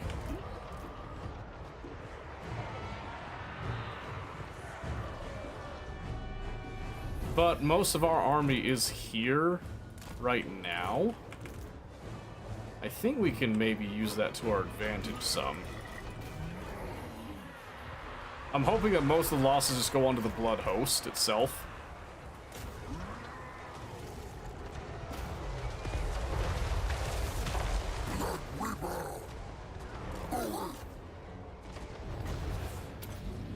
Let's hit some of that.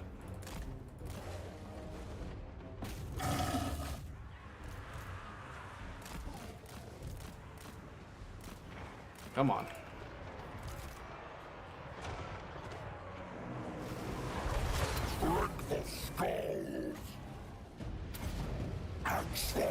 Some of that real quick. I want to try to get rid of this skink chief if I can. I guess that got interrupted. Let's hold that unit summon off for a little bit. Try to get those guys in there.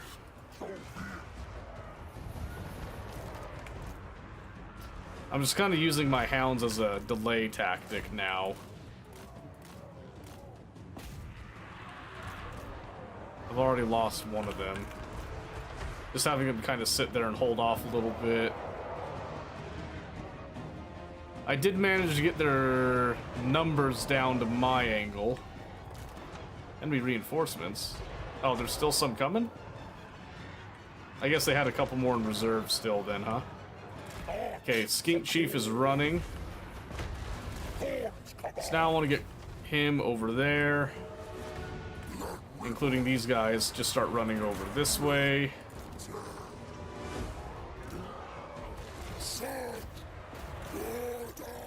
Try to go after those guys a bit.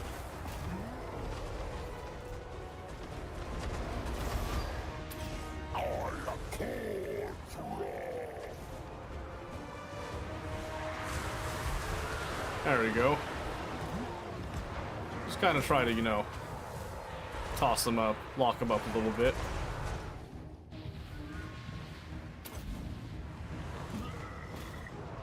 That. What are you doing?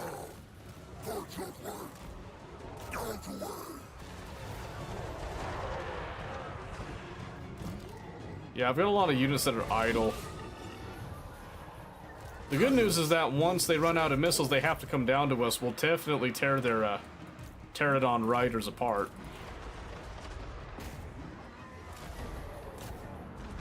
Just have to start getting all these guys that are out willy-nilly here and there back.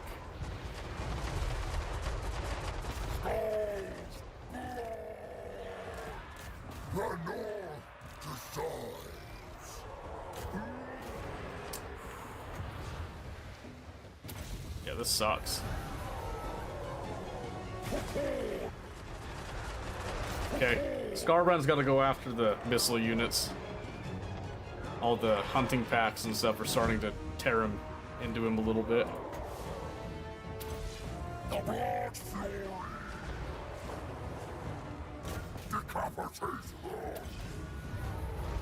There we go, get that. Try to use his gore feast a little bit.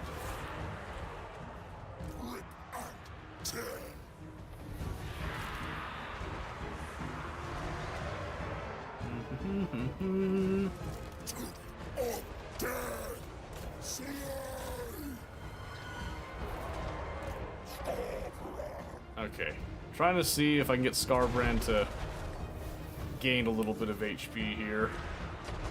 It's gonna be hard if he's just gonna be on fire all the time. That really sucks for us.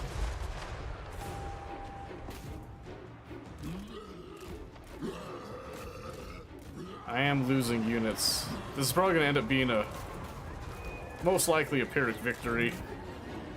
I would not be surprised.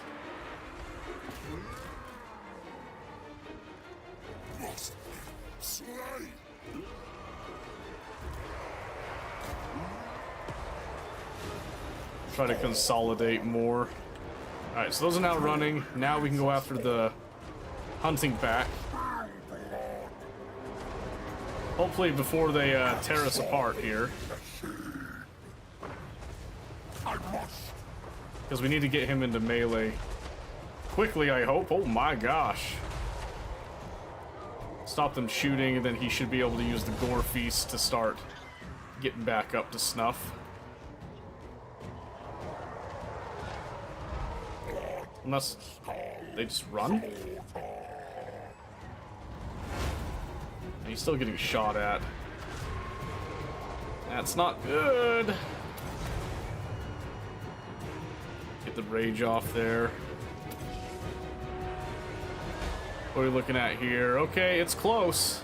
They are starting to run out of their stuff now.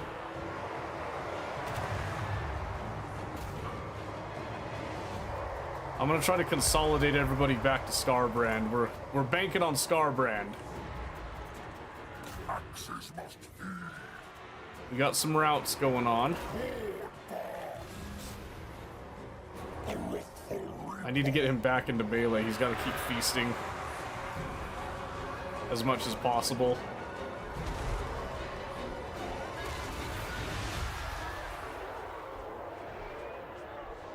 Yes.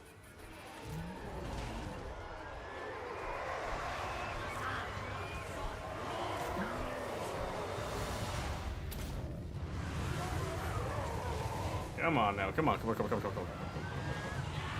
Which realm for D&D? It is going to be based in Faerun, but there's going to be a twist with it. It's just a one-shot. This one's not the full campaign that I do. Oh, is Scarbrand going to get sniped out? I think he's going to get sniped out.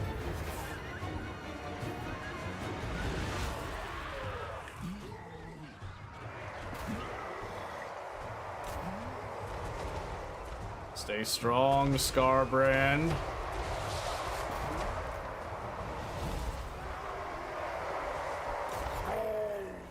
Turn on that.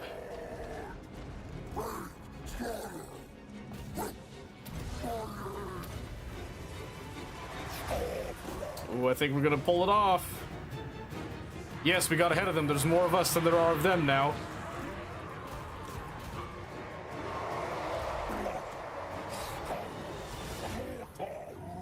Where did Tic-Tac-Toe go? Was he not part of this fight? I thought he was. That's Tahong. Hungry on what you want to eat? I'm sorry. That's terrible.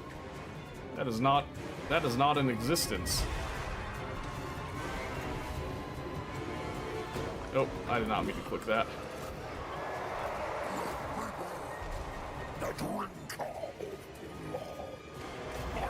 Come on, Scarbrand, stay on him.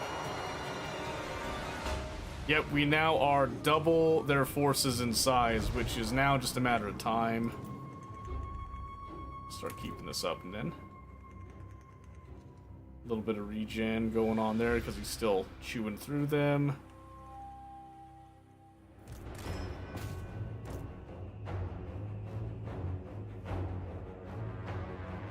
Come on, keep it up, keep it up. Don't know where the rest of them are. Aha! We did it! That was definitely a Pyrrhic victory. Holy shit. But it wasn't a defeat.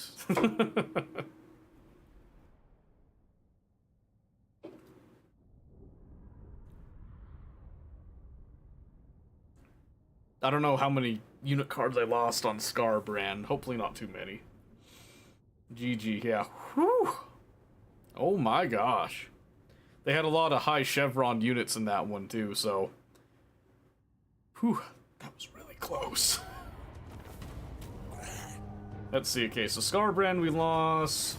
Nothing too important, actually. That doesn't do us any good there, so let's just get some skulls. What?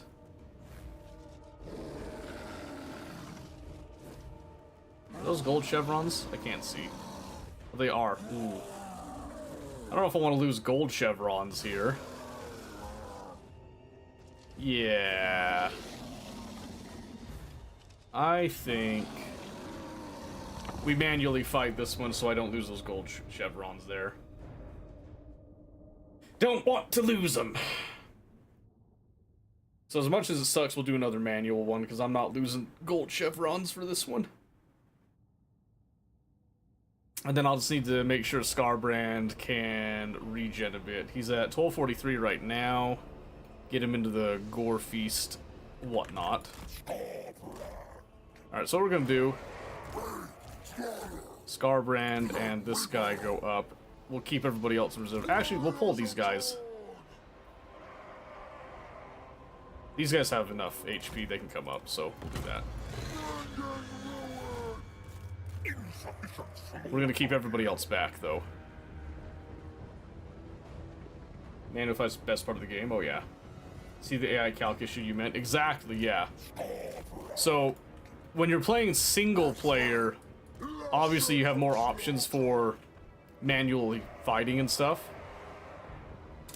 But when you're playing multiplayer, we tend to turn down the battle difficulty so that auto-resolves are more frequent and easier to do. And then you manually fight other players. Unless you both agree to the, unless you both agree on doing the... Oh wait, I do not want Scarbrand running up on that. Because those Razor hunting packs are gonna come up and just eat him alive. So let's actually back up so I can use the Blood Host a little bit as well.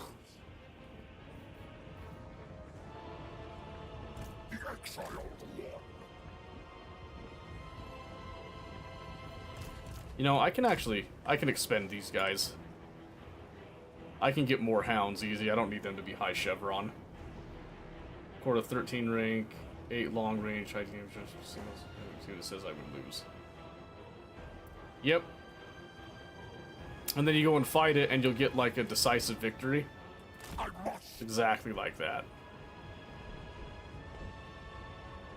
Okay, so here comes their reinforcements. I've got some reinforcements here.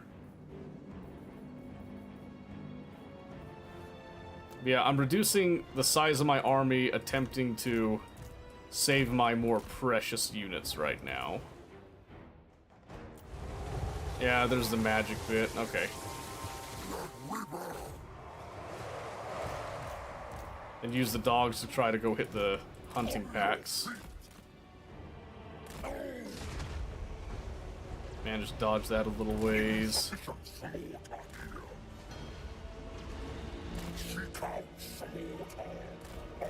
There you go.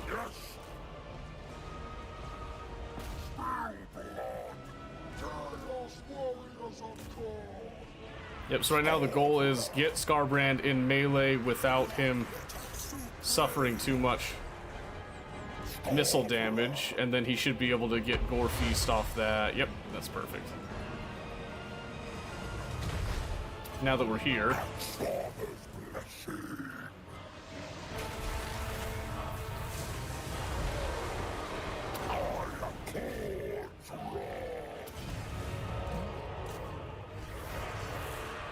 Warriors of God, followers of chaos. Then we'll just keep an eye on Scarbrand, make sure that his HP is staying up. He's actually going to heal off this battle, most likely.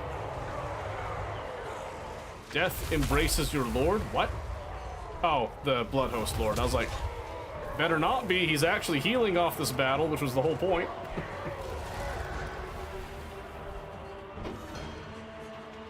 Dragon didn't even come close. Lost arrows, that's it. Yeah, I'm telling you, the auto-resolve calculations, terrible. Most of the time, they're just straight up bad. Yeah, don't let him get away.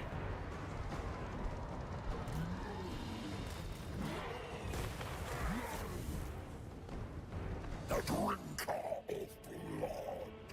Chaos Warriors.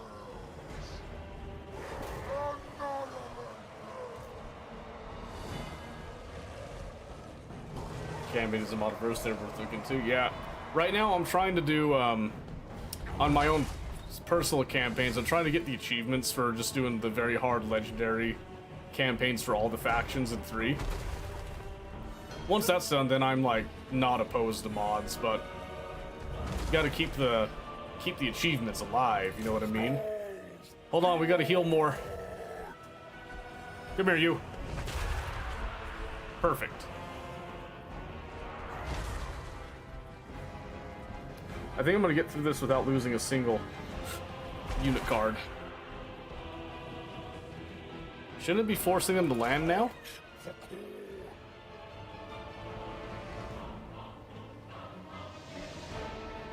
Or is it not because these guys are still here? Hold on. Oh, that's exactly it. Alright, hang on a second. Get back in there. There it is. Now they shattered. Well, go on, land then. Come on then. Or are they just gonna give up? Oh, there we go.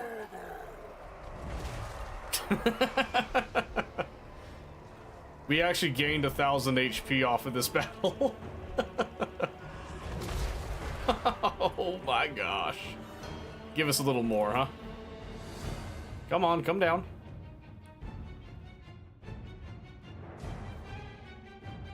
Come on now.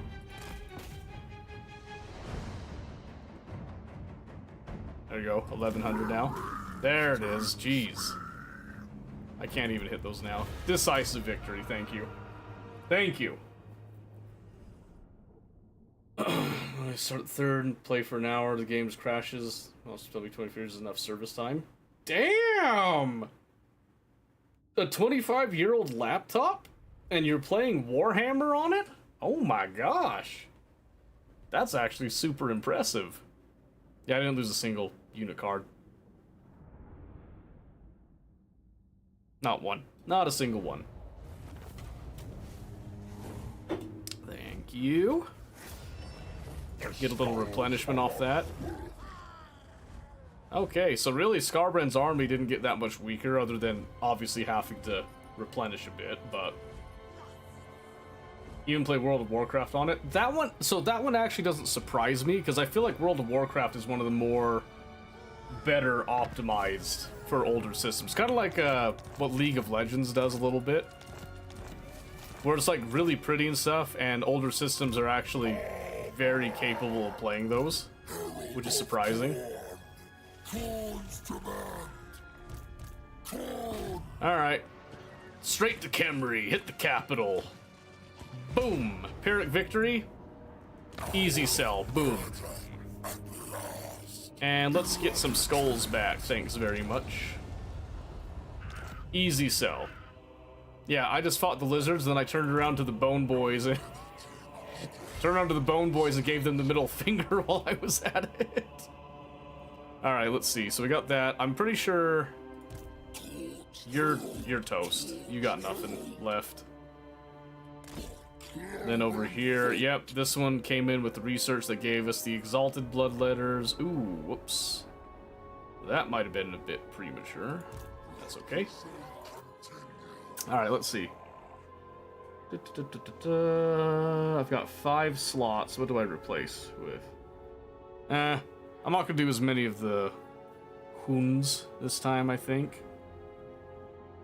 Should I just do more blood letters? I think I got enough of the damage dealers there. Maybe we do... I have a hard time accepting spawn, I'll be honest with you. Maybe I add 1 more Chaos Warrior and then 2 base blood letters. We'll get exalted ones later. I don't want to sit for too long.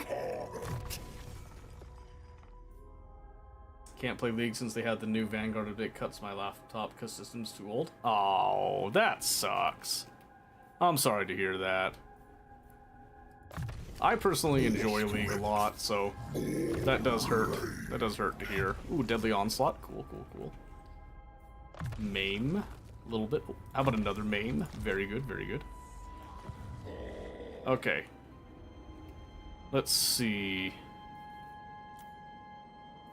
Wait, which lord not moved? Oh, this one. Honestly, you can't do much. I think I'm just gonna get rid of you. Okay, now let's see. Trophy racks. All the trophy racks. Yeah, I kind of like the idea of Khorne for the tutorial faction, but I think Bretonnia would be the more sensible one.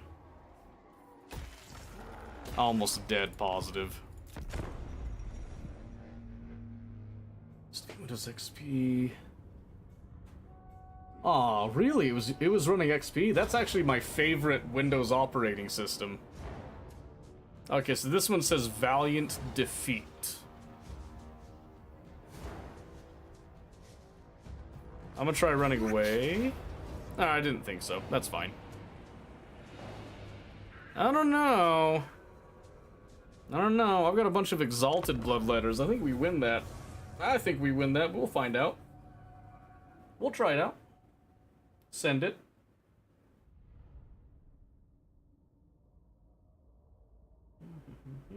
Oh yeah, I was gonna check something while we're getting into this. Stand by a second.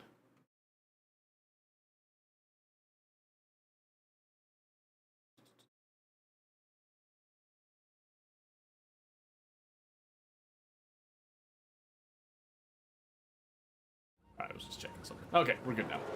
Alright, let's see here. Alright. Assemble! Annihilate! I'm gonna group the hounds into just one. Oh, I've got artillery? Oh my gosh. You know I'm using that. For once, I've got artillery. Got a blood shrine, so we'll put that into that grouping. Yes. Give these guys a little bit more of that.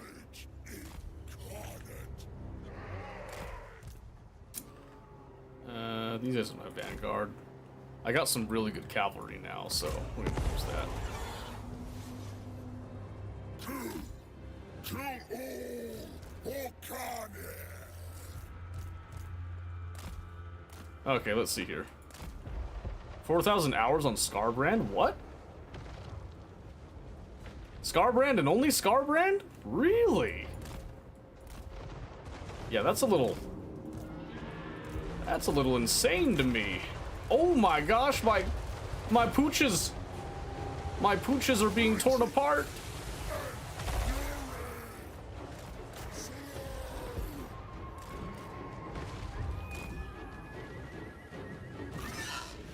Oh my gosh.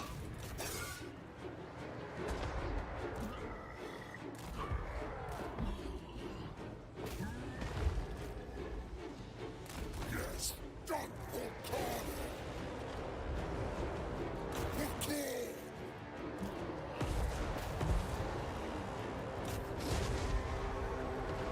Okay, let's see here.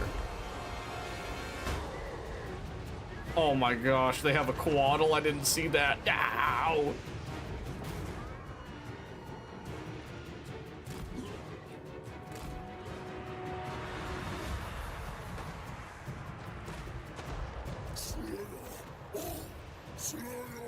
Whew, this is an instance Outer Resolve might have actually benefited me a little bit.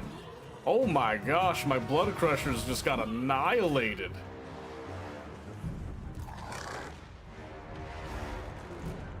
Yeah, that Caudle's just gonna eat my Furies alive. Yeah, all my Bloodletters have no missile protection.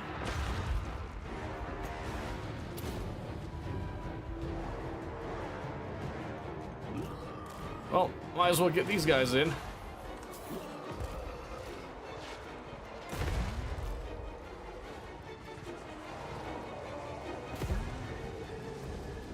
Run them in, look at them go. Oh yeah, love that. Can you give them missile protection? Yeah, sort of? Sort of. They have like a little bit of spell protection innately. I think there's a technology you can get that gives them a little bit more, but usually you have your Chaos Warriors with the shields and the armor, so that you get some missile protection that way, have them kind of be the initial charge to soak up those hits. And then your Exalted Bloodletters with their flaming attacks, you let them be the damage dealers, typically. That's okay though, this is just a blood host. I think we'll just go ahead and just let this speed up.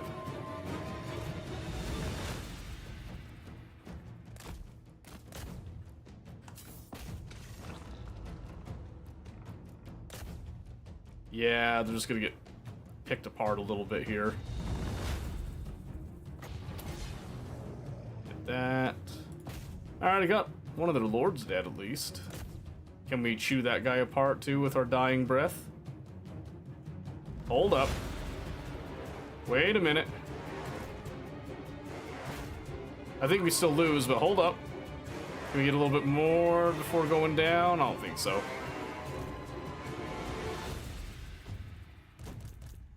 Nah, that's alright.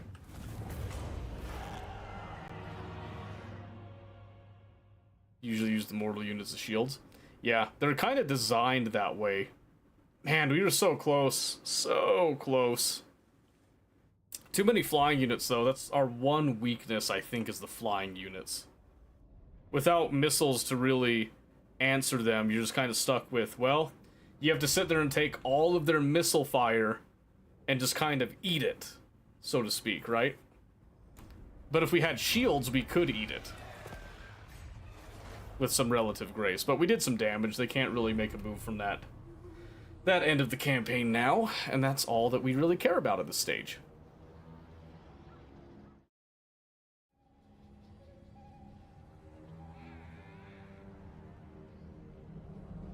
And get through there. Okay, perfect. Okay, so then we've got this host, which is pretty damaged. They can't really. That's okay. They might be able to take a settlement. Now I've got decisions to make, though. Oh yeah, this is the remnants of that other army. Which we should deal with that right now. So let's go ahead and do exactly that. He'll run, but that's okay. This is another one I don't want to waste too many units on this, so it says decisive victory, but even decisive victory on the auto-resolve will still usually end up giving you a bum deal on the damage numbers, so even decisive victories, if I am dead positive that I can do better, I do better with it. Alright, so let's see. So I can have Scarbrand just go straight immediately and do it, and I think I am going to do that. And then we'll have everybody else follow up. In just like one massive wave. I'll even have the Hoons over here come up. Well, maybe not. So I'll have Scarbrand be the opening act.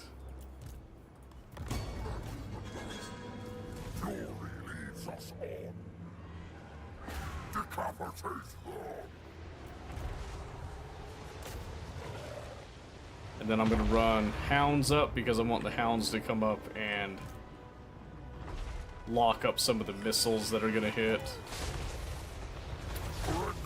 And I think when I do this, I think Scarbrand can actually attack them because they're now in melee range when I make them go on that rampage. Come on! Don't let them go up! Don't let them go up! Come on, you can hit them! Come on, come on!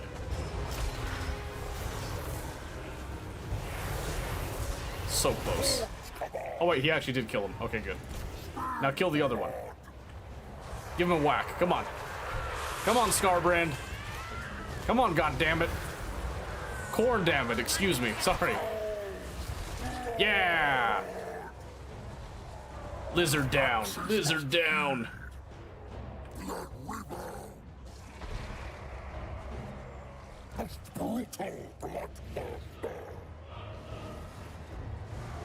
Alright. Now it's just a matter of time.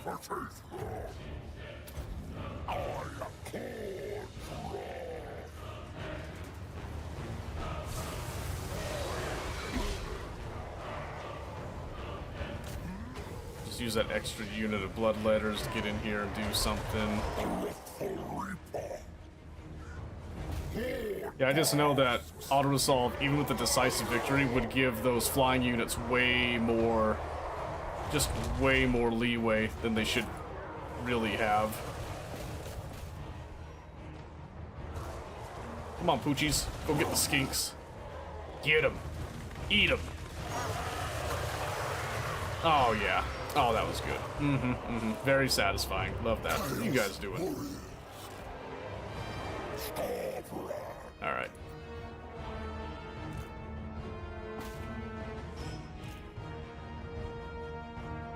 unit's been wiped out. Oh, that was probably the summoned unit there. And then let's just make sure that he actually dies there. Perfect. Good enough for me. 54 losses still, though, huh? Where did it all come from? And just the riders with their bolas that I can't really avoid. I probably could have held the bloodletters back and just used the armored mortal units. That might have reduced it a bit, but it's alright. I still think that was a better outcome than whatever the game was going to give us. Plus, I can then just hit replenish there. Okay, perfect. So what does that leave us with now? We've got 2 settlements over there. We did knock out that army. So Scarbrand's going to have to start rampaging down that way, which means we might need to have another army over here. I think we'll do a Chaos Lord. Give him scaled skin. Lord of course. And let's do...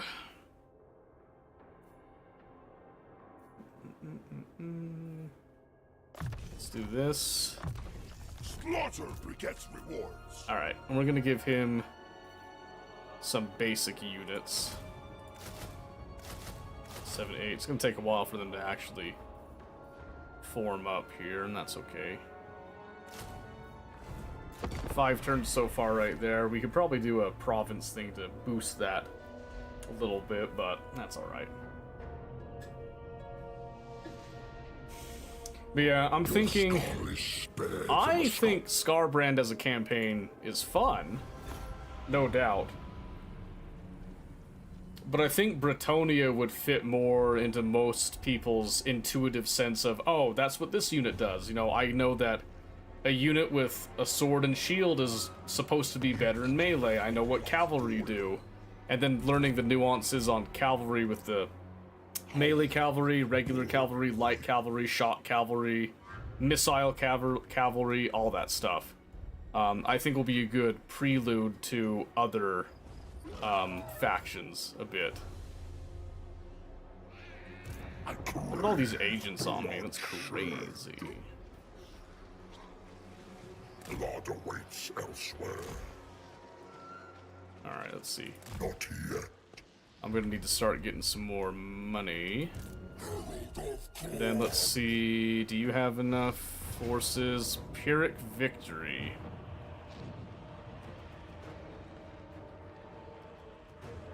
So what if I do that? And then we do this one. Which is gonna be, it's a lesser blood host, but it's still another blood host. That we can then use to pivot. Pivot and hit that, and knock out the lizard presence there while we focus on that. I think it's the best option for us right now.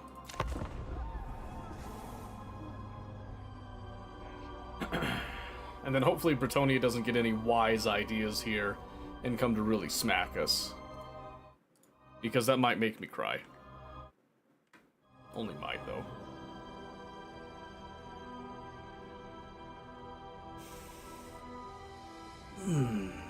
Okay. Oh, they did get a full army over here. So they are waiting for Scarbrand now. Let's see what they get. Oh, shit. That might be a problem. Low-level Lord, though. Pyrrhic victory. Honestly, I'll take that one. I'll take that one. Alright, let's see. Sack. Skulls. I got plenty of skulls. Let's get another blood host. And now we're at a point that we can easily afford to lose some of these units. No problem. Alright, should we start going down blue line now? I think so. Let's do that, and then let's get our casualty replenish rate up. That should help some. Spread some control. Alright, let's see. Since we are dealing with a lot more missiles, let's get some more of these guys.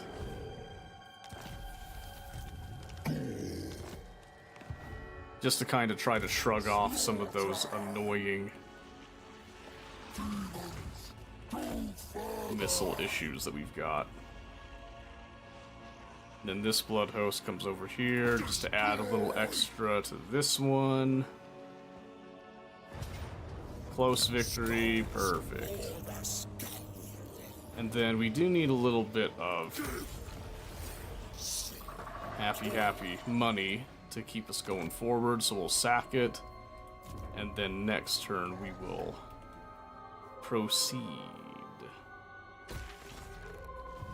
Alright, hold off on that stuff.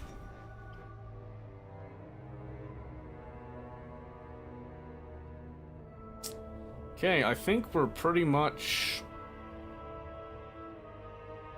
We've got a pretty commanding position now in this campaign. I think this campaign's pretty much sealed for us. Scarbrand's snowballed enough.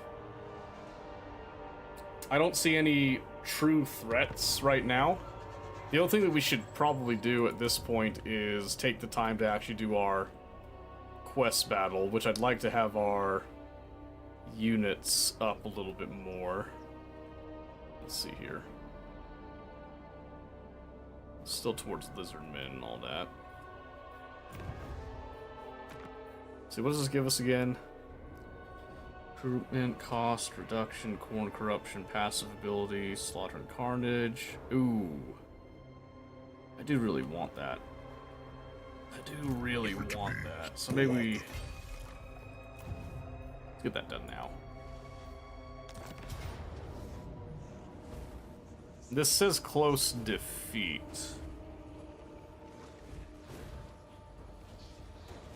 Trying to decide if I believe that. There is a bunch of Nurgle stuff going on there. Let's wait a little bit. We need some more assistance, I think. Let's see. I usually never get corn gores. Because they're halberds, but they don't have like anti-large or anything, which kind of sucks in my eyes. Let's do that.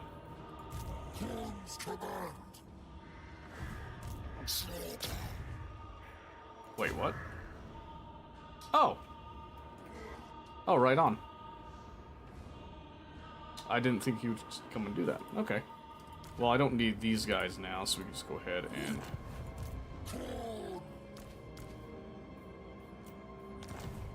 banish them. As for you... Oh yeah, here we go. Okay, perfect. Alright. I think I'm going to end it a little bit early tonight, because I'm going to spend some time rehearsing a few things for the D&D one-shot on Friday, which, once again, we're doing a pilot of our D&D one-shot monthly thing on Friday. If you are interested in that, do stop by to see if that's something you would like to do. I do tend to do D&D a little different than most other DMs. Not too much, though. Not too crazy. So, if that's something that you're interested in, definitely stop by for that. If you're not interested in it, then, you know, don't worry about it this Friday. Valiant defeat now. That's close enough. It's close enough. We'll see what kind of weird mechanic it's got for us here, but it looks like... must be fed before the brazen altar to restore them to their former lesser in power. After much cautious brokering, alliances before the two of Scarbrand's brother bloodthirsters who is some of their hosts ready to fight. A Nurgle horde has been lured over toward the altar, fitting sacrifice, yet Khorne cares not. Okay. The Skull Taker! The Blood Quencher!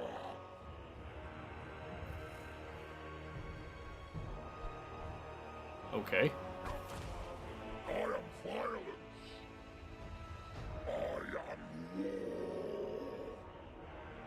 I am wrath! I am rage incarnate! Damn, they got like three bloodthirsters. That sucks. I am Scarbrath, the Unforgiven! Alright, so what's it want us to do here? Defeat the Cornate armies. The Exiled One! Attack. Both arms are choose a target first. Well, I'm gonna choose a target. Yeah, I am not. My guilty! Yeah, let's get in there.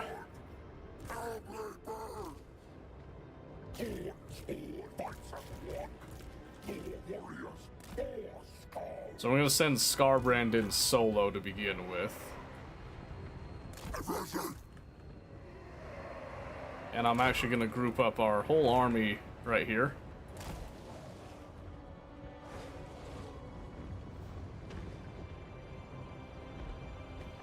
We'll see what happens. Because apparently Nurgle's gonna come and try something fruity.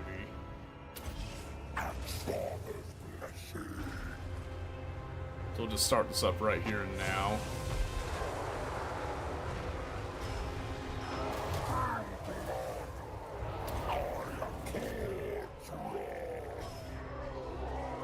Ooh, holy shit, he is taking some damage.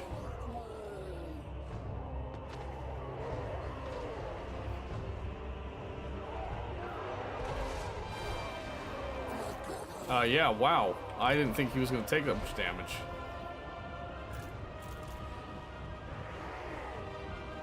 And these guys are going to come over here and just start causing problems.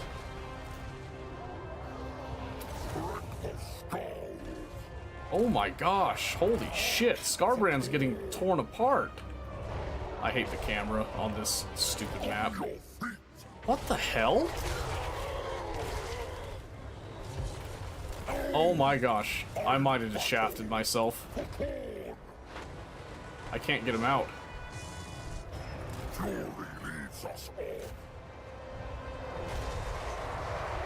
Jesus.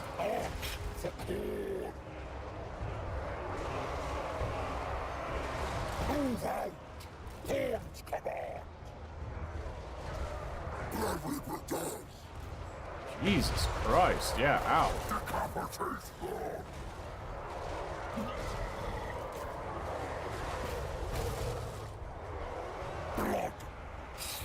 Yeah, let's see if we can't repair that situation, because I thought that Scarbrand was going to last a little longer before getting toasted like that.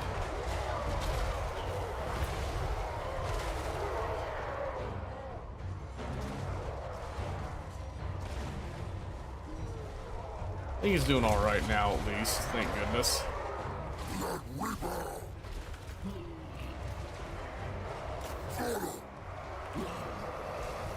Because, yeah, ow.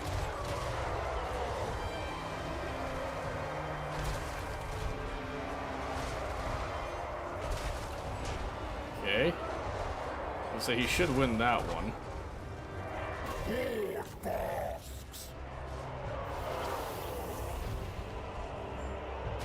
Other Lord's gonna go down pretty soon here, too.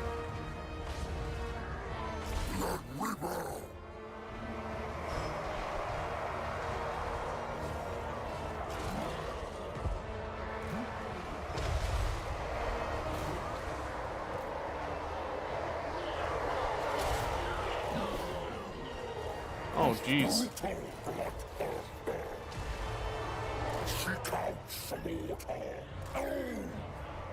Jesus. Axes must feed. Will you do it? Trying to keep Scarbrand alive, but it is proving to be a process.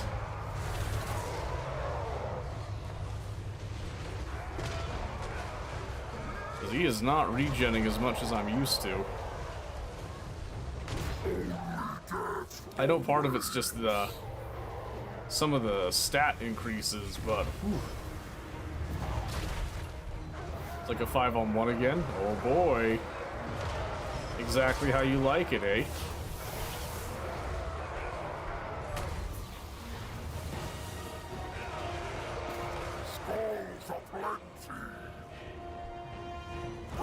And now there's a Nurgle horde.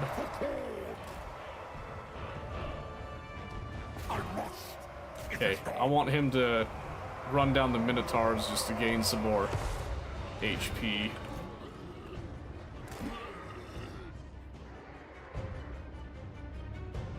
This is where having exalted bloodletters would be nice.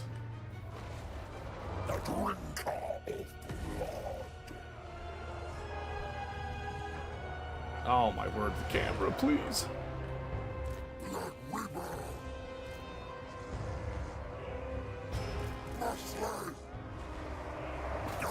Try to get rid of that soul grinder. Alright. Now Scarbrand can run over here and be ready to fight the good fight, as it were.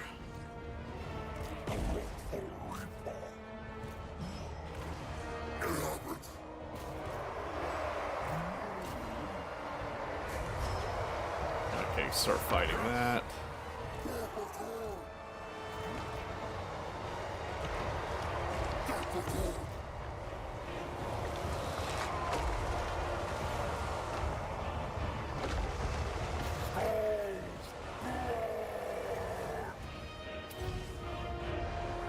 Go.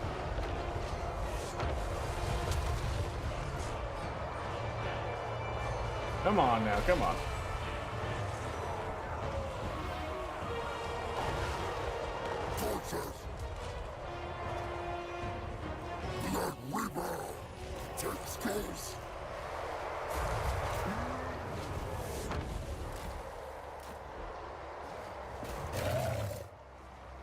Yeah, what sucks about this is that Nurgle's just gonna kind of debuff us the entire time now.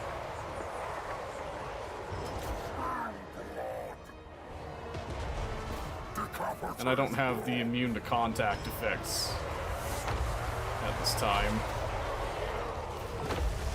That's okay. We should be able just to kind of wear him down, though. Especially if we just kind of group up over here.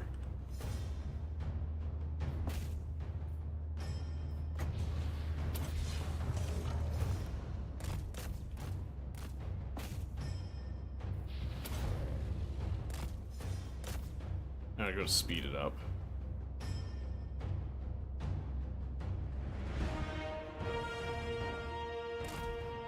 Whoa.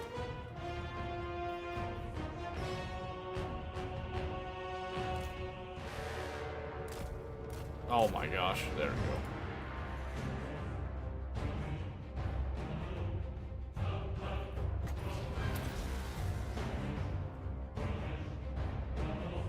I was trying to finish him off at this point now, but we did get Scarbrand to finally get some of his HP back that he lost all silly-nilly like earlier.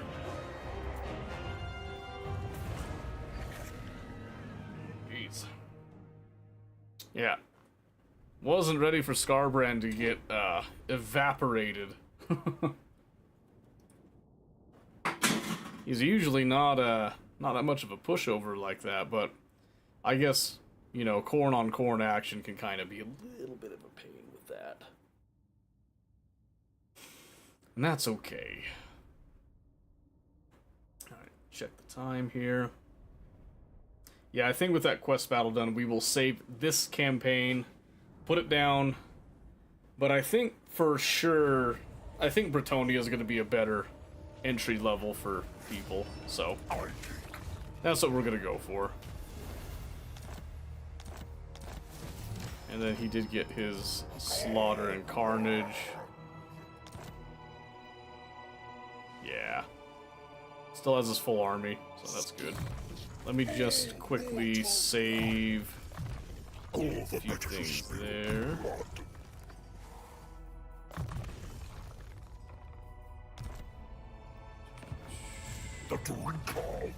Oh, then he technically hasn't moved yet either, so that's fun. How far away from home do I want to go right now, though? Ah, F it.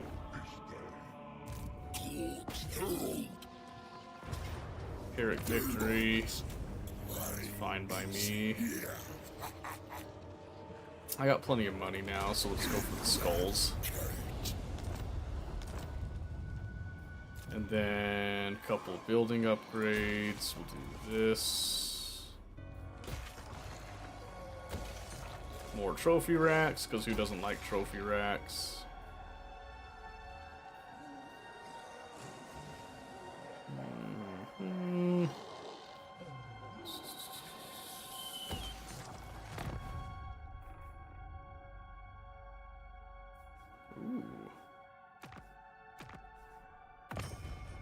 Sure. Lower your muzzle.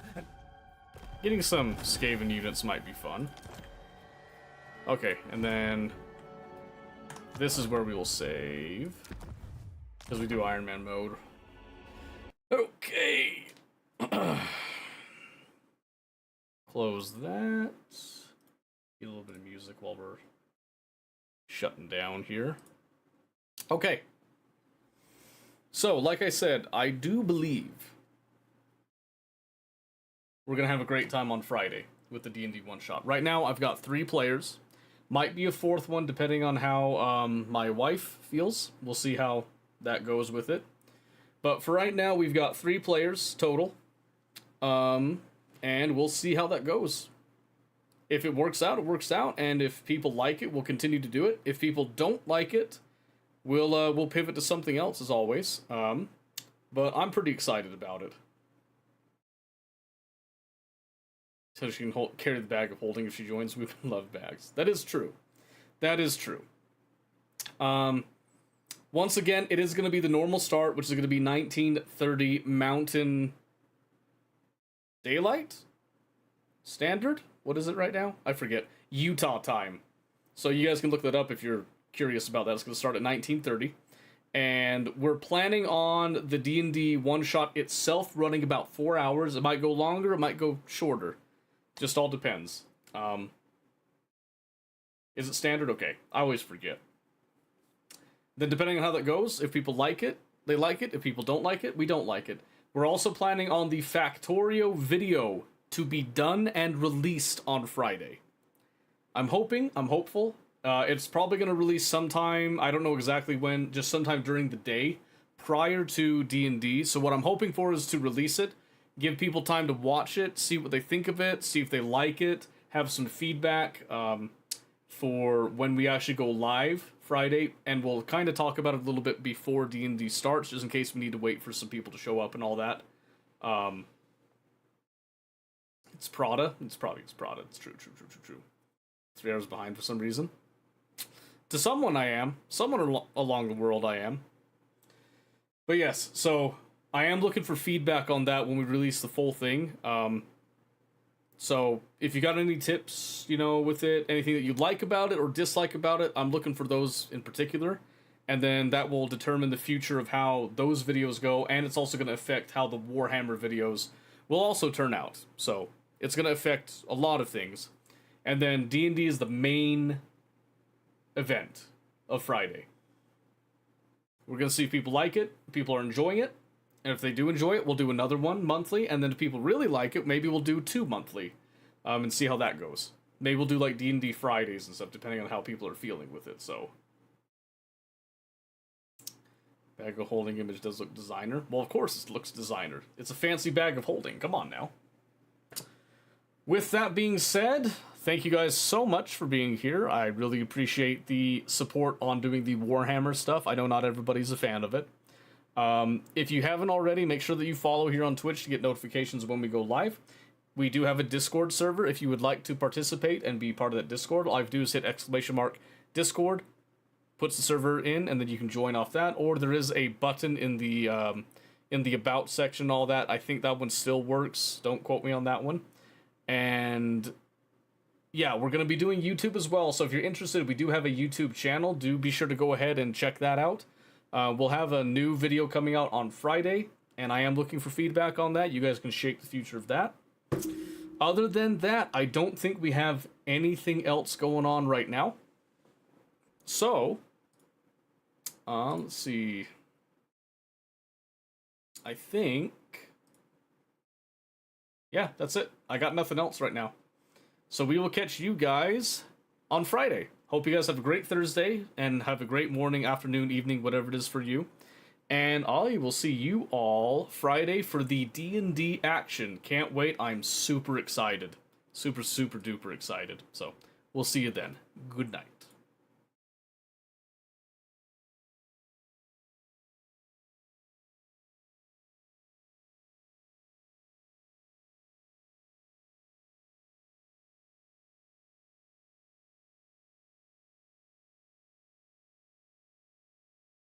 No, you have